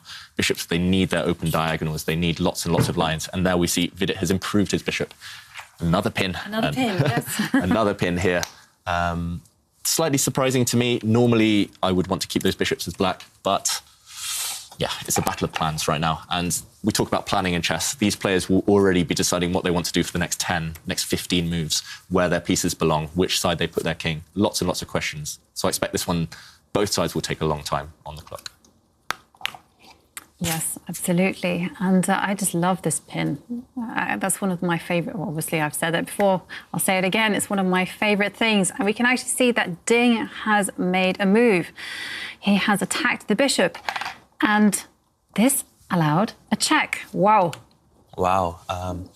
Yeah, I mean, I'm very surprised that Ding has willingly moved his king there. Normally, we mentioned earlier castling, which means when you swap your king and your rook over, you kind of develop two pieces at once. You keep your king safe and you get your rook nearer the centre. Here, White has just happily moved his king one square after being checked. That's very rare, but it is because because the centre is closed. And normally if the centre is closed, you can take time to move your king around. There are no open lines towards White's king. So big decision by Ding there. But that is a huge decision. Yeah, we would huge not decision. have expected that the king just to move sideways. Would you have done that, Jovanka? You know what? I might do. You might. Because I'm a bit weird like that. Creative style. Creative. Well, yes. But yeah, I'm just loving what Vidit is doing.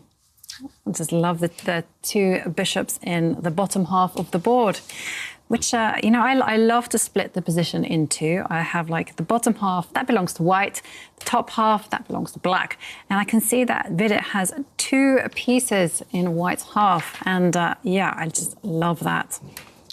Yeah, I mean, I like what Vidit's done as well, especially if it's made my opponent move the king, unwillingly move the king rather than castling. But, yeah, maybe those bishops will have to retreat sooner rather than later. One of White's knights is already attacking a black bishop. That bishop will have to decide, okay, we see a trade there, bishop for knight. Vidit's playing super quickly. I mean, I know he's an expert in openings, but I would have expected him underdog, one of his first big super tournaments. I would have expected him to take more time, but that shows he's confident, which is good. Mm-hmm. Yeah, we have people from all over the world who are staying up late to watch us. So we have MKK, who says it's 2 a.m. here, and I am watching chess. #ChessChamps. Oh, I'd love to know where he is right now, or she. She is. Chess in the morning, so he would be probably somewhere in America. Mm-hmm. Or in Asia, maybe. Or Asia. Asia, yes. All right. Well, if it's Asia, they can be rooting for any one of these guys, really. Yeah. But if it's Far East Asia, then probably Ding Liren, and the bar just moved over to his side. Should we trust this, David?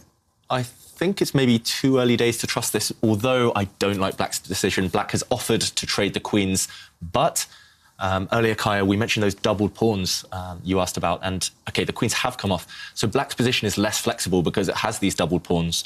Maybe if we just bring the board up to show the exchange of queens there, the queen trade.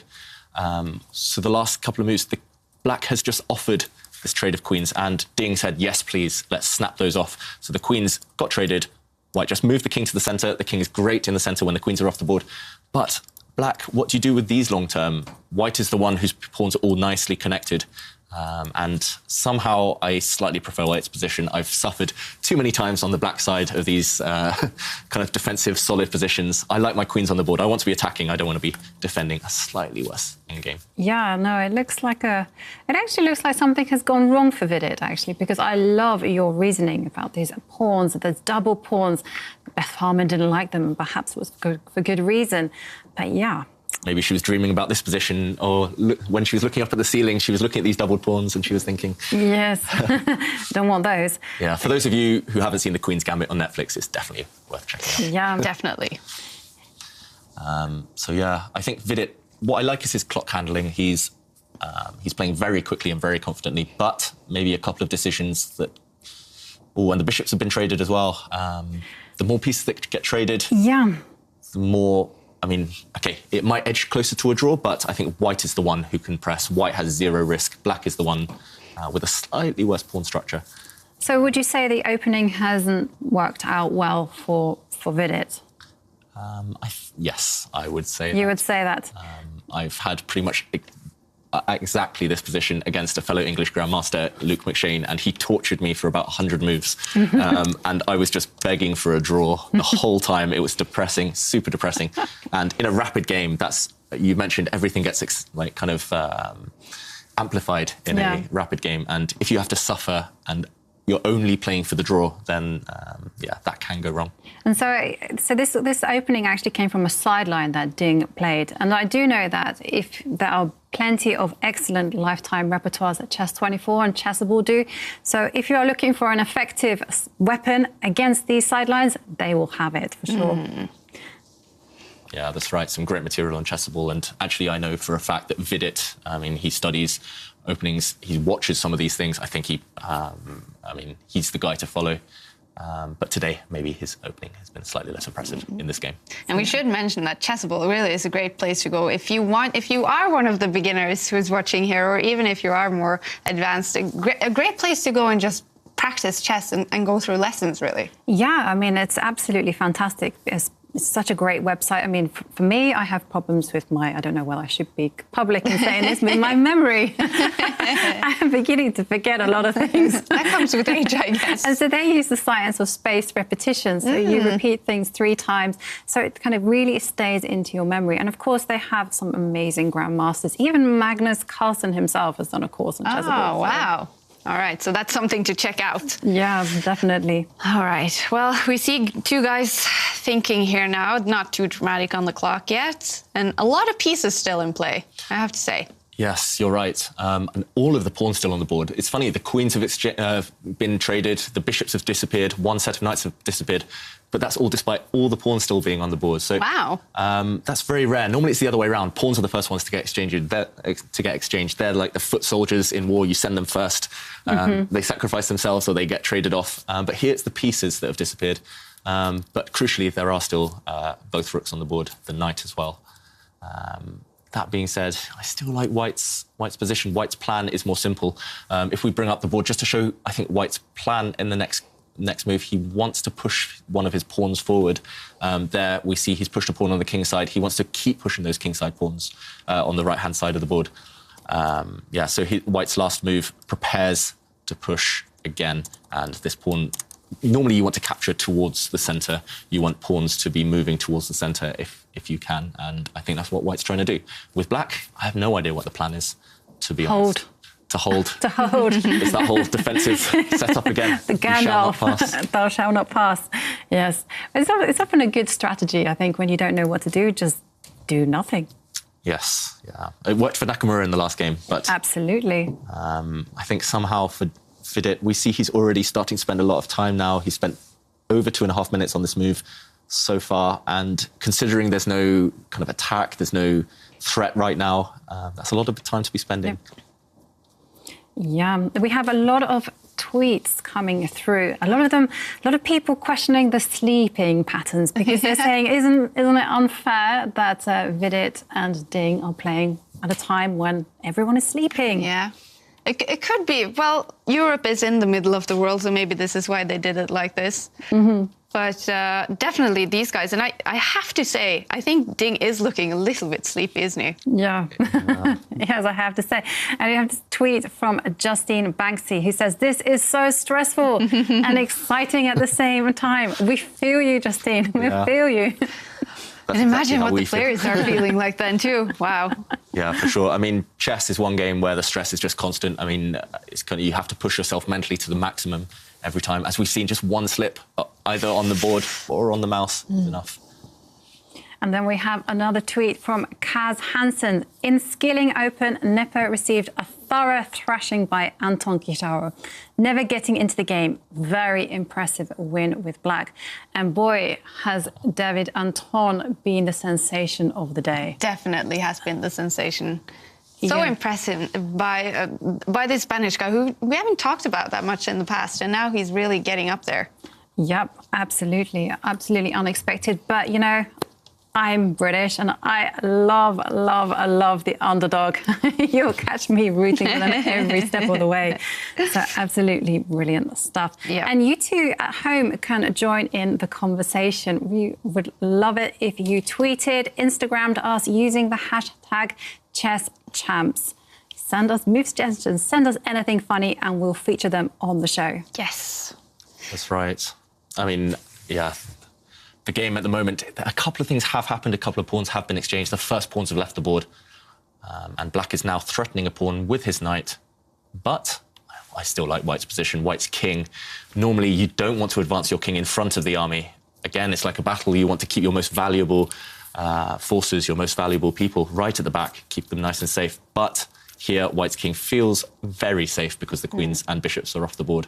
White's king there, very far advanced. And there we see the pawn has been pushed even further. So white is taking space now. We talk about the centre of the board, Kaya, and the centre is where white has pawns now. Black has no pawns on those central two lines.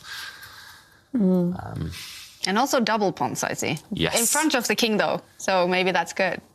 True, although black's king, I think, was relatively safe even without those pawns. I think it's more that those pawns now, they just... double pawns, you can't create any passed pawns, which means there will always be an opponent's pawn in front of it. And those pawns, they just have much less flexibility than white's. I love what Ding's doing. And I think that's reflected by the bar as well. It's slowly edging ever further in white's direction. I'm really afraid by that pawn that is there, that's unchallenged. So, and I have to say, we call it a pass pawn, but in Norwegian, they call it a free pawn, and I love that. Because I'm thinking, I'm free to move up board. The hippie pawn. Freedom, yes. It has a clear path all the way over to this coronation square. And that's hippie pawn. Hippie, I didn't think about that one. So now we have Harry the H1 and then we have the hippie pawn. The hippie pawn, All right. We'll give them more names by the end of this. Well, that's something we could use the hashtag #ChessChamps for. If they have any suggestions for good names for the pieces, that would be fun. Yeah, I like Beth the B pawn after Beth Harmon. Yes. Of course. Beth.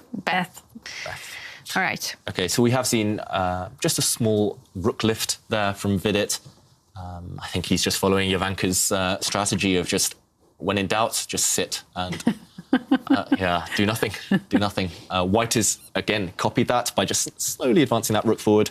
Those moves are so awful to face when you know that you're suffering and your opponent just makes a small move just to improve their position. And I kind of call those moves after the world champion Anatoly Karpov, and I call them Karpovian. And they're just designed to torture you, nothing else. To make you go, well, just to pass the move back to you and just you're going, I don't know what to do. Yeah, for anyone looking to learn that kind of slow strategic style, Karpov, former world champion, a great example. We have some players in this tournament as well who are so good at those small strategic advantages. Ding, normally an attacking player, but here, with the queens off the board this time, he's slowly increasing his advantage. And we actually have a question from Mehdi Javan, who asks, can the players leave the room during the game? And the answer is no. They are confined to the room. And of course, they can leave during the breaks. And why is that they can't leave? It's an anti-cheating measure. So just to make sure that everything is above board, can't leave the room. Even if they have to go to the bathroom, that's not allowed during these. Yeah, but I mean, it makes sense. In a 1,500-meter race, you don't go, whoa, hang on a second, let's pause the race here while I take a bathroom break. No. All right. I think that's the beauty of rapid chess as well. Like, things are so fast, so dramatic that I think they'll just be so focused on the game. You don't need to go to the bathroom every few minutes. But is this simply the way, the reason why classical chess would be hard to do in these online tournaments?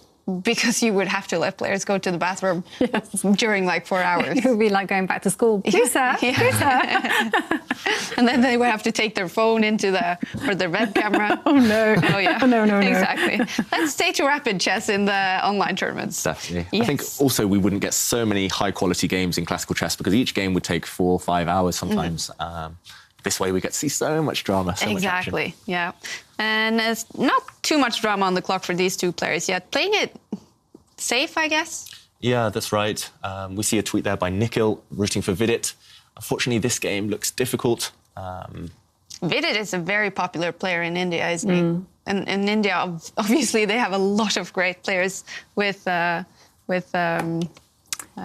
the Indian grandmasters have tremendous popularity. It's unbelievable, you know. I mean, like suddenly the population has gone absolutely chess mad. Oh, that's fantastic. It's the Anand effect. Vishwanathan Anand, former world champion. I mean, in India, he rightly so, he's a hero. And, I mean, one of the heroes of mine as well. So lots of role models, including Vidit, including Anand, Harikrishna, lots of strong Indian players. And Anand, definitely a player we hope to see sometime during the Champions Chess Tour. That would be fantastic. That would be absolutely truly one of the legends. Yeah. And definitely one of the role models for Vidit here. Yeah, that's right. Who's in the move trying to find the right way to go about this. It's a big time differential opened up now. Ding has 5 minutes more than Vidit. I'm getting ever more worried every move. Maybe if we bring the board up just to show why Vidit's position is so difficult. Vidit does have this nice knight in the centre of the board. It looks like Black's knight is very well anchored there. It's protected by a pawn, protected by the rook, but one piece isn't good enough to make a position good sometimes. And White's last move, pushing this Harry the h-pawn forward, pushing this h-pawn, White is just going to gain space. White is going to create weaknesses. We also notice White's pawn here is the only isolated pawn, so if it can trade itself off, then White's position will improve. I think White will soon swing the rooks across. We mentioned those open lines. Yes. And there's targets. There's targets for those white rooks. Yeah, and that's why Vidit has pushed his pawn forward one square, challenging White's pawn. So I think he was more or less forced to play that, because otherwise, like you say, there would have been a big clump, and that's not very pleasant to pace. That's right. Actually, I expect Ding to keep pushing that rook's pawn, that isolated pawn forward. Harry the h-pawn. I think you might as well use it again. It's a bit like Anish Giri did against Nakamura. Just use it as a battering ram. Open up as many lines as you can. Create some weaknesses on your opponent's in your opponent's pawn structure. Okay, he doesn't do that. He just improves his rook instead. But he's just keeping the tension there. I love that, you know, because he could have taken the pawn, but he goes, no, I will keep that option open now for several moves. And now you will always have to think about what happens if I take the pawn. I love it. Yeah, I mean, this is very instructive in terms of pawn structures. We have a great tweet here from Craig Reyes, who calls H-pawn not Harry the pawn H-pawn, but Howell's pawn. I wish. I'm very honoured. Thank you. I'm definitely going to go home and like that tweet later. Retweet it. Yeah. Maybe that's something you could wish for now. You know, you could wish for someone to buy you a star, the name of a star, and then it's called after you. So maybe we could call the International Chess Federation and have this. Yes. Yeah. It would cost like $1 billion that would irritate so many people, including our friend Grandmaster Simon Williams. I think he coined the term, but it's mine now. It's mine now. Howell's pawn. All right. Actually, it's, my... don't tell the whole world, but it's my lifelong dream to have an opening named after me. That's my one thing. Oh, is it? But I haven't found one yet. How do you get an opening called after you? We have the Najdorf, we have...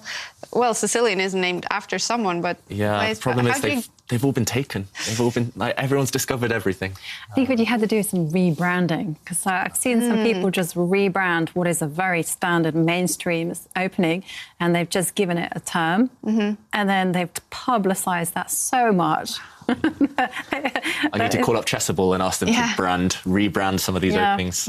I must admit, when I was a girl, I was a little bit miffed that the short variation in the Caro-Kann was called the short variation, because I was about 8 years old and I was like, I was playing like that. So it should be the Jovanka opening.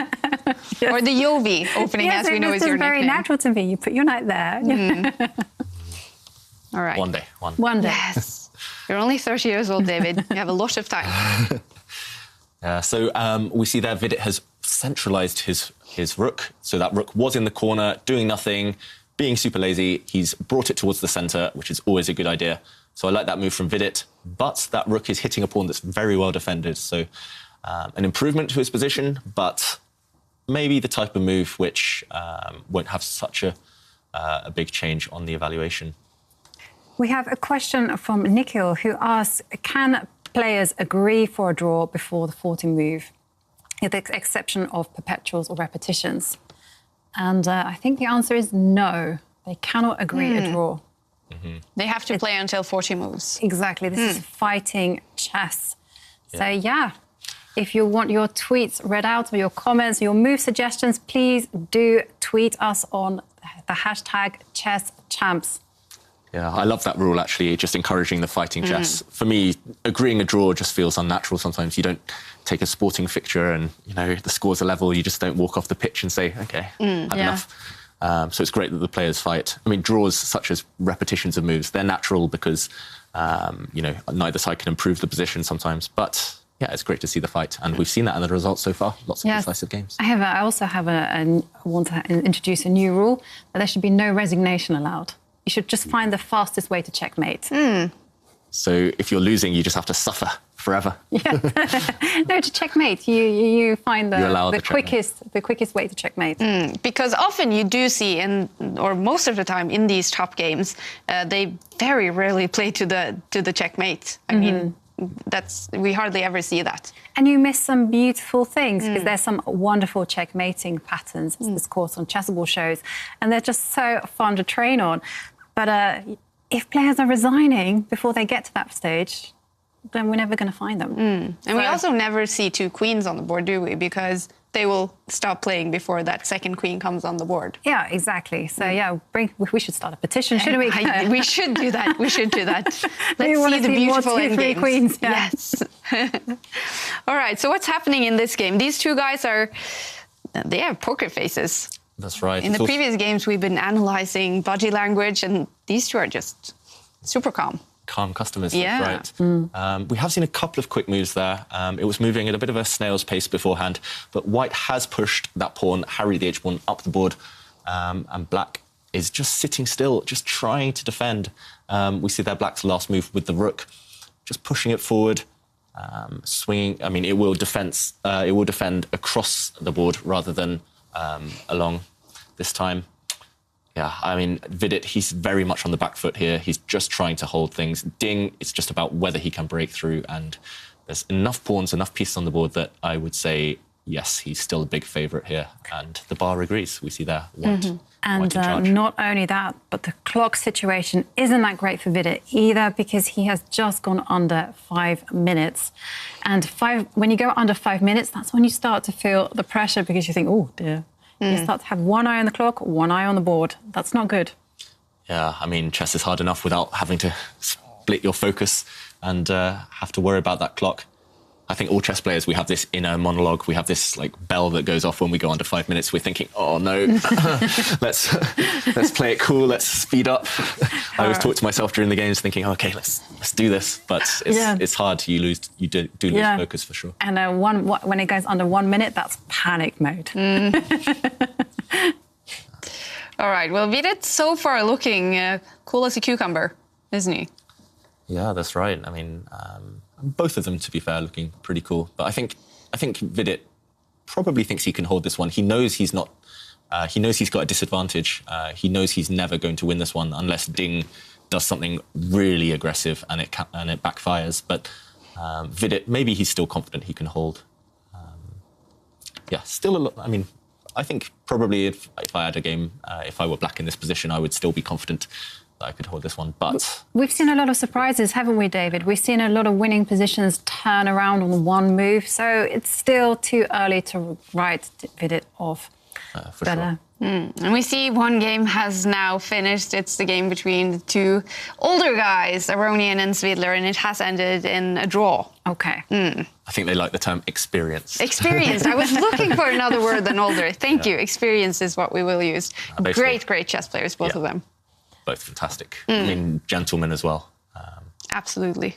We got a comment from Hamad Hussein, who referred back to our conversation about two queens. He says, although we did see two queens in the Grand Chess Tour finals between Alpha Ding and MVL, a game that Ding couldn't win because two queens are hard to handle. That's true. All right. Yeah, actually, I think that game, there were two queens each. So 4 queens on the board. It was chaos. Wow. It was a lot of fun. That's super rare. That's very rare, very rare. So for those of beginners out there as well, you get the chance to promote a pawn into a queen if you reach the end of the board. You can also promote to a rook, a knight or a bishop, but that's very rare. Normally, 99% of the time, you go for the queen because she is the most powerful piece. Then we also have a cool tweet from Kevin Winter who says, loving the commentary. Now I know why David became a 2700 GM.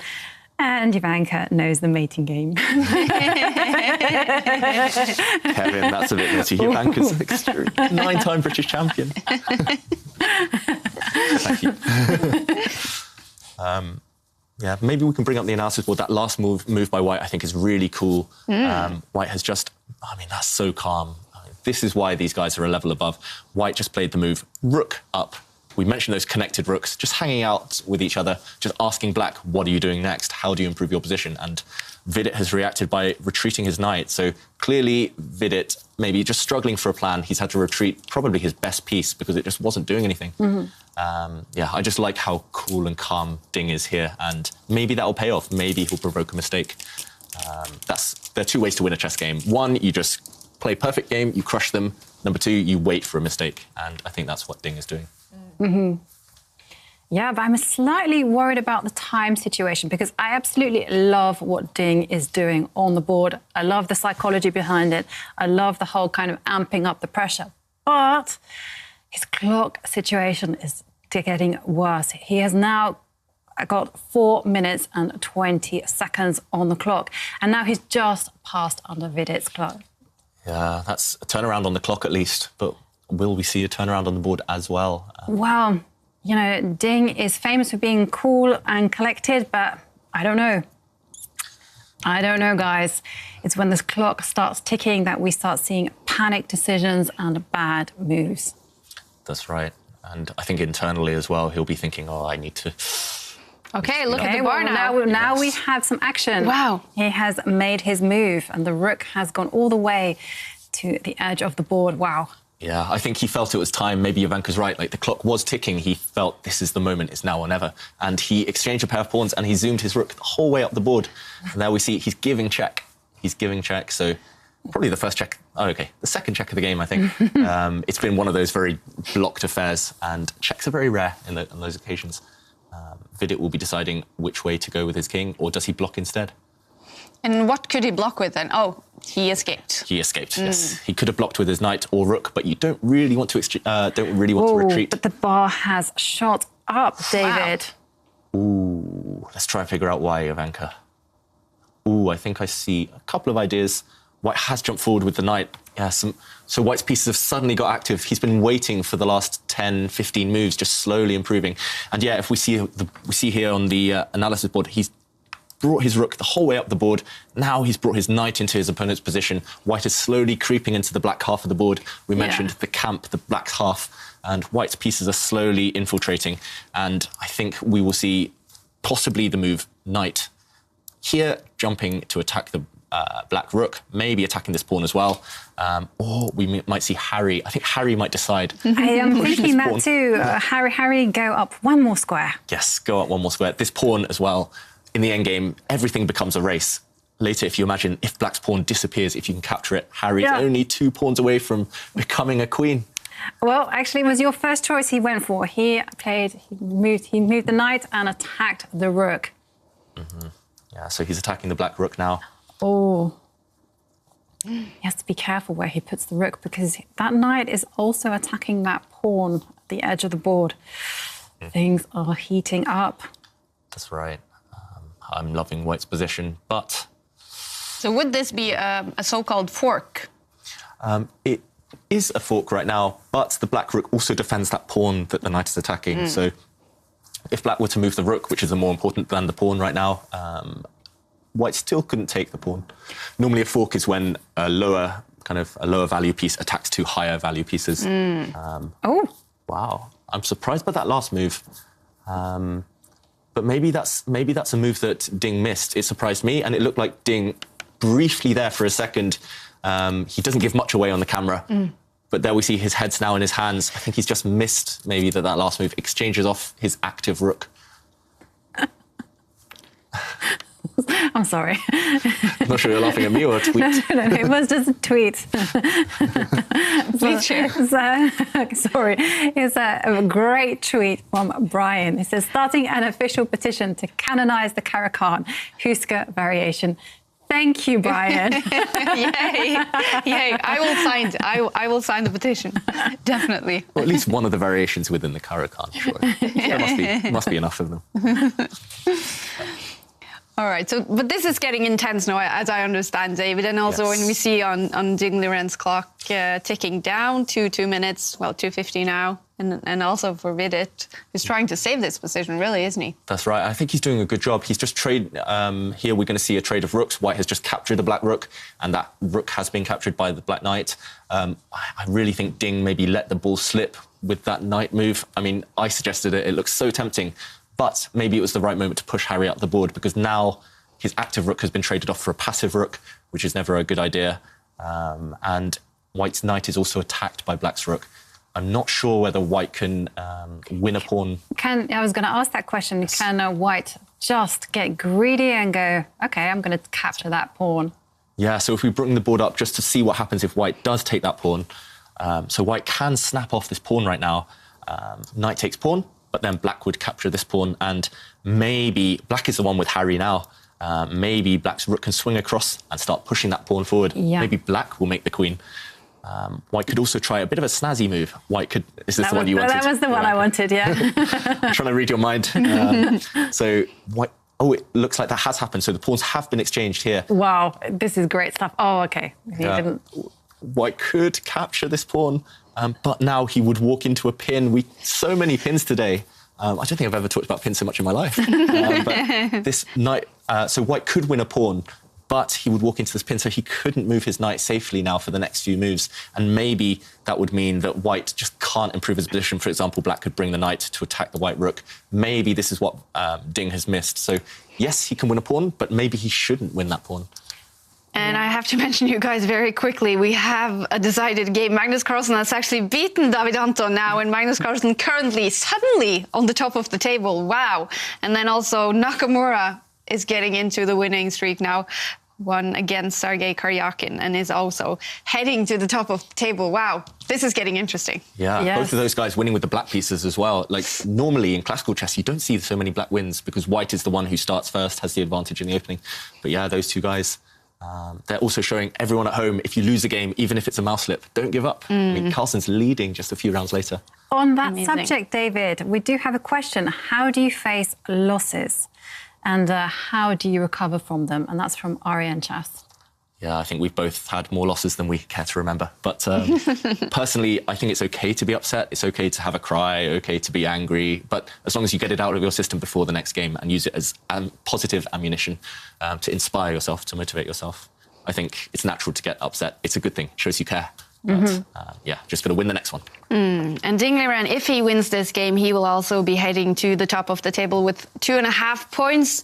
Do you think that is the most likely outcome, David? Or is it still a draw, the most likely outcome? Yeah, a few moves ago, I would have said White. I would have said Ding is in charge for sure. I think he's still got an advantage, but now that one pair of rooks have been exchanged, I think Black's position is a bit healthier than it was. So edging towards the draw, White is trying to go active now with his other rook.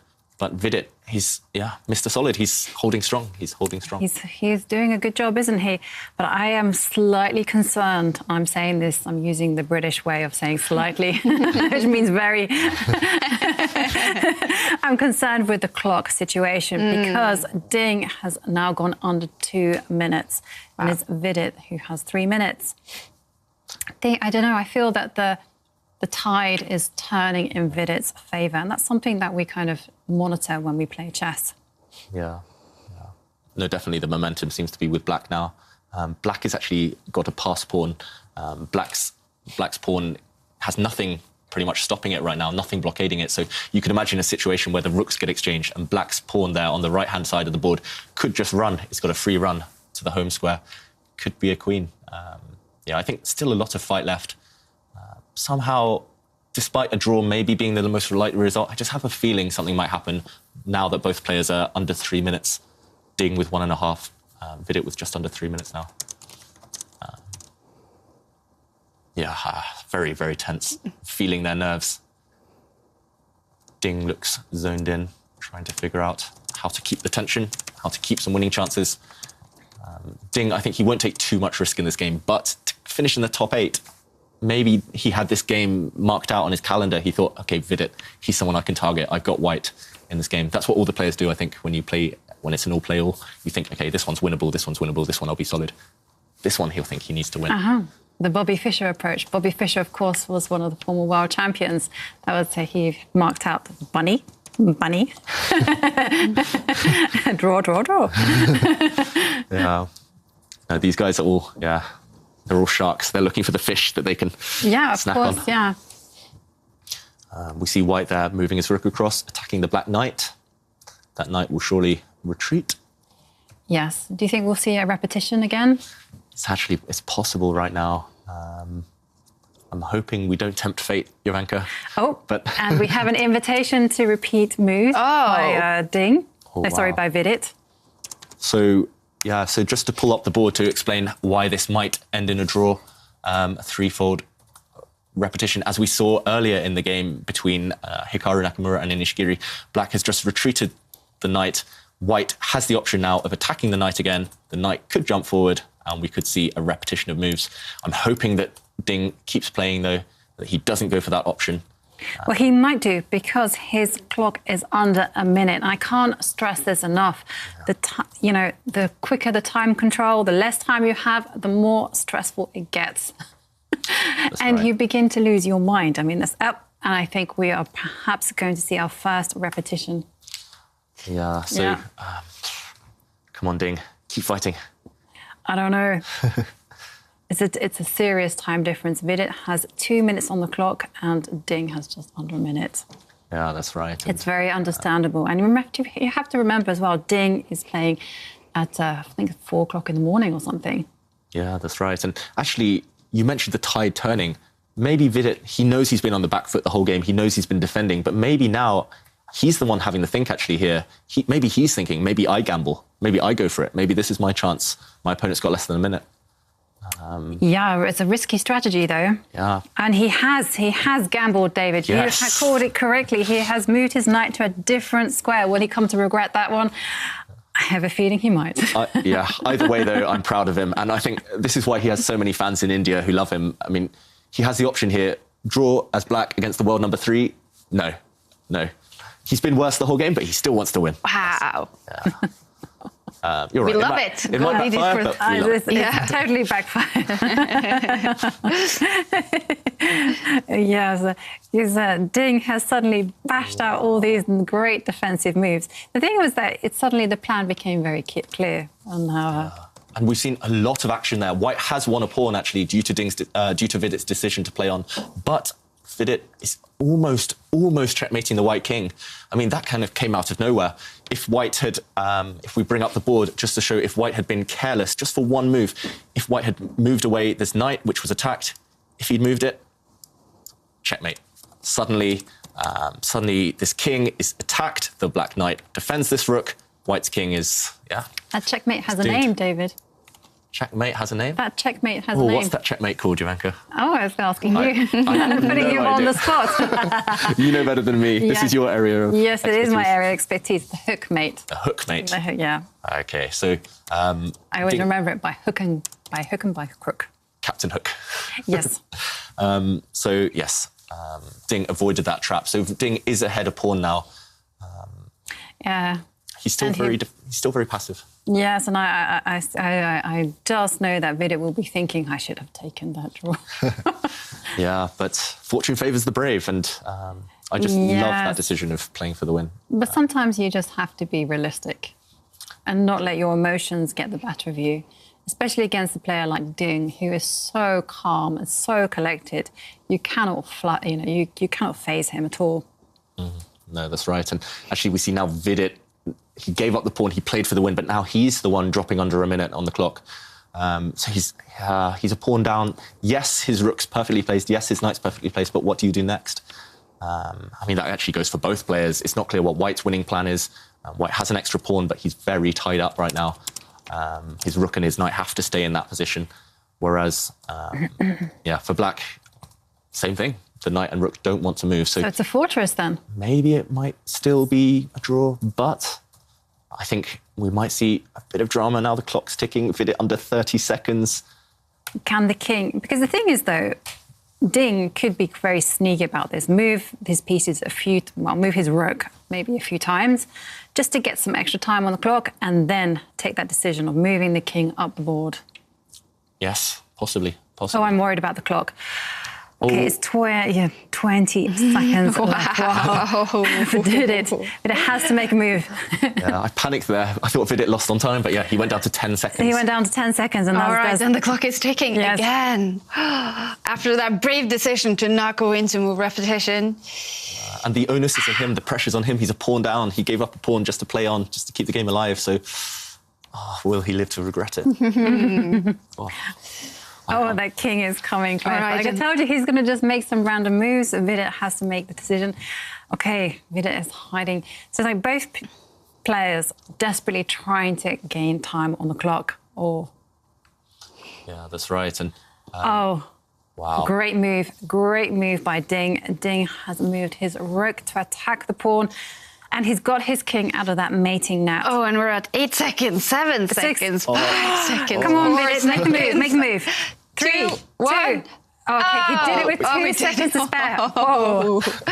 What a... Sometimes I miss playing chess, but then I see moments like this and I think, I'm happy I'm here in the studio.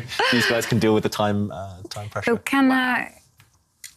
Yeah, okay. So would Ding now, would it be a good idea for him to also play quite quickly now so that Vidit doesn't have the time to think on his time?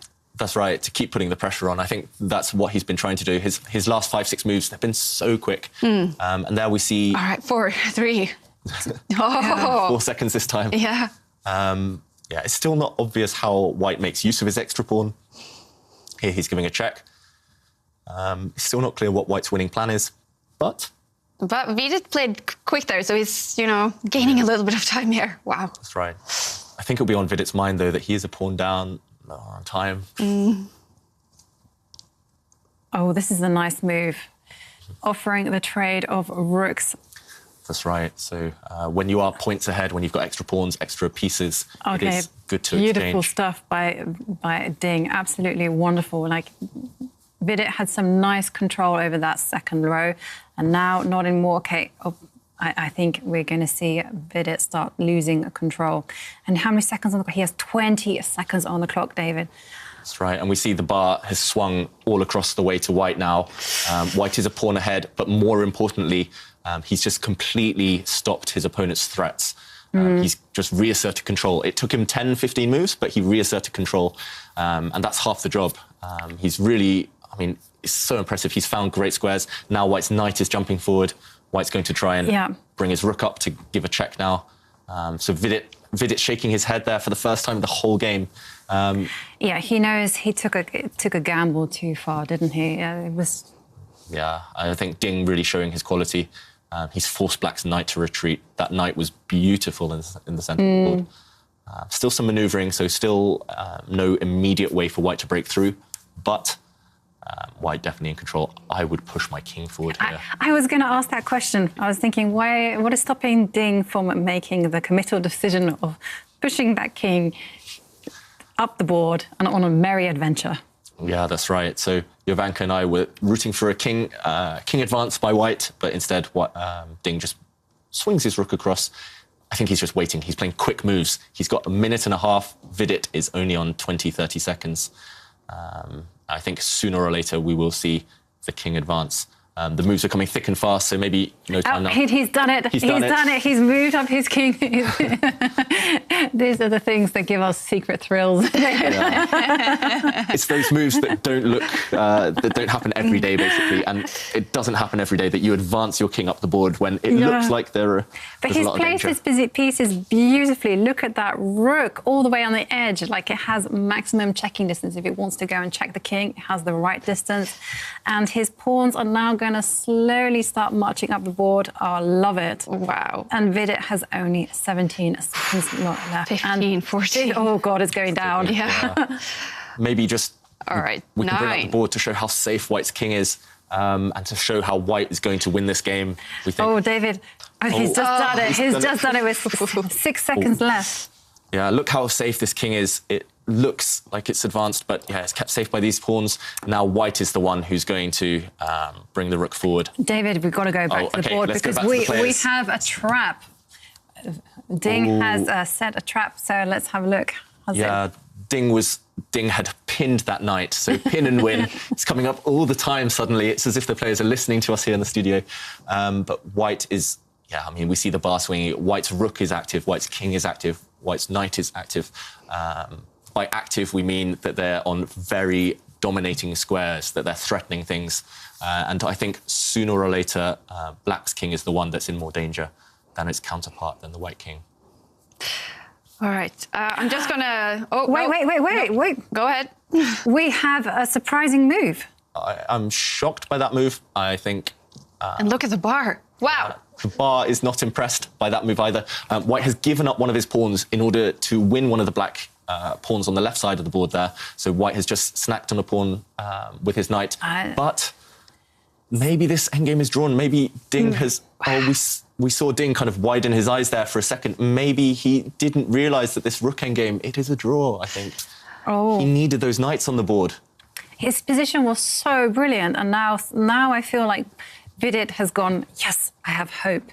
We've seen so many times in this game that people have squandered winning opportunities, and maybe we're going to see the same thing again. That's right. So in this position, White gave a check with his pawn. He didn't need to do this. And after he did this, the knights have been exchanged. He needed those knights on the board. Rook endgames they have high drawish tendencies. I think Black will now hold a fortress. Instead, White should have kept the pressure. Maybe he should have brought his rook back before giving this check with the pawn. I think then he would have still been in complete control. I think he was very close to a win. But this current position... Wow, and extremely impressive by Vidit then, getting back in the game here. Yeah, that's right. Wow. That's why, never give up. Never give up, even if you know you're losing, even if you know you're worse. Ding looks frustrated. Definitely. And it's always a bad sign when you have to retreat your rook like that. I think the problem is White can't make any progress without giving up some of his own pawns. And in rook endgames, if all the pawns come off the board now, it will be a draw. So White is a pawn up. White is the only one who can win, but it won't be enough. So do you think now this will end in a draw quite soon? Probably, yeah. I think Ding will still play for another 15, 20 moves just to test his opponent, just to make him really suffer. But the good thing for Vidit is his moves are very simple now. He just moves his king up and down, and he'll gain a lot of time on the clock. All right. I will just mention that all the other games are now finished, and there are some really interesting results. Timur Rajabov has made a comeback after losing to Magnus Carlsen. He beat Maxim Vachier-Lagrave. Great game by him. And then we also have Anish Giri got a win against Le Quam Liem, and that means that Anish Giri is now the sole leader in the tournament. Wow. Yeah. His decision to make that draw against Nakamura, maybe it was a genius stroke. Exactly. Wow. Yes, maybe. We'll see. I think the thing that stands out to me, so the viewers at home, they can see in the top of the screen there, Black has actually won 4 games this round. Wow, yeah. Maybe Black is the new way to go. I mean, in the past, you used to think White was the one with the advantage, but not so anymore. Yes, and now we're going to see White try to torture Vidit for a long, long time. So what are the chances of this being a draw, David? I think very high, unfortunately. The problem is, in order to make progress, or in order to try and create winning chances, White needs to trade off a couple of pawns, and every pawn that comes off the board now, every set of pawns, it'll bring the game closer to a draw. Well, we're going to see a trade of pawns now, and we'll get to see whether Vidit can indeed hold the position. That's right. The key in rook endgames, in order to win, you need a passed pawn, which means your pawn can't be blocked by or taken by any opposition pawns. And here we see white doesn't have any passed pawns. All of the pawns can be blocked by black's pawns. And that's the big difference in this position. If white had another pawn on the other side of the board running up, then white would win. But not the case this time. All right, guys. Actually, I want to bring another person into this this talk. We have the maker of Harry the H-Phone is joining us from London. We have Ginger GM, Grandmaster Simon Williams. Hi, nice to see you. Hi there, everyone. How are you all doing? Good? All doing good. How are you? I'm doing very well. Yeah, some very exciting games today. A great start for this tournament and some surprising incidents as well, I think. Definitely. Like the game that we are following now, the one between Dingley Ren and Vidit, surprisingly now looks like it's going to end in a draw. Yeah, I think so. I don't think there's enough pawns on the board, and I think David called it very well there. You've got to keep pieces on the board, pawns on the board to win such a position. So I think a draw is likely. All right. Well, you guys, I would love it if you guys would just keep talking and taking us through this end game. We know that Vidit is 40 seconds on the clock now. Yeah, you get a bit of time each move as well, though, so I don't think that's a problem in this position as such, but you can see their concentration there. It's going to be a draw, definitely. Yeah, there is one trap. Black could walk into a checkmate here if he's not careful, if he brings his king. OK, if he brought the king the other way, he would have walked into a checkmate, but I think top grandmasters like this are capable of holding. Yeah. Simon, what's been the highlight of the day for you so far? Well, it's been some great incidents. I mean, the first round was full of action. We had this mouse slip that Magnus Carlsen did, and this is something you normally only get online. I mean, in real life, you can sometimes get it if someone's so nervous, they try to move the piece and they drop it on the board. But in this case, Magnus was probably winning the position, and he did a mouse slip, and he had to resign the game. So that was not the best of starts of Magnus, I would say. So, yeah. And we see that this game has now finished. It ended in a draw. So they can now relax for a few minutes before the last round of the day. Yes. All right. And Simon, we will focus on Magnus in this last game of the round. How do you feel about the way he has been able to make a comeback after that horrible start to the tournament? I think that's Magnus all over, you know, like Magnus is a fighter. There's a reason he's world champion, and he's used to losing games. And I think the way he took the first round, well, OK, he doesn't look so happy there. We can see it in his face, but that's still, probably when the mouse slip happened. Yeah, I think you just got to laugh and sort of shrug it off and get up again. And he's the champion because he can do that. So amazing. He's now bounced his way back into a good position for the rest of the tournament. And I know, Simon, you wanted to talk about one thing he did to bounce back. In the second round, there is one specific move Magnus made that really impressed you. Yeah, I mean, the move he played, I mean, he loves taking risks, and this is something that's made him stand out from other players. But at one point in the game, he grabbed the pawn in the corner of the board, and this just reminded me of another champion, Bobby Fischer, who I'm sure lots of people have heard of. And Bobby Fischer, playing in the 72 World Championships, in the second game of that World Championships against Boris Spassky, he grabbed the pawn, a very dangerous pawn. It actually meant he lost the game, but it's just sort of reminding me of another great champion, that move he did there.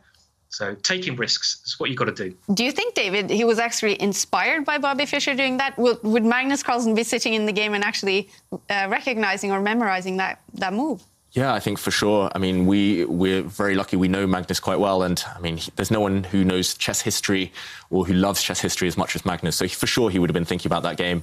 And actually, I've just pulled that up now. And Simon's right. That move is incredible.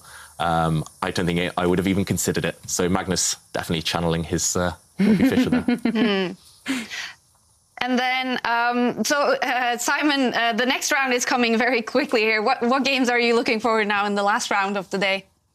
Well, I think the highlight's probably got to be Magnus against, well, I call him the Razor, Ali Razor. And this guy is being pipped as the next world champion. So it's kind of like the current world champion against the future world champion, maybe. So it's going to be, we'll have to wait and see what happens there.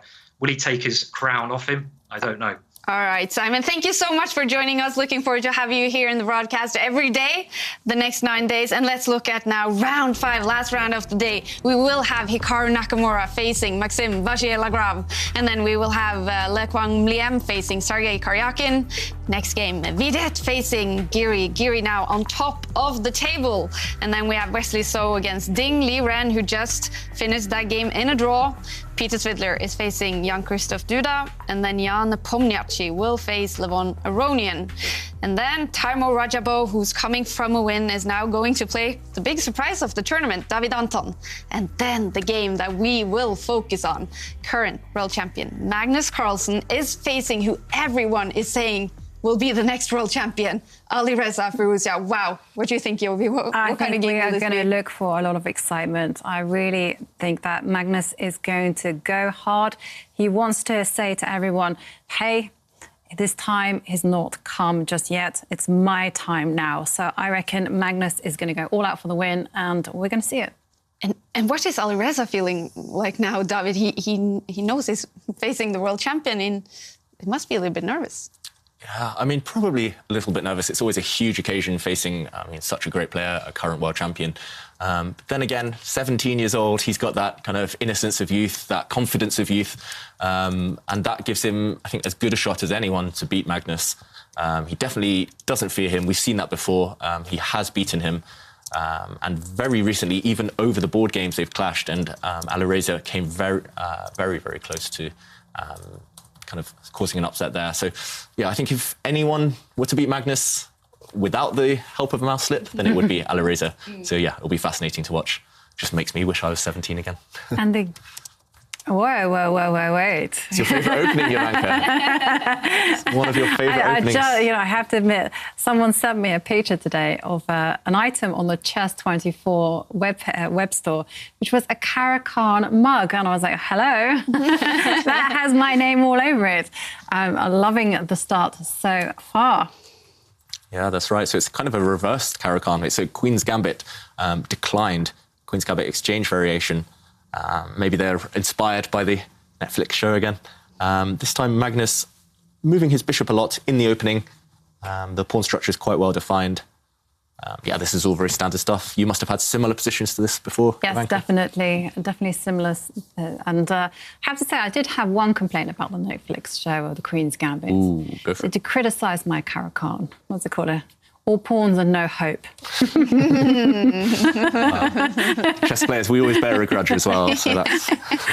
I'm impressed. But we do have a question for you, for David, from Twitter. How does the clock work? It looks like someone will run out of time, but then more is added. And this question is from Justine Banksy.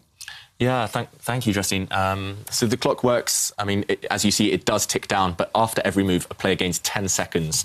So that means that you always have the time to make a move. You won't run out of time unless you completely forget about the clock or unless you panic.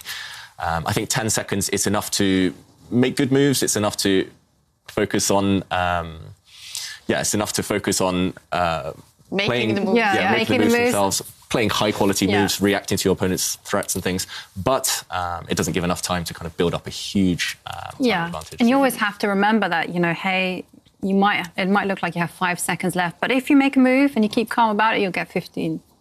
You'll have 15 seconds on the clock. Yeah, you'll get that extra time. So it's quite a generous time control. It's compared to blitz chess, where you get much smaller increment. Normally, you only get maybe 2 seconds after every move. Then it becomes a bit more stressful. But I think the players, they normally try and save as much of those initial 15 minutes as possible, because you can't rely on those 10 seconds alone. It's not enough time to make to compete with players like Magnus Carlsen. And actually, one game already finished. Wow. Jan Pomniachtchi and Levon Aronian has played a draw, and you mentioned that they're not allowed to offer draws before 40 moves have been played. Oh no, is that coming too? Yeah, I think the players in that game, they found a way to make a draw without agreeing to it. They played down a very well-known opening line.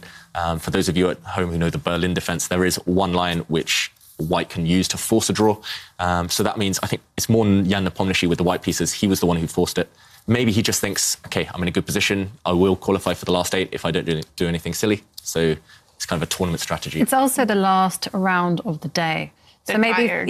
Maybe people are tired and they're thinking, well, it's time to just call it quits, have a good night's sleep, and then back again for tomorrow.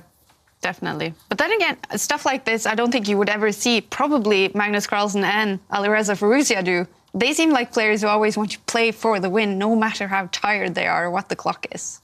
Yeah, and I think that's why they're right at the very top. I mean, that's why Magnus is at the top now and why Firouzja, he's destined for the top.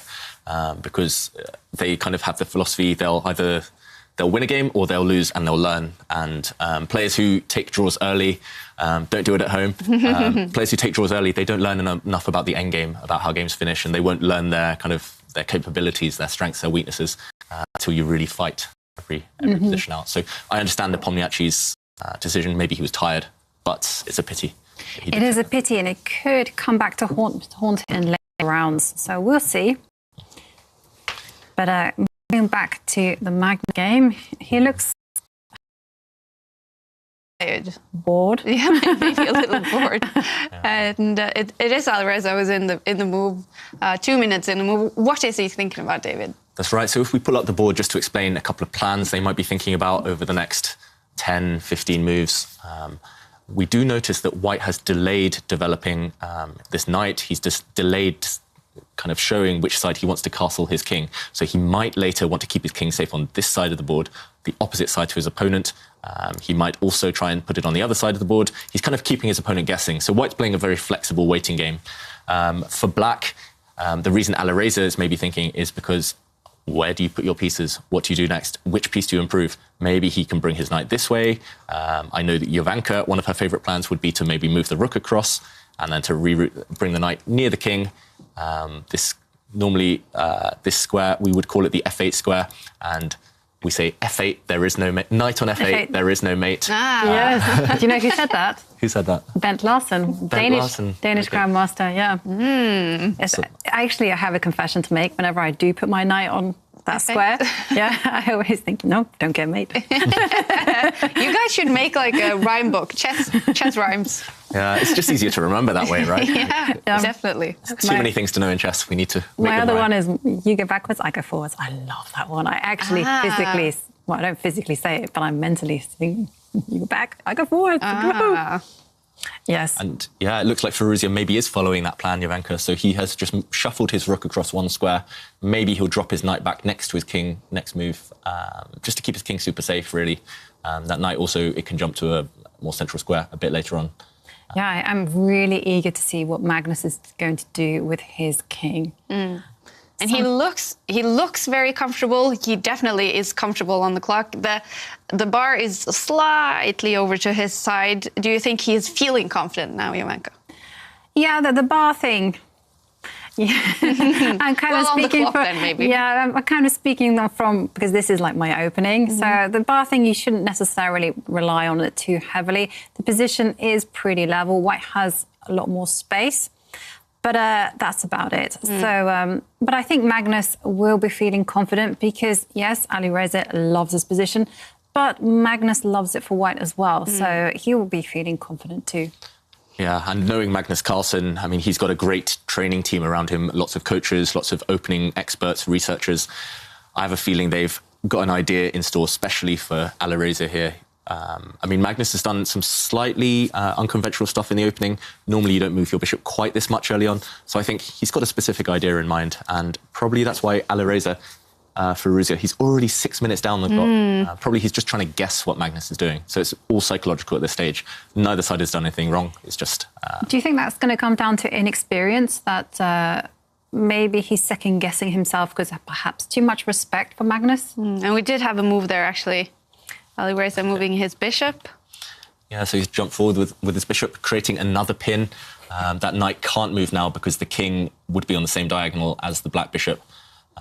So that's a very committal move. Lots of exchanges today of bishops for knights. It's unusual, though, to move the bishop twice in the opening like that, just especially because you have two sleeping pieces on the left-hand side of the board, the rook and the bishop. Those are not in the game just yet. And so I would have been focusing on getting those guys into the game. And instead, Firouzja has played this bishop to the white half of the board. That's right. And yeah, Jovanka touched on it there. I mean, normally just general rule, you just want to move each piece just once in the opening, and only once they're all developed, once they're all kind of doing something, once they've all got a job, then you decide which one to improve. But yeah, slightly strange play. Alireza moving his bishop twice there. White has also moved his bishop one of his bishops 3 times in the opening. So yeah, I think it's just all mind games at the moment. I don't think that pin is too worrying for Magnus. He will just decide whether to bring his king over to safety now by castling the king, or he might try and attack that bishop. Lots of choice. The Norwegian Magnus Carlsen now taking some time to think against Alireza, who, well, actually, that is an interesting story. So he's playing under the FIDE flag, the International Chess Federation flag, but he is originally from Iran. What is the story here, David? Yeah, I mean, the story is very complicated, and originally he was playing for Iran. I mean, just as recently as 1 year ago, I played for England against Iran in the World Team Championship, so he was still playing for them. But I think there were some political problems. Iranian players, the federation doesn't like it when they play against players from Israel. And I think Alireza, he just wanted to be free of all the politics, essentially. So he said he's been living in France for a few years for training purposes. He just said, OK, I'd just rather stay out of all these politics, and I'd rather play under the FIDE flag instead. A tough move to make by such a young guy, Jovanka. Yes, it was definitely a tough decision. You know, no one likes to leave their home federation. You feel some loyalty there. So definitely a tough decision. And yeah, but I mean, all played to FIDE for actually allowing him to play under their banner, and also he's expressing intention to play as France, as David says. So I mean, whatever happens, he has an amazing future ahead of us. And now he is thinking about his move after Magnus has moved his queen. What happened? That's right. So that queen has just jumped forward to attack Black's bishop, just asking Black to make a decision, really. Do you trade the bishop for the knight? Do you retreat the bishop? Do you have to take a move defending it? Very flexible move there from Carlsen. Yeah, I'm still guessing which side he'll put his king. I have no idea. Now you put the idea into my head, and now I'm thinking the same thing. Oh, it's like bingo. King side, queen side. Exactly. But, we should have a poll. Yeah. Is he going to go for war, the opposite side, or is he going to play it a little bit calmly? Yeah. But I mean, that decision, I think, by Alireza to play to stop playing for Iran, I think that just shows his maturity. He'd just rather focus on the chess, just focus on improving and kind of fulfilling his potential. It also shows he has a great network around him, that they took this decision for him and they were like, OK, fine, you can just focus on chess. And that's exactly what he needs. But yes, I'm a little bit concerned about the clock situation, David, because it's not disastrous at the minute, but there's a big imbalance. Magnus Carlsen has 14 minutes and Alireza only has 8 minutes. That's not good news. No, that's right. Normally, I would say that these games, they're not a sprint. It's about what happens a bit later on. But you don't want to give your opponent a huge head start like that. And there we see Magnus react. Like Alireza spent a couple of minutes on a move. Magnus reacted immediately. Is that a mental thing for Magnus, actually?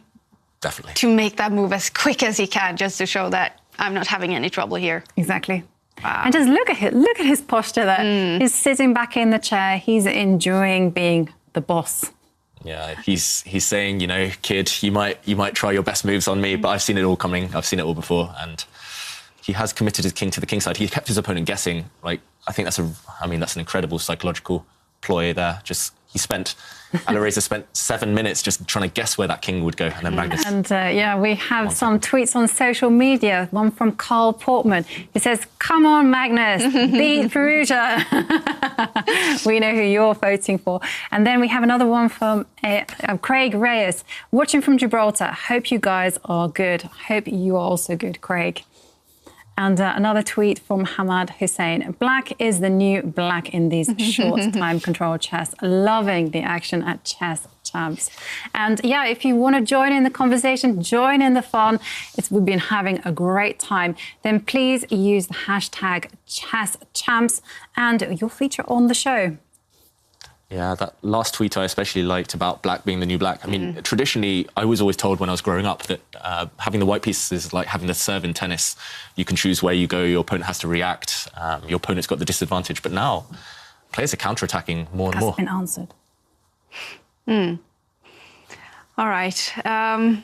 Alireza still thinking, and now he's under 7 minutes on the clock. Magnus Carlsen has double amount of time on his clock. I mean, that's not a good sign at all. Actually, the last time these guys met over the board, here in Norway, in Stavanger, Alireza Firouzja had a dead-drawn position. Just one move would draw the game immediately, but because he got low on time, he panicked. And I saw footage of that. He was physically shaking. Yeah. And then he put his king on the wrong square, and he had to resign immediately. So instead of putting his king on the right square and making a draw, he just panicked and lost. And it was all because of the clock. And that was a long game, a classical game. So it shows that maybe nerves are a factor. Maybe you're right, Kaya. And we also see, I mean, at my level of chess, I love looking at the bar. And I have to say, it is swinging, not significantly, but it is swinging over to Magnus' side, the white side. Yeah, that's right. Would you guys also prefer to be white right now? I know I would. Yeah. What about you, Jovanka? No, put me on the spot. The brain says yes. But you're loyal to the Queen's But Gambit I'm plan. loyal to this opening. I've got to see it through. You've got to be consistent. David, is very important. Maybe if we bring up the board just to show why I think maybe the bar favours white and why I favour white, just so we can illustrate a couple of things. I think it's mainly because black, his pieces are asleep on that left-hand side of the board.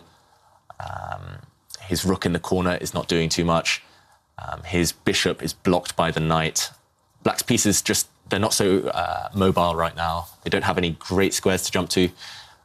Whereas white's queen looks very nice and active. White has an extra pawn in the centre of the board. It's just very small things, but they all build up into a decent size advantage, I think. But yeah, I mean, still a lot of tension. And I think Magnus, he'll know he has a position that he likes. It's just about turning that into something a bit more long-term, turning that into an attack or maybe a material advantage a bit later on.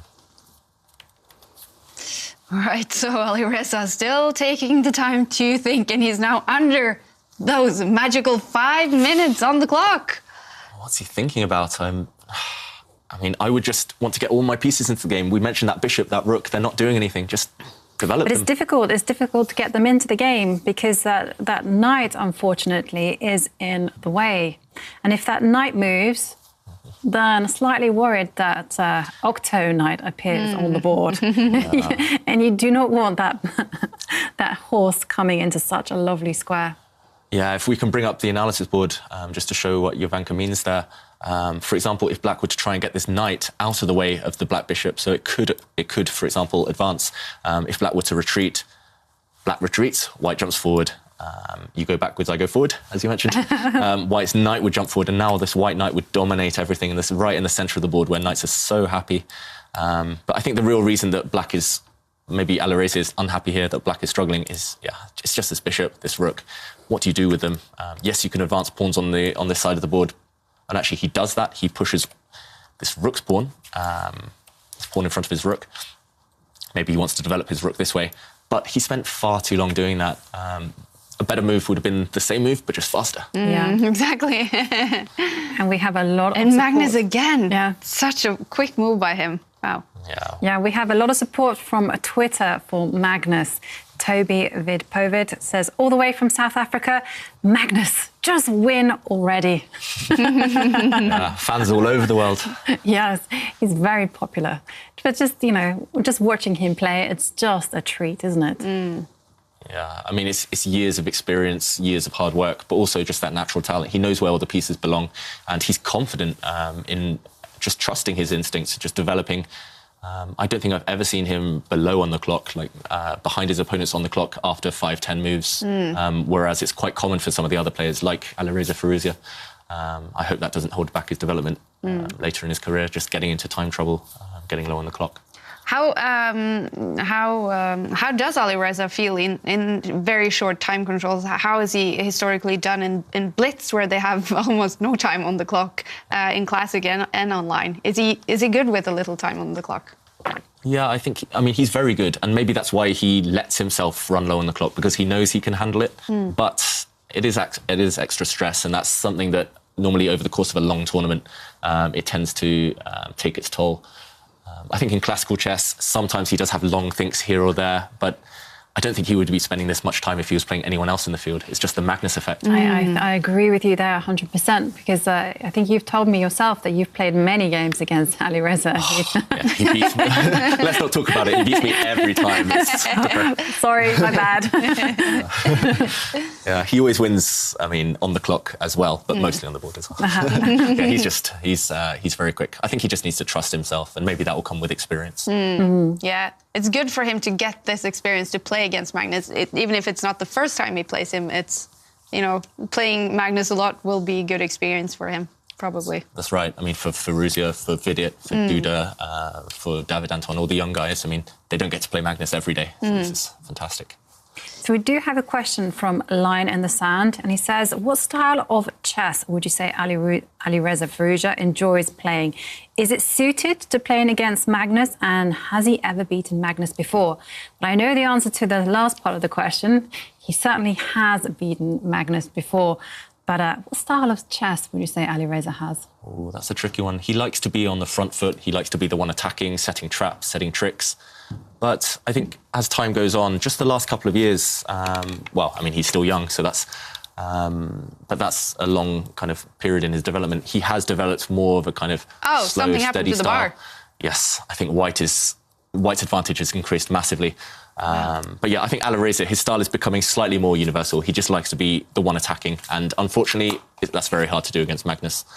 Yeah, maybe we can jump into the board quickly just to show why that bar is jumping over to Magnus's side. White's advantage is growing. Has Alireza made the blunder? Yeah, I think it's maybe not a blunder. It's just a series of small mistakes. It's just not one mistake. Look at the bar now. Yeah, I mean, I think it's growing every move, the advantage for White. He did jump in with his knight. That knight got traded off. And after pawn takes pawn, instead of recapturing, this is classy chess from Magnus Carlsen. White could take this pawn with the knight. He could take it with the queen. But no, he improves his rook first. He improves a piece that was doing nothing. And he will take that pawn with his rook.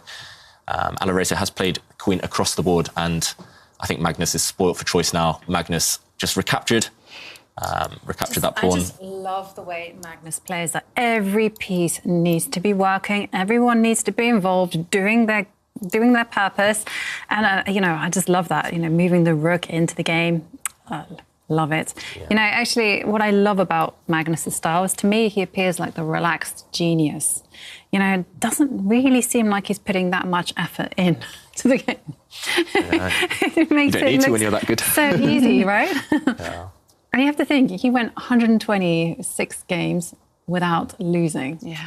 That's just unbelievable stuff. And that he did eventually lose, didn't he, to one of the players in this field. To Duda? Yeah, which he will face tomorrow or in 2 days. I don't really have the schedule in my head, but yeah. Yeah, that'll be a big matchup. Yeah. Magnus trying to stamp his authority after losing that game. But, I mean, I like what Firouzja's done. He's giving up a pawn. He's trying to get active finally. But I think maybe the damage has been done. White has a choice now. White can take two different pawns with his rook. Yeah, I mean, and there we see Magnus has captured one of the pawns. Yeah, I think Magnus... hang on. Yes, so we're under 4 minutes for Firouzja. Oh, wow. Yeah, Magnus has barely paused for thought. I mean, he's still got 12 minutes on the clock. We've already played 22 moves. He's even stifling a yawn there. He's probably seen how to win this position already. He's figured it out. Wow, this must be uncomfortable for Alireza. Yes, no doubt. And if he is able to watch how Magnus is on the call, then he will be even more put off, because he'll say, well, my opponent is not even trying. And he's just beating me very easily. So we do have, we have a move. We have an amazing move. Huge developments. We've seen White has just about, oh, wow, I'm surprised by that last move. I thought we were going to see... Queen disappearing from the board. So actually, if we bring up the analysis board, we have seen an exchange of rooks there. But Jovanka and I were both shocked, I think, for the moment. We were both speechless. Just on that last move, Black has attacked the White Queen with his knight. And Magnus ignored that. He just captured the Black rook. So Black had the option to capture this queen. Yes, White will get 2 rooks for the queen, so it's roughly a fair trade. But after moving his king, maybe... long-term, Black would have some attacking chances with his queen. It's always, especially in speed chess, it's easier to play with the queen than the rooks. And especially now, White's rooks would be disconnected, White's rooks wouldn't be coordinated at all. I would have gone for this without thinking for Black. I just think a queen is such a good piece to play with. At least it would cause Magnus to think, and there'll be some imbalance. Instead, Alireza just accepted a position where he is a pawn down. But we have a surprising move by Magnus, I would say. He's just moved his king, David. It's quite a mad position. Pieces are all over the place, and he's just gone and played his king and tucked it into a little hole. Mysterious. I think the reason is very specific. He just wants to give extra protection to his bishop. The Black Queen maybe eyeing up that bishop on that right-hand side of the board. So White is just keeping his pawns, his bishop, really nice and safe. That king, we see there, that's the perfect king, really. It's just tucked away, protected. Nothing can give it check right now. Nothing can attack that White king. So a very calm move, you're right. I'm surprised. I don't think I would have found that move at all. But that's why these guys, this is why Magnus Carlsen's the world champion.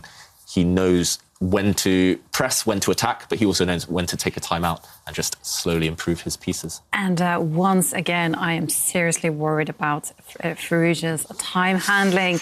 Look at the difference. Magnus Carlsen just has 12 minutes and Firouzja has just over 2.5 minutes. Not good, very imbalanced. Yeah, that's right. I mean, it's not just being a pawn down against the world champion. I mean, giving him that handicap of 10 extra minutes almost. But we have a tricky move on the board. Firouzja has just advanced his pawn forward. I think he has some tricks in mind. That's right. Will Magnus spot them? Magnus has kind of ignored it, but he's just improved his queen now, taking his queen off the diagonal of the Black bishop. Black, like you said, he's pushed Harry the H-pawn forward. He's maybe trying to set up some tricks against the White king. But I think there's no immediate threats. Black still needs a few moves to prepare any attack. Yeah. And Magnus is confident that he's got everything covered. I love Magnus's last move, just calmly moving the queen away from this pin against the bishop. Yeah, that's right. When in doubt, improve your pieces. Exactly, yes. Words to live by.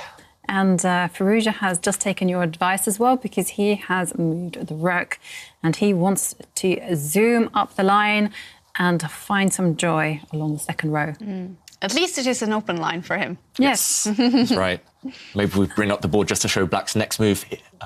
If he gets the time, Kaya mentions this, rooks, they love these open lines, and Black would love to plant his rook deep into the White camp, the enemy camp, and also it just happens to be on the same line as the White king. So it doesn't sound like much right now, and there's a lot in the way of the rook on that rank. But yeah, if Alireza, if he gets 2 or 3 moves to go active, maybe he'll start scaring Magnus. Magnus will have to be on the defensive, but I think Magnus has still got everything under control right now. Maybe he'll try and stop that plan. Yep. Yep, and well, he's just ignored it, David. These guys, cool as a cucumber. And he's just simply moved the A-pawn up the board. Yeah, I think Magnus actually, he's trying, he doesn't mind about the exchange of pawns. It's more about trying to activate his own rook. His own rook now is on an open line. His own rook is much more active than it was just the last move. But can Alireza just suddenly jump into the position, zoom up the board and perhaps say, well, I have hope? Good question. I mean, I would, as Alireza now, with 2 minutes left on the clock, I would be panicking slightly. I would think, OK, now or never, I have to go for some kind of counterattack. So I would bring my rook down. But it does leave the king, the Black king, slightly defenseless. So, for example... and look at Alireza now, biting his nails. Oh, yeah. The moves are going to come thick and fast, I think, soon. Maybe if we bring up the board just to show what he's thinking about. I think in this current position... Alireza wants to bring his rook forward, but then he would leave his king with, just completely defenseless. White would give a check and maybe another rook lift, and this would threaten a big checkmate against the Black king. Black king is trapped here, and White's pieces really, I mean, they're deep in enemy territory, and I think that would be the close to the end of the game, maybe. Still not over, but this is what Alireza is thinking about now for sure, and he's going to 1 minute. Not good signs. Once he goes under a minute, you can rest assured that's when the panic sets in, and he's tucked his king away and trying to avoid this problem. And OK, Magnus, he doesn't allow anything, does he? I just love it. He just retreats his queen backwards, and he passes the move back to Alireza and says, yes, what you going to do now? Yeah, and Alireza, he looks just confused, bemused. He's like, oh, just this time pressure, just got no time to think at all. He's going to 40 seconds. Magnus still has 11 minutes. 41 seconds. Will he crack? Will the final mistake come now? And we're also mentioning that Wesley So and Ding Liren has played a draw. So Wesley So now in joint lead before all the games have finished. And this game definitely one of the ones we're looking for that could quite possibly end in a decided game. And we do have a tweet from Chess24 about Ding Liren. He says, a steady start for Ding Liren, who is getting used to playing until after 5 a.m. in the morning in China. Yeah, good job from Ding. We wish him a good morning sleep. Yes. All right, 26 seconds for Alireza, and now he's made his move. He's made his move, okay, and he's attacking the queen, okay. That's right, he's jumped forward with his knight, attacking the white queen. Magnus will see that. Magnus will improve his queen now. Black's knight was nicely placed in the centre of the board, so Magnus will be happy that he's forced his opponent, forced Firouzja to misplace it. A lot of tension. I think it's not just having that time disadvantage and the likelihood of blundering increasing. I think it's also just the fact for Magnus, if something goes wrong, he'll still have 10 minutes to think. And for the world champion, he's got that advantage. He's got that extra pawn. And can that knight do any damage?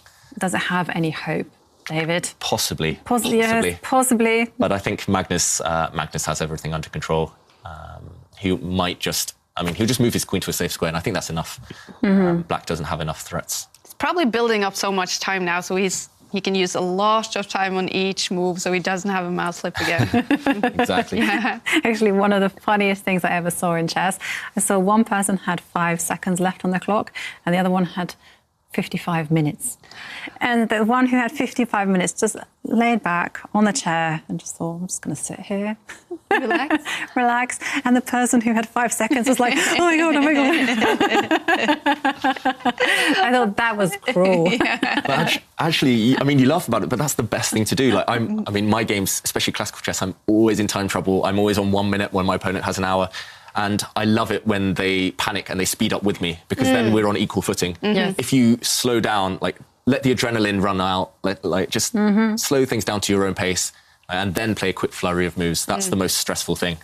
And we have some moves on the board.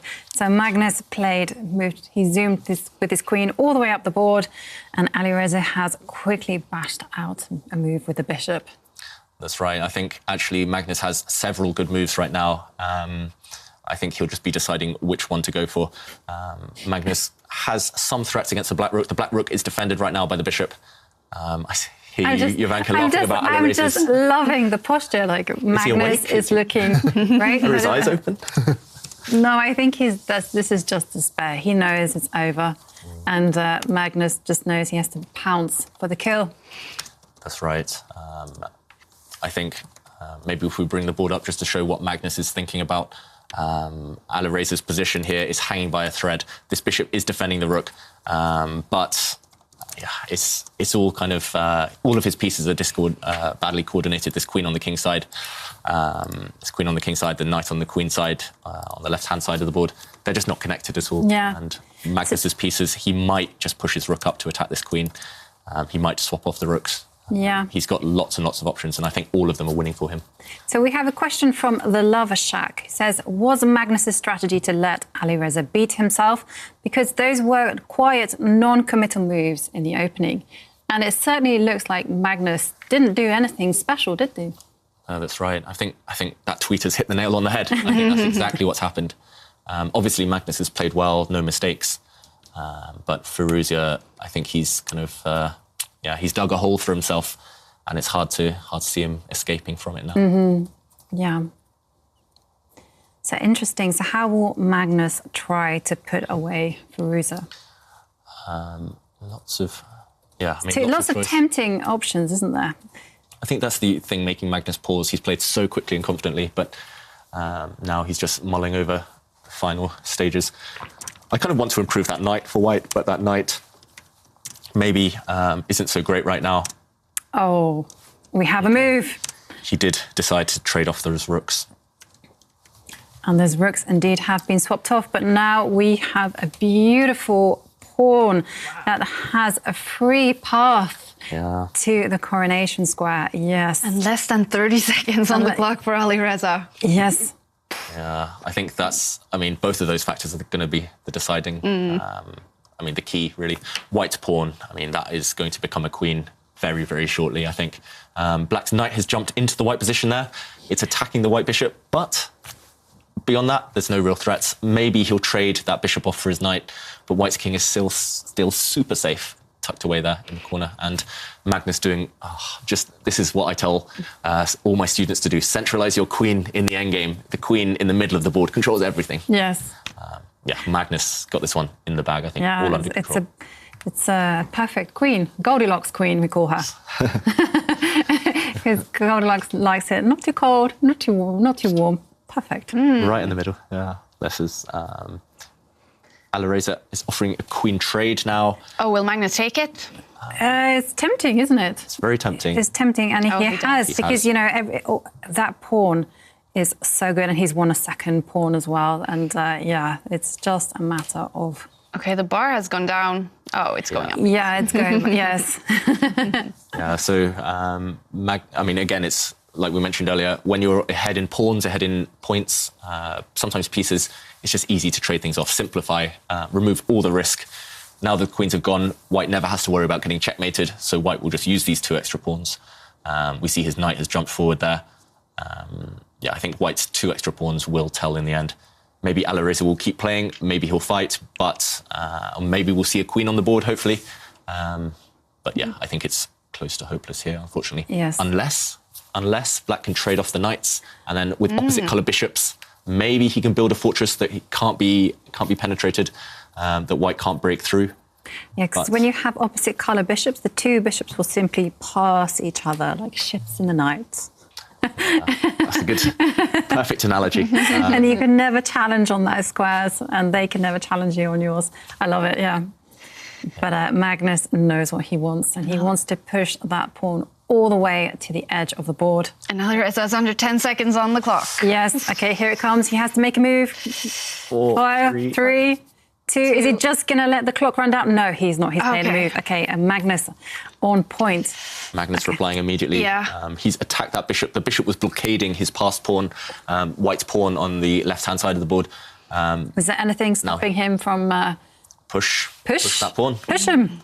That pawn, I think he will be pushed in a moment. That pawn is running through. Black will have to sacrifice his bishop. Yeah. Yep, and is there... Black will have to give up his bishop or his knight for that pawn, and... Yeah, he's managed to find him. He's managed to defend it on the that last square, which is a bit unfortunate.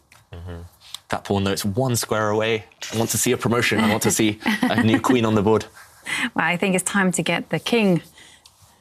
I actually have a name for my king. What do you call your king? Benjamin. Benjamin the king? Yes, it has a name. Catchy. It's called, yes. And it has a very specific reason why it's called Benjamin. And, and we actually have a tweet from your pal Bobby. It says, 5 hours watching chess, some of the most nail-biting stuff, and learnt more than I think I can comprehend. If you want to get in the action, remember to tweet us using the hashtag #ChessChamps.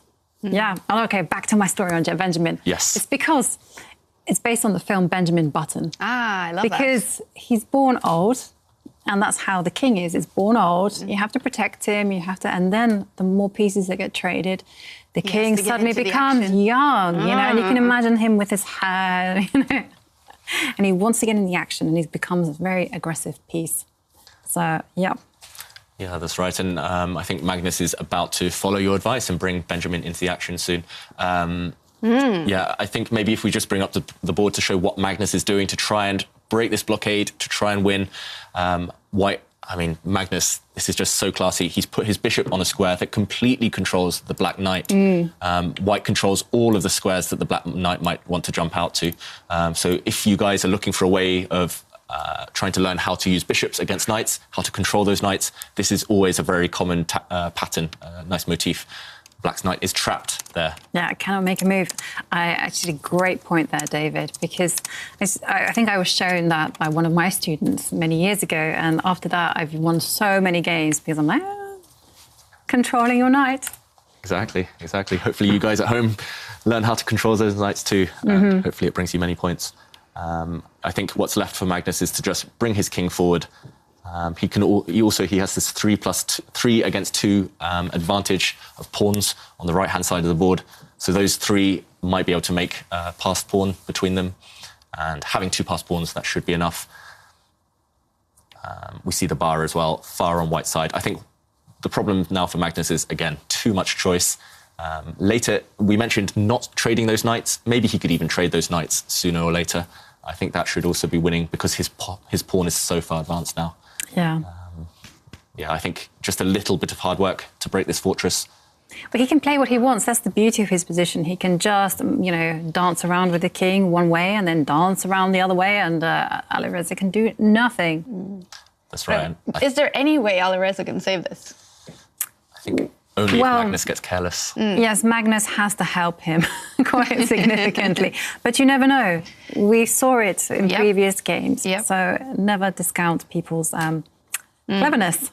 All right, we also have another decided game. It ended in a draw between Petter Svedler and Jan-Krzysztof Duda. So we started the day with a lot of draws, and it looks like we're ending the day with a lot of draws, but we're still watching a game who probably will be decided. That's right. I mean, Firouzja, he's putting up as much resistance as he can, at least. He's now attacking a pawn with his bishop. I'm a bit surprised at Magnus's last move. I saw he wasn't... What is this? Okay. Are you happy? Yes. Happy with Magnus's decision? Yes. Yeah. Yes. He knows which pawns to advance. Yeah, so we've seen... I mean, I wouldn't have gone for this personally. I think Jovanka was shocked. But White has traded off those knights. And we've got that kind of position that we were talking about, those opposite colour bishops. Well, the thing is, this is a very risky strategy because if Alireza is able to hold the position, it will be a draw. There's just no way that Magnus can challenge that light-squared bishop.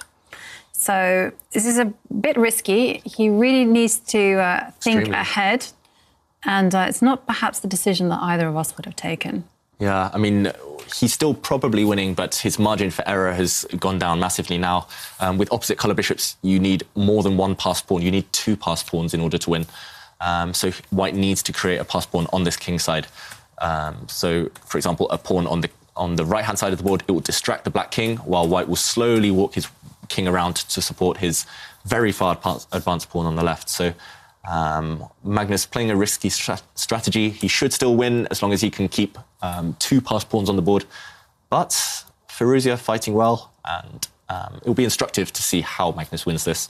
I know when I was young, I really struggled with these opposite colour bishop endgames. I didn't know what was winning, what was drawn. But I think Magnus still has this one under control.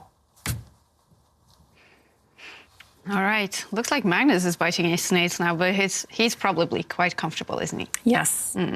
It's when you reach a position where you have just 2 results, which is either going to be a win or, in the very, very worst case, it's going to be a draw, you kind of tend to feel quite comfortable. And you actually enjoy it a little bit because you think, well, can you hold it, my friend? Yeah, so we see 1 pair of pawns coming off the board here. White will trade off another set of pawns shortly. Yeah. So he'll have 2 passed pawns just against the black king and the black bishop. But those 2 pawns, black will not be able to hold them both, unfortunately. We see the bar swinging a lot now. Is this complicated for the computer to analyze? Yeah, sometimes in endgames, computers struggle to see which position is a fortress, which position can be held. But there we see White has what the computer thinks is a 15.5 advantage, which means the game should be over. Yeah. And White has actually traded one of his pawns for he's traded his most far advanced pawn for one of the pawns on the right-hand side of the board. So White has 2 connected passed pawns, and connected passed pawns are even better than a passed pawn on its own. It means they can kind of shepherd each other forward. They can hold hands and just walk up the board. And Black, sometimes these positions are drawn. I think if the black bishop could sacrifice itself for both of White's pawns, if White's left with just the bishop, White would no longer have the material to win this one. But Black will not be able to sacrifice his bishop for both of the pawns. He'll have to lose his bishop for one of them, and White will still have 1 pawn to make a queen at the end. Yes, and the king is coming in, so I think it is going to be curtains for Black. Yeah. And it maybe looks a little bit on Alireza now that he's realizing that this probably will be a loss for him. That's right. And maybe if we bring the board up just quickly, just to show why White is going to win this one. Unless we might see a resignation though in a few moves. Oh, yeah. I'm not sure. Maybe we'll explain this one to everyone at home as soon as it finishes. Yeah, there's one move that Magnus mustn't make. Oh. There's just one trick to avoid. For example, if Black were to push his bishop on this diagonal, if White were to carelessly push his pawn forward, Black would be able to exchange his bishop for White's pawns, and this would be a draw. White only has a bishop, and you can't checkmate with just a bishop. Actually, we've seen it on the game. Not exactly. Magnus hasn't fallen for the trick, but it is in play. Yeah, so the trick is in play. So White cannot advance this pawn because the bishop would capture, and it would be a draw. But instead, a slow way round. Benjamin is coming. The king. He's coming. The king is just going to walk up the board and then guide its pawns, forward. So a slow way to win for Magnus, but I think guaranteed. Yeah, and we have a result. And Magnus has won. Magnus Carlsen has beat the young one, the next world champion that many supposes he will be, Alireza Firouzja. A huge win for Magnus. He must feel so relieved now, David. That's right, especially after the way we saw him start the day. I mean, imagine losing to a mouse slip and then recovering with a few wins towards the end there. He's building up a head of steam now. It's what he likes to do, isn't he? I think he enjoys the comebacks. So somehow I feel that he gets particular pleasure from doing that. And he is now in the sole lead in the tournament with at least 3 games still going on. But after starting the day with a loss like he did, what do you think it means to him to now finish off this way? He'll be feeling pumped because if this game had ended in any other way, I think it would have been a disaster hit for him. But, you know, he won it so easily. He also played a great game the game before. So I think he's feeling, yep, that was just an accident. I'm in control now. Yeah, I mean, without that mouse slip, he might have won 4 out of his 5 games and drawn the other. I mean, that would be a dominating score. Nearly nobody can compete with that in world chess. Nobody beats people as easily as he does. So, considering that he normally peaks towards the end of the tournament, towards the knockout stages, this is a great start for him. I think he'll be feeling confident. And how about Alireza then? How is he feeling now? I mean, he is the young one in this tournament, but he's showing such huge quality that, you know, he would be disappointed after a loss. Yes, he is slightly disappointed, but at the same time, you kind of get the impression that he's here to learn. These are lessons for him, and, you know, if he loses, great, fine, no worries. And if he wins, even better. So he's just learning. He's just getting better on a, let's say, daily basis. It's a bit scary, actually. But, I don't think he'll be too bothered. And it's been a long day of chess for these 2 players now, for everyone. Judging by the look of them now, do you think they are a little bit tired? It looked like they wanted more. They're still sat at the computer. Knowing Magnus, he might log on to Chess24 and play some blitz games. He's never has enough, I think, and that's why he's so good. But I mean, I look forward tomorrow to seeing how Magnus continues up his momentum, and maybe how Firouzja tries to fight back, because there's still 10 more rounds. There's still plenty of time for Firouzja to put some wins together and qualify in those top 8, qualify for the knockout stages. All right, we do have one game still going on. We're gonna pop over to that one, and it is the game between Vidit and Anish Giri, who's been doing so well so far. We see the bar is just stuck in the middle here. Is this a draw? I think there isn't so much material left on the board. Black has 2 threats, though. Maybe if we just quickly bring up the analysis board before the action really quickens up. I think they're going to start playing really speedy moves soon. Black's last move is a nasty one. It's a tricky one. He set up the threat of rook check, and that would be what we call a fork, a double attack. The rook would fork the king and the knight, and therefore Vidit has moved his knight away so that knight wouldn't be attacked, and he's defending this pawn here in the corner. So yes, it should be a draw, but I think the only one who can win is maybe Anish Giri. Yeah, it looks like there's some traps and tricks in the position, because I can see it quickly going wrong, especially because Vidit doesn't have so much time. 18 seconds left on the clock. Not great. These guys, they're great friends off the board, actually. I think Vidit has helped Anish prepare for events before, but Anish showing he's ruthless. He still wants to win. I think he would. I mean, he'd have a fantastic score going into day 2 if he does win. If he does pick up a win in this game. And will that clock for Vidit be a problem here? 30 seconds now. I think so. Yeah. I think it might not be a winning edge, but it's certainly going to cause a few moments. Oh, okay. I spoke too soon. I mean, there's still a trap in the position. If White captures that pawn with his rook now, he'll walk into another fork. The bishop will zoom down and give a check, attacking the white rook, attacking the white king. So still a few traps. Anish is trying everything. He's trying every trick in the book just to win this one.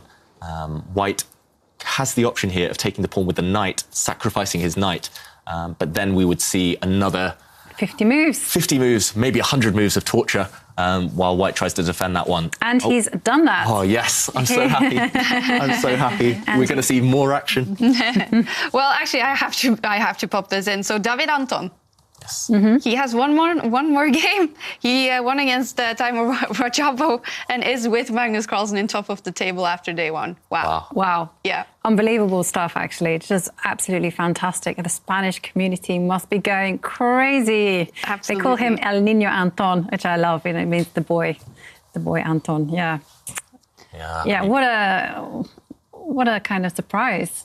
I did not expect that. And I love it, to be honest. Yeah. I love that the underdog, person who's rated bottom So far seed below, yeah. and quite significantly below the others. I don't think he's 2,700 even. No, I think he's the only player outside the world top 50 in classical ratings. But it shows that anyone on their day can match up with these top guys. And I just hope, I mean, it will be so fun to watch his games tomorrow and the day after. I mean, imagine if he qualifies for the knockout stages. That'll be one of the biggest surprises in online chess history, maybe. Absolutely. Yeah, so just to bring up the board to show what's possibly going to happen here.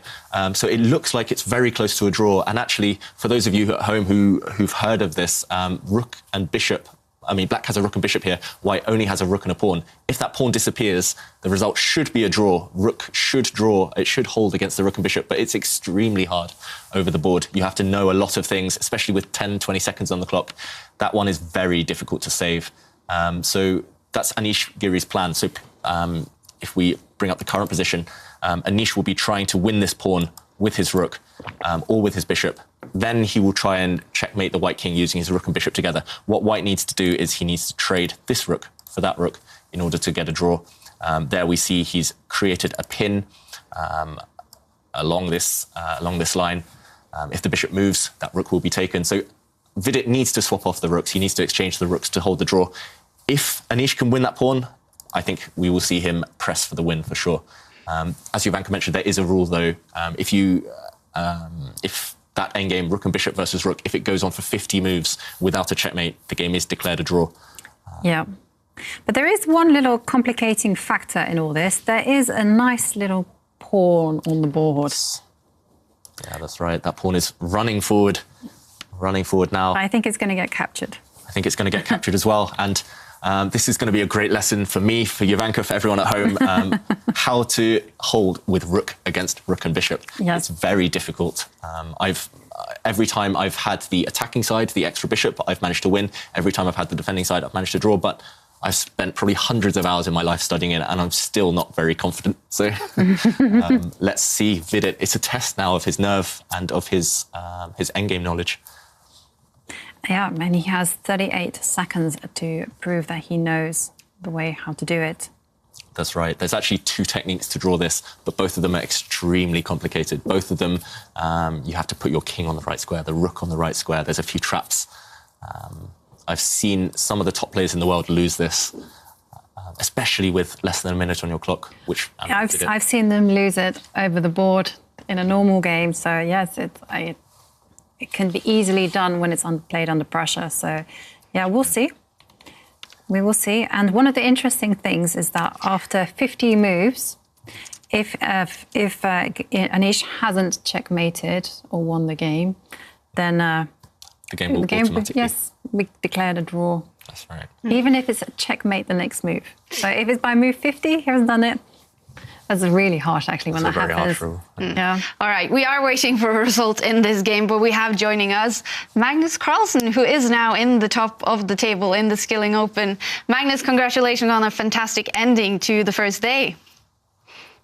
Yeah, thank you so much. Obviously, it wasn't the best of starts, but I think my play improved in the last few games, and the results were obviously as good as they could be. Yeah, and you said your game improved in the 3 last games, but no doubt you played fantastic also in that first game, and then that devastating mouse slip. Take us through what happened in your head there.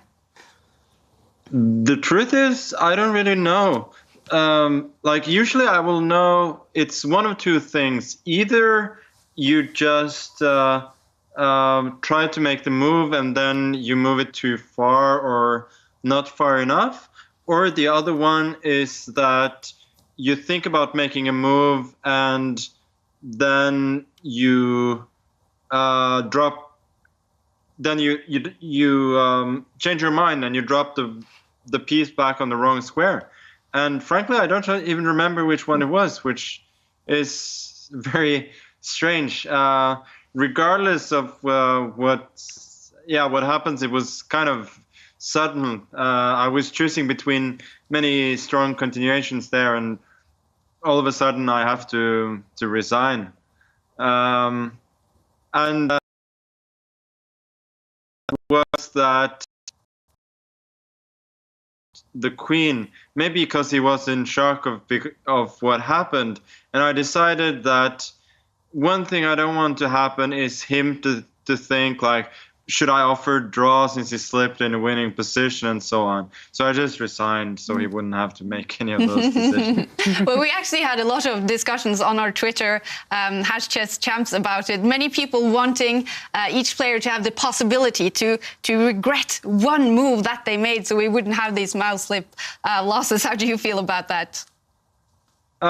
Yeah, there are functions that you can choose, like confirm move, right? That you have to confirm every move.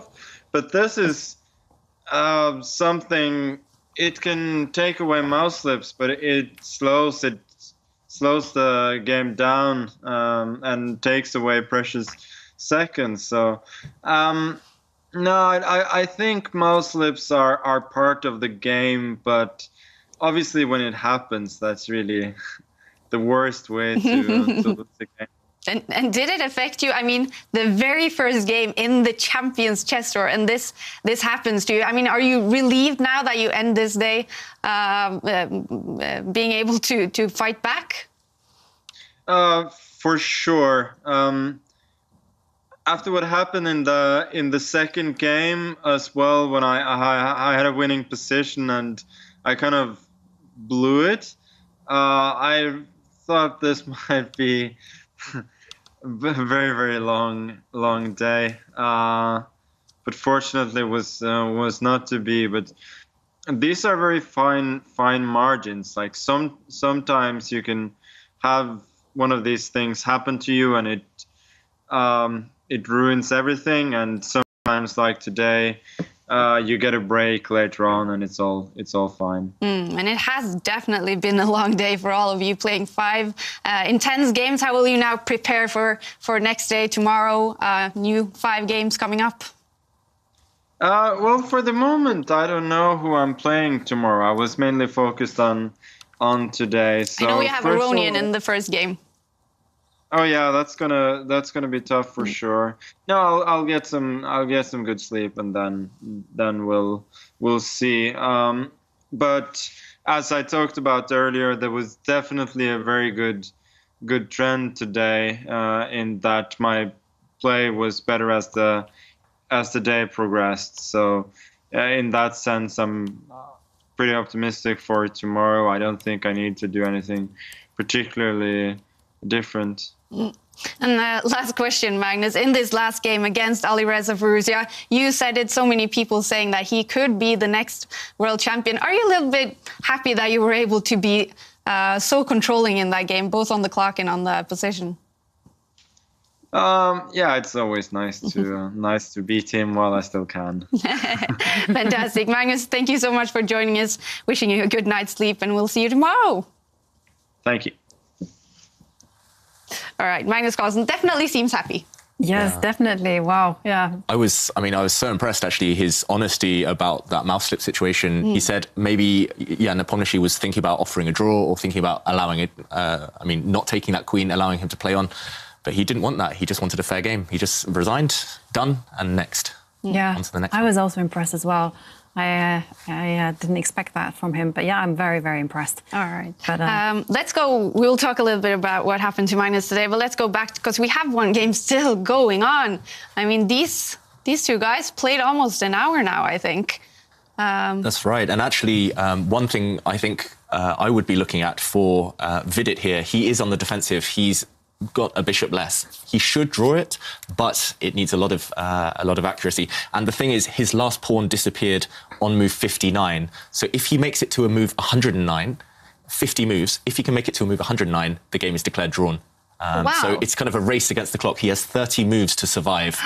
And yeah, I've been there when you get so close, the checkmate's coming, but you just have to survive 5 moves longer. And we know that every move that goes on, he's getting closer to the draw.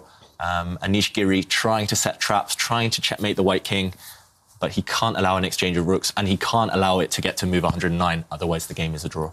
and so far they've reached 81 moves. Now I was just checking the time situation, not the time as in time limit, but in the time in India. It actually is 3:30 right now in the morning. Imagine having to suffer in a really scary, depressing position at When 3 all o'clock you in the want to morning. do is go to sleep. And you've got less than 10 seconds on the clock. He went down to 6 seconds there, Vidit. Yeah, I must admit, I'm getting worried. Yeah, I'm getting worried, not just because of the clock, but also the board situation. Anish shaking his head and laughing. It feels like black is very close to checkmating. The bar suddenly went all the way down into black's favour. Yeah, I mean, this looks very close to checkmate. I've studied these positions for hundreds of hours, like I mentioned, but I still don't know whether this is winning for black.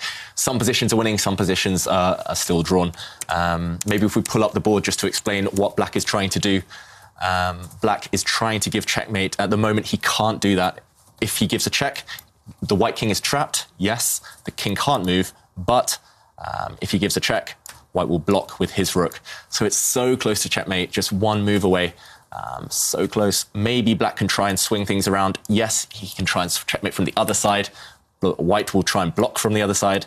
It's so close to checkmate, but at the moment, I was wondering whether I could throw in a check. You want to throw in this check? Yes, I want to throw in this check and ask where the king goes. Yeah, I think black is very close to winning this one. Yeah, I think so too. And he's played rook across to the other side, yeah. threatening a checkmate. White will have to stop that either by moving his king across one square closer to the rook or by using his rook to block, as I mentioned in that last position. Oh, he has moved his rook across, so now he can meet a check. He can block with his rook. Yeah, and we actually have the computer assessment that says black can mate in 16 moves now. 16 moves. And just look at that bishop. He's retreated that bishop so it can dominate that rook. The rook can't give a check from behind. Now the rook has moved up, and now... Yeah, so white is clinging on. Jovanka says, the bar might say 0 there in the middle, but sometimes when it comes to endgames, there are special engines which know how to solve these endgames. And black does have a winning position. It's just whether he can find it and whether he can checkmate before move 109. He's got 24 moves left. We're going to be counting the moves now. Oh, this is thrilling stuff. Yes. So Anish looking for the checkmate. Oh, but he's playing it perfectly. He knows exactly what to do. Okay, so now he has to give a check. He's got a very famous position now, actually, one that I have seen before myself, I think. Yeah, so he can give a check now to the white king. If we can bring the board up, maybe just to show how black's going to win this one. In the current position, black can give a check here in the middle, forcing white to decide, do you go left, do you go right? Whichever way you go, checkmate is coming if you go right. I think this one. the rook will come across and try and give checkmate. If you go to the left, the rook will come this way and try and give checkmate. And actually, white is running out of defences now. It will be impossible to block. So he has to find that key move. It's very key to give that check. So this is the only move we are looking for from Anish now. If he can find that rook move that you just show us. Yeah, he needs the rook in the middle of the two kings now to give check. All that's right. the winning move. Can you find it, Anish Giri? And if he does, he will definitely be on top of the table after this. Oh, he hasn't played it. Oh, he didn't find it. He hasn't played it, but it still might be good enough for a win. Okay, so let's have a look. I think he'll need to find that idea over the next few moves. He's still got another chance now. Okay. Okay. But the closer we get to move 109, the more he'll be panicking. He'll think, oh, 20 no, I'm running out of moves time. left. And now we found that move. He's got it. He's got the check. Yes. That's the key move, forcing the king to commit. Which way do you go?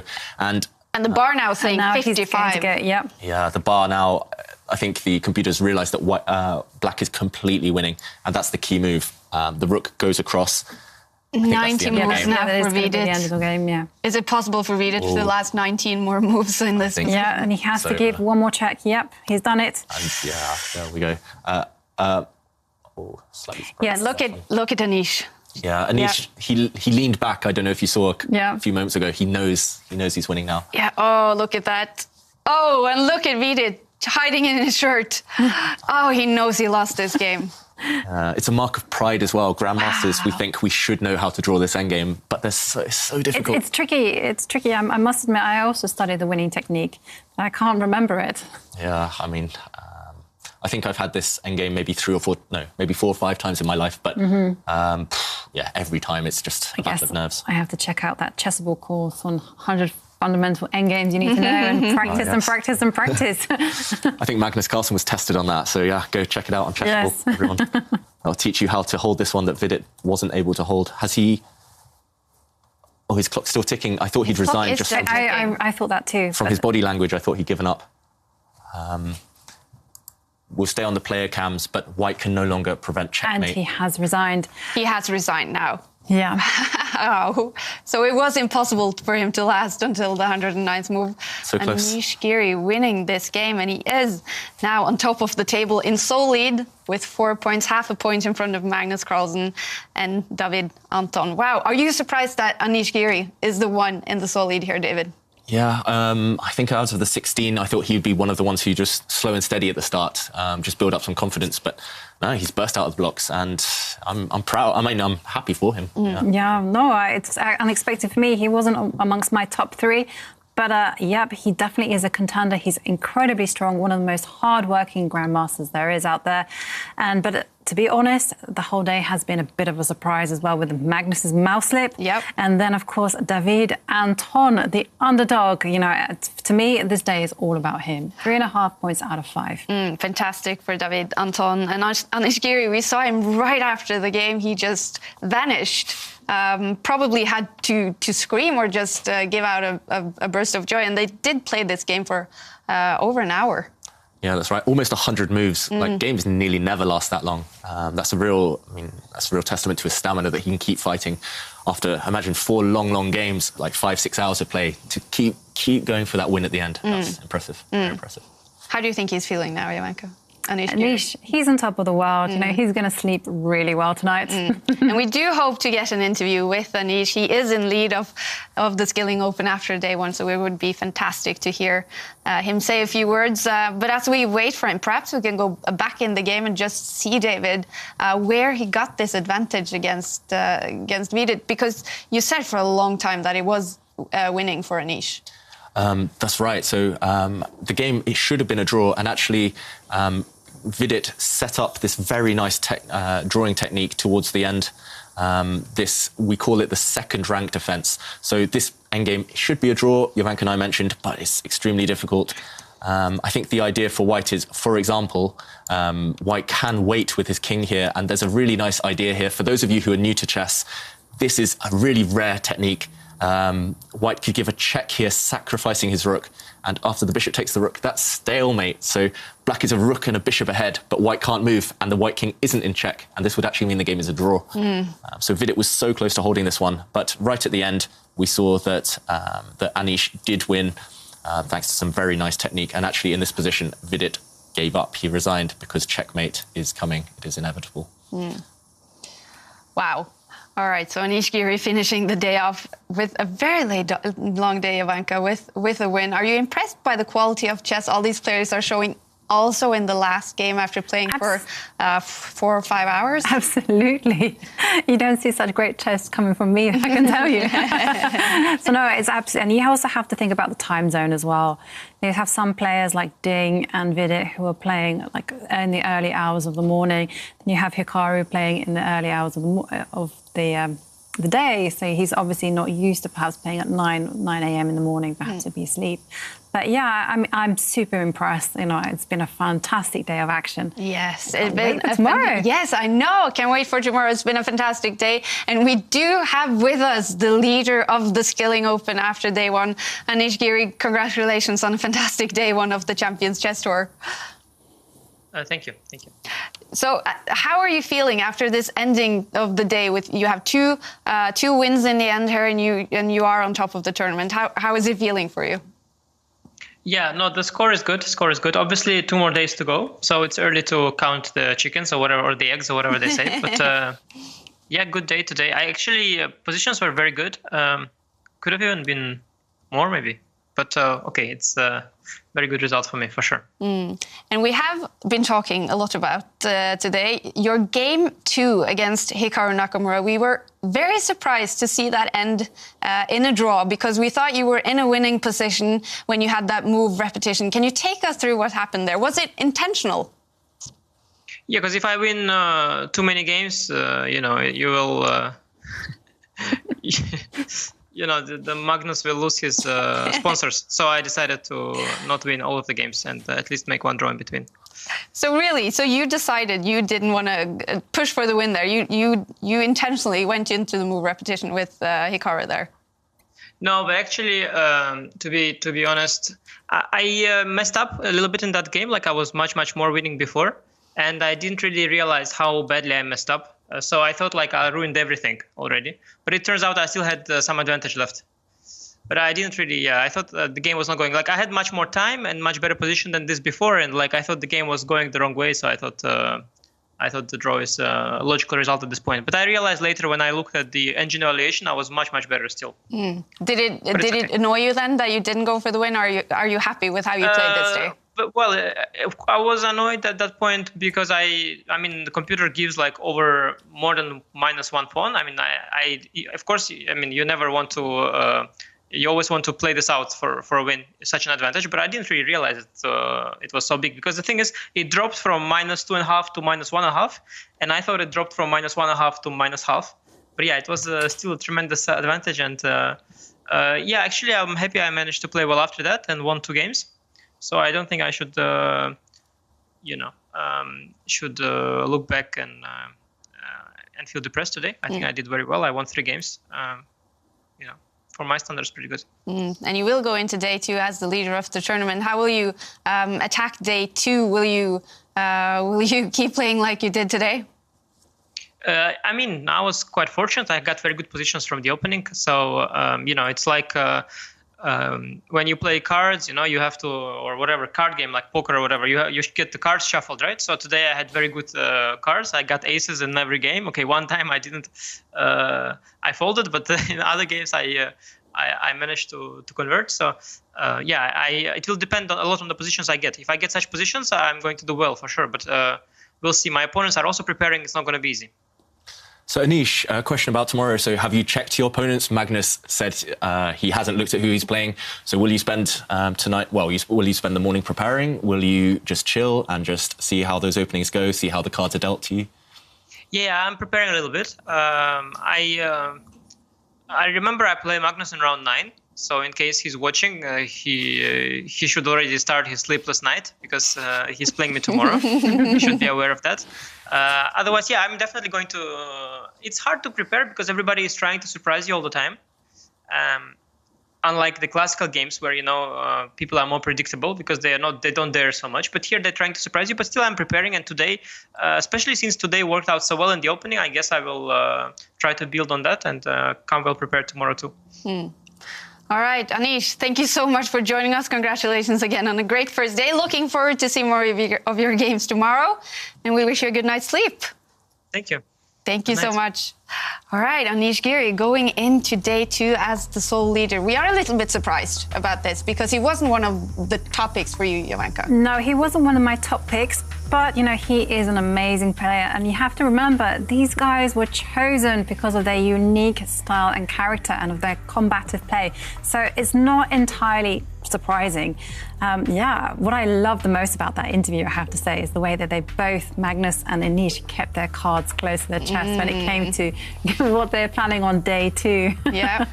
Not easy to read anything out of them, David. No, for sure. I mean, Anish, like, he has this reputation for being like Mr. Solid, but we saw there he's happy to grind away for 100 moves. That shows how much he wants this tournament.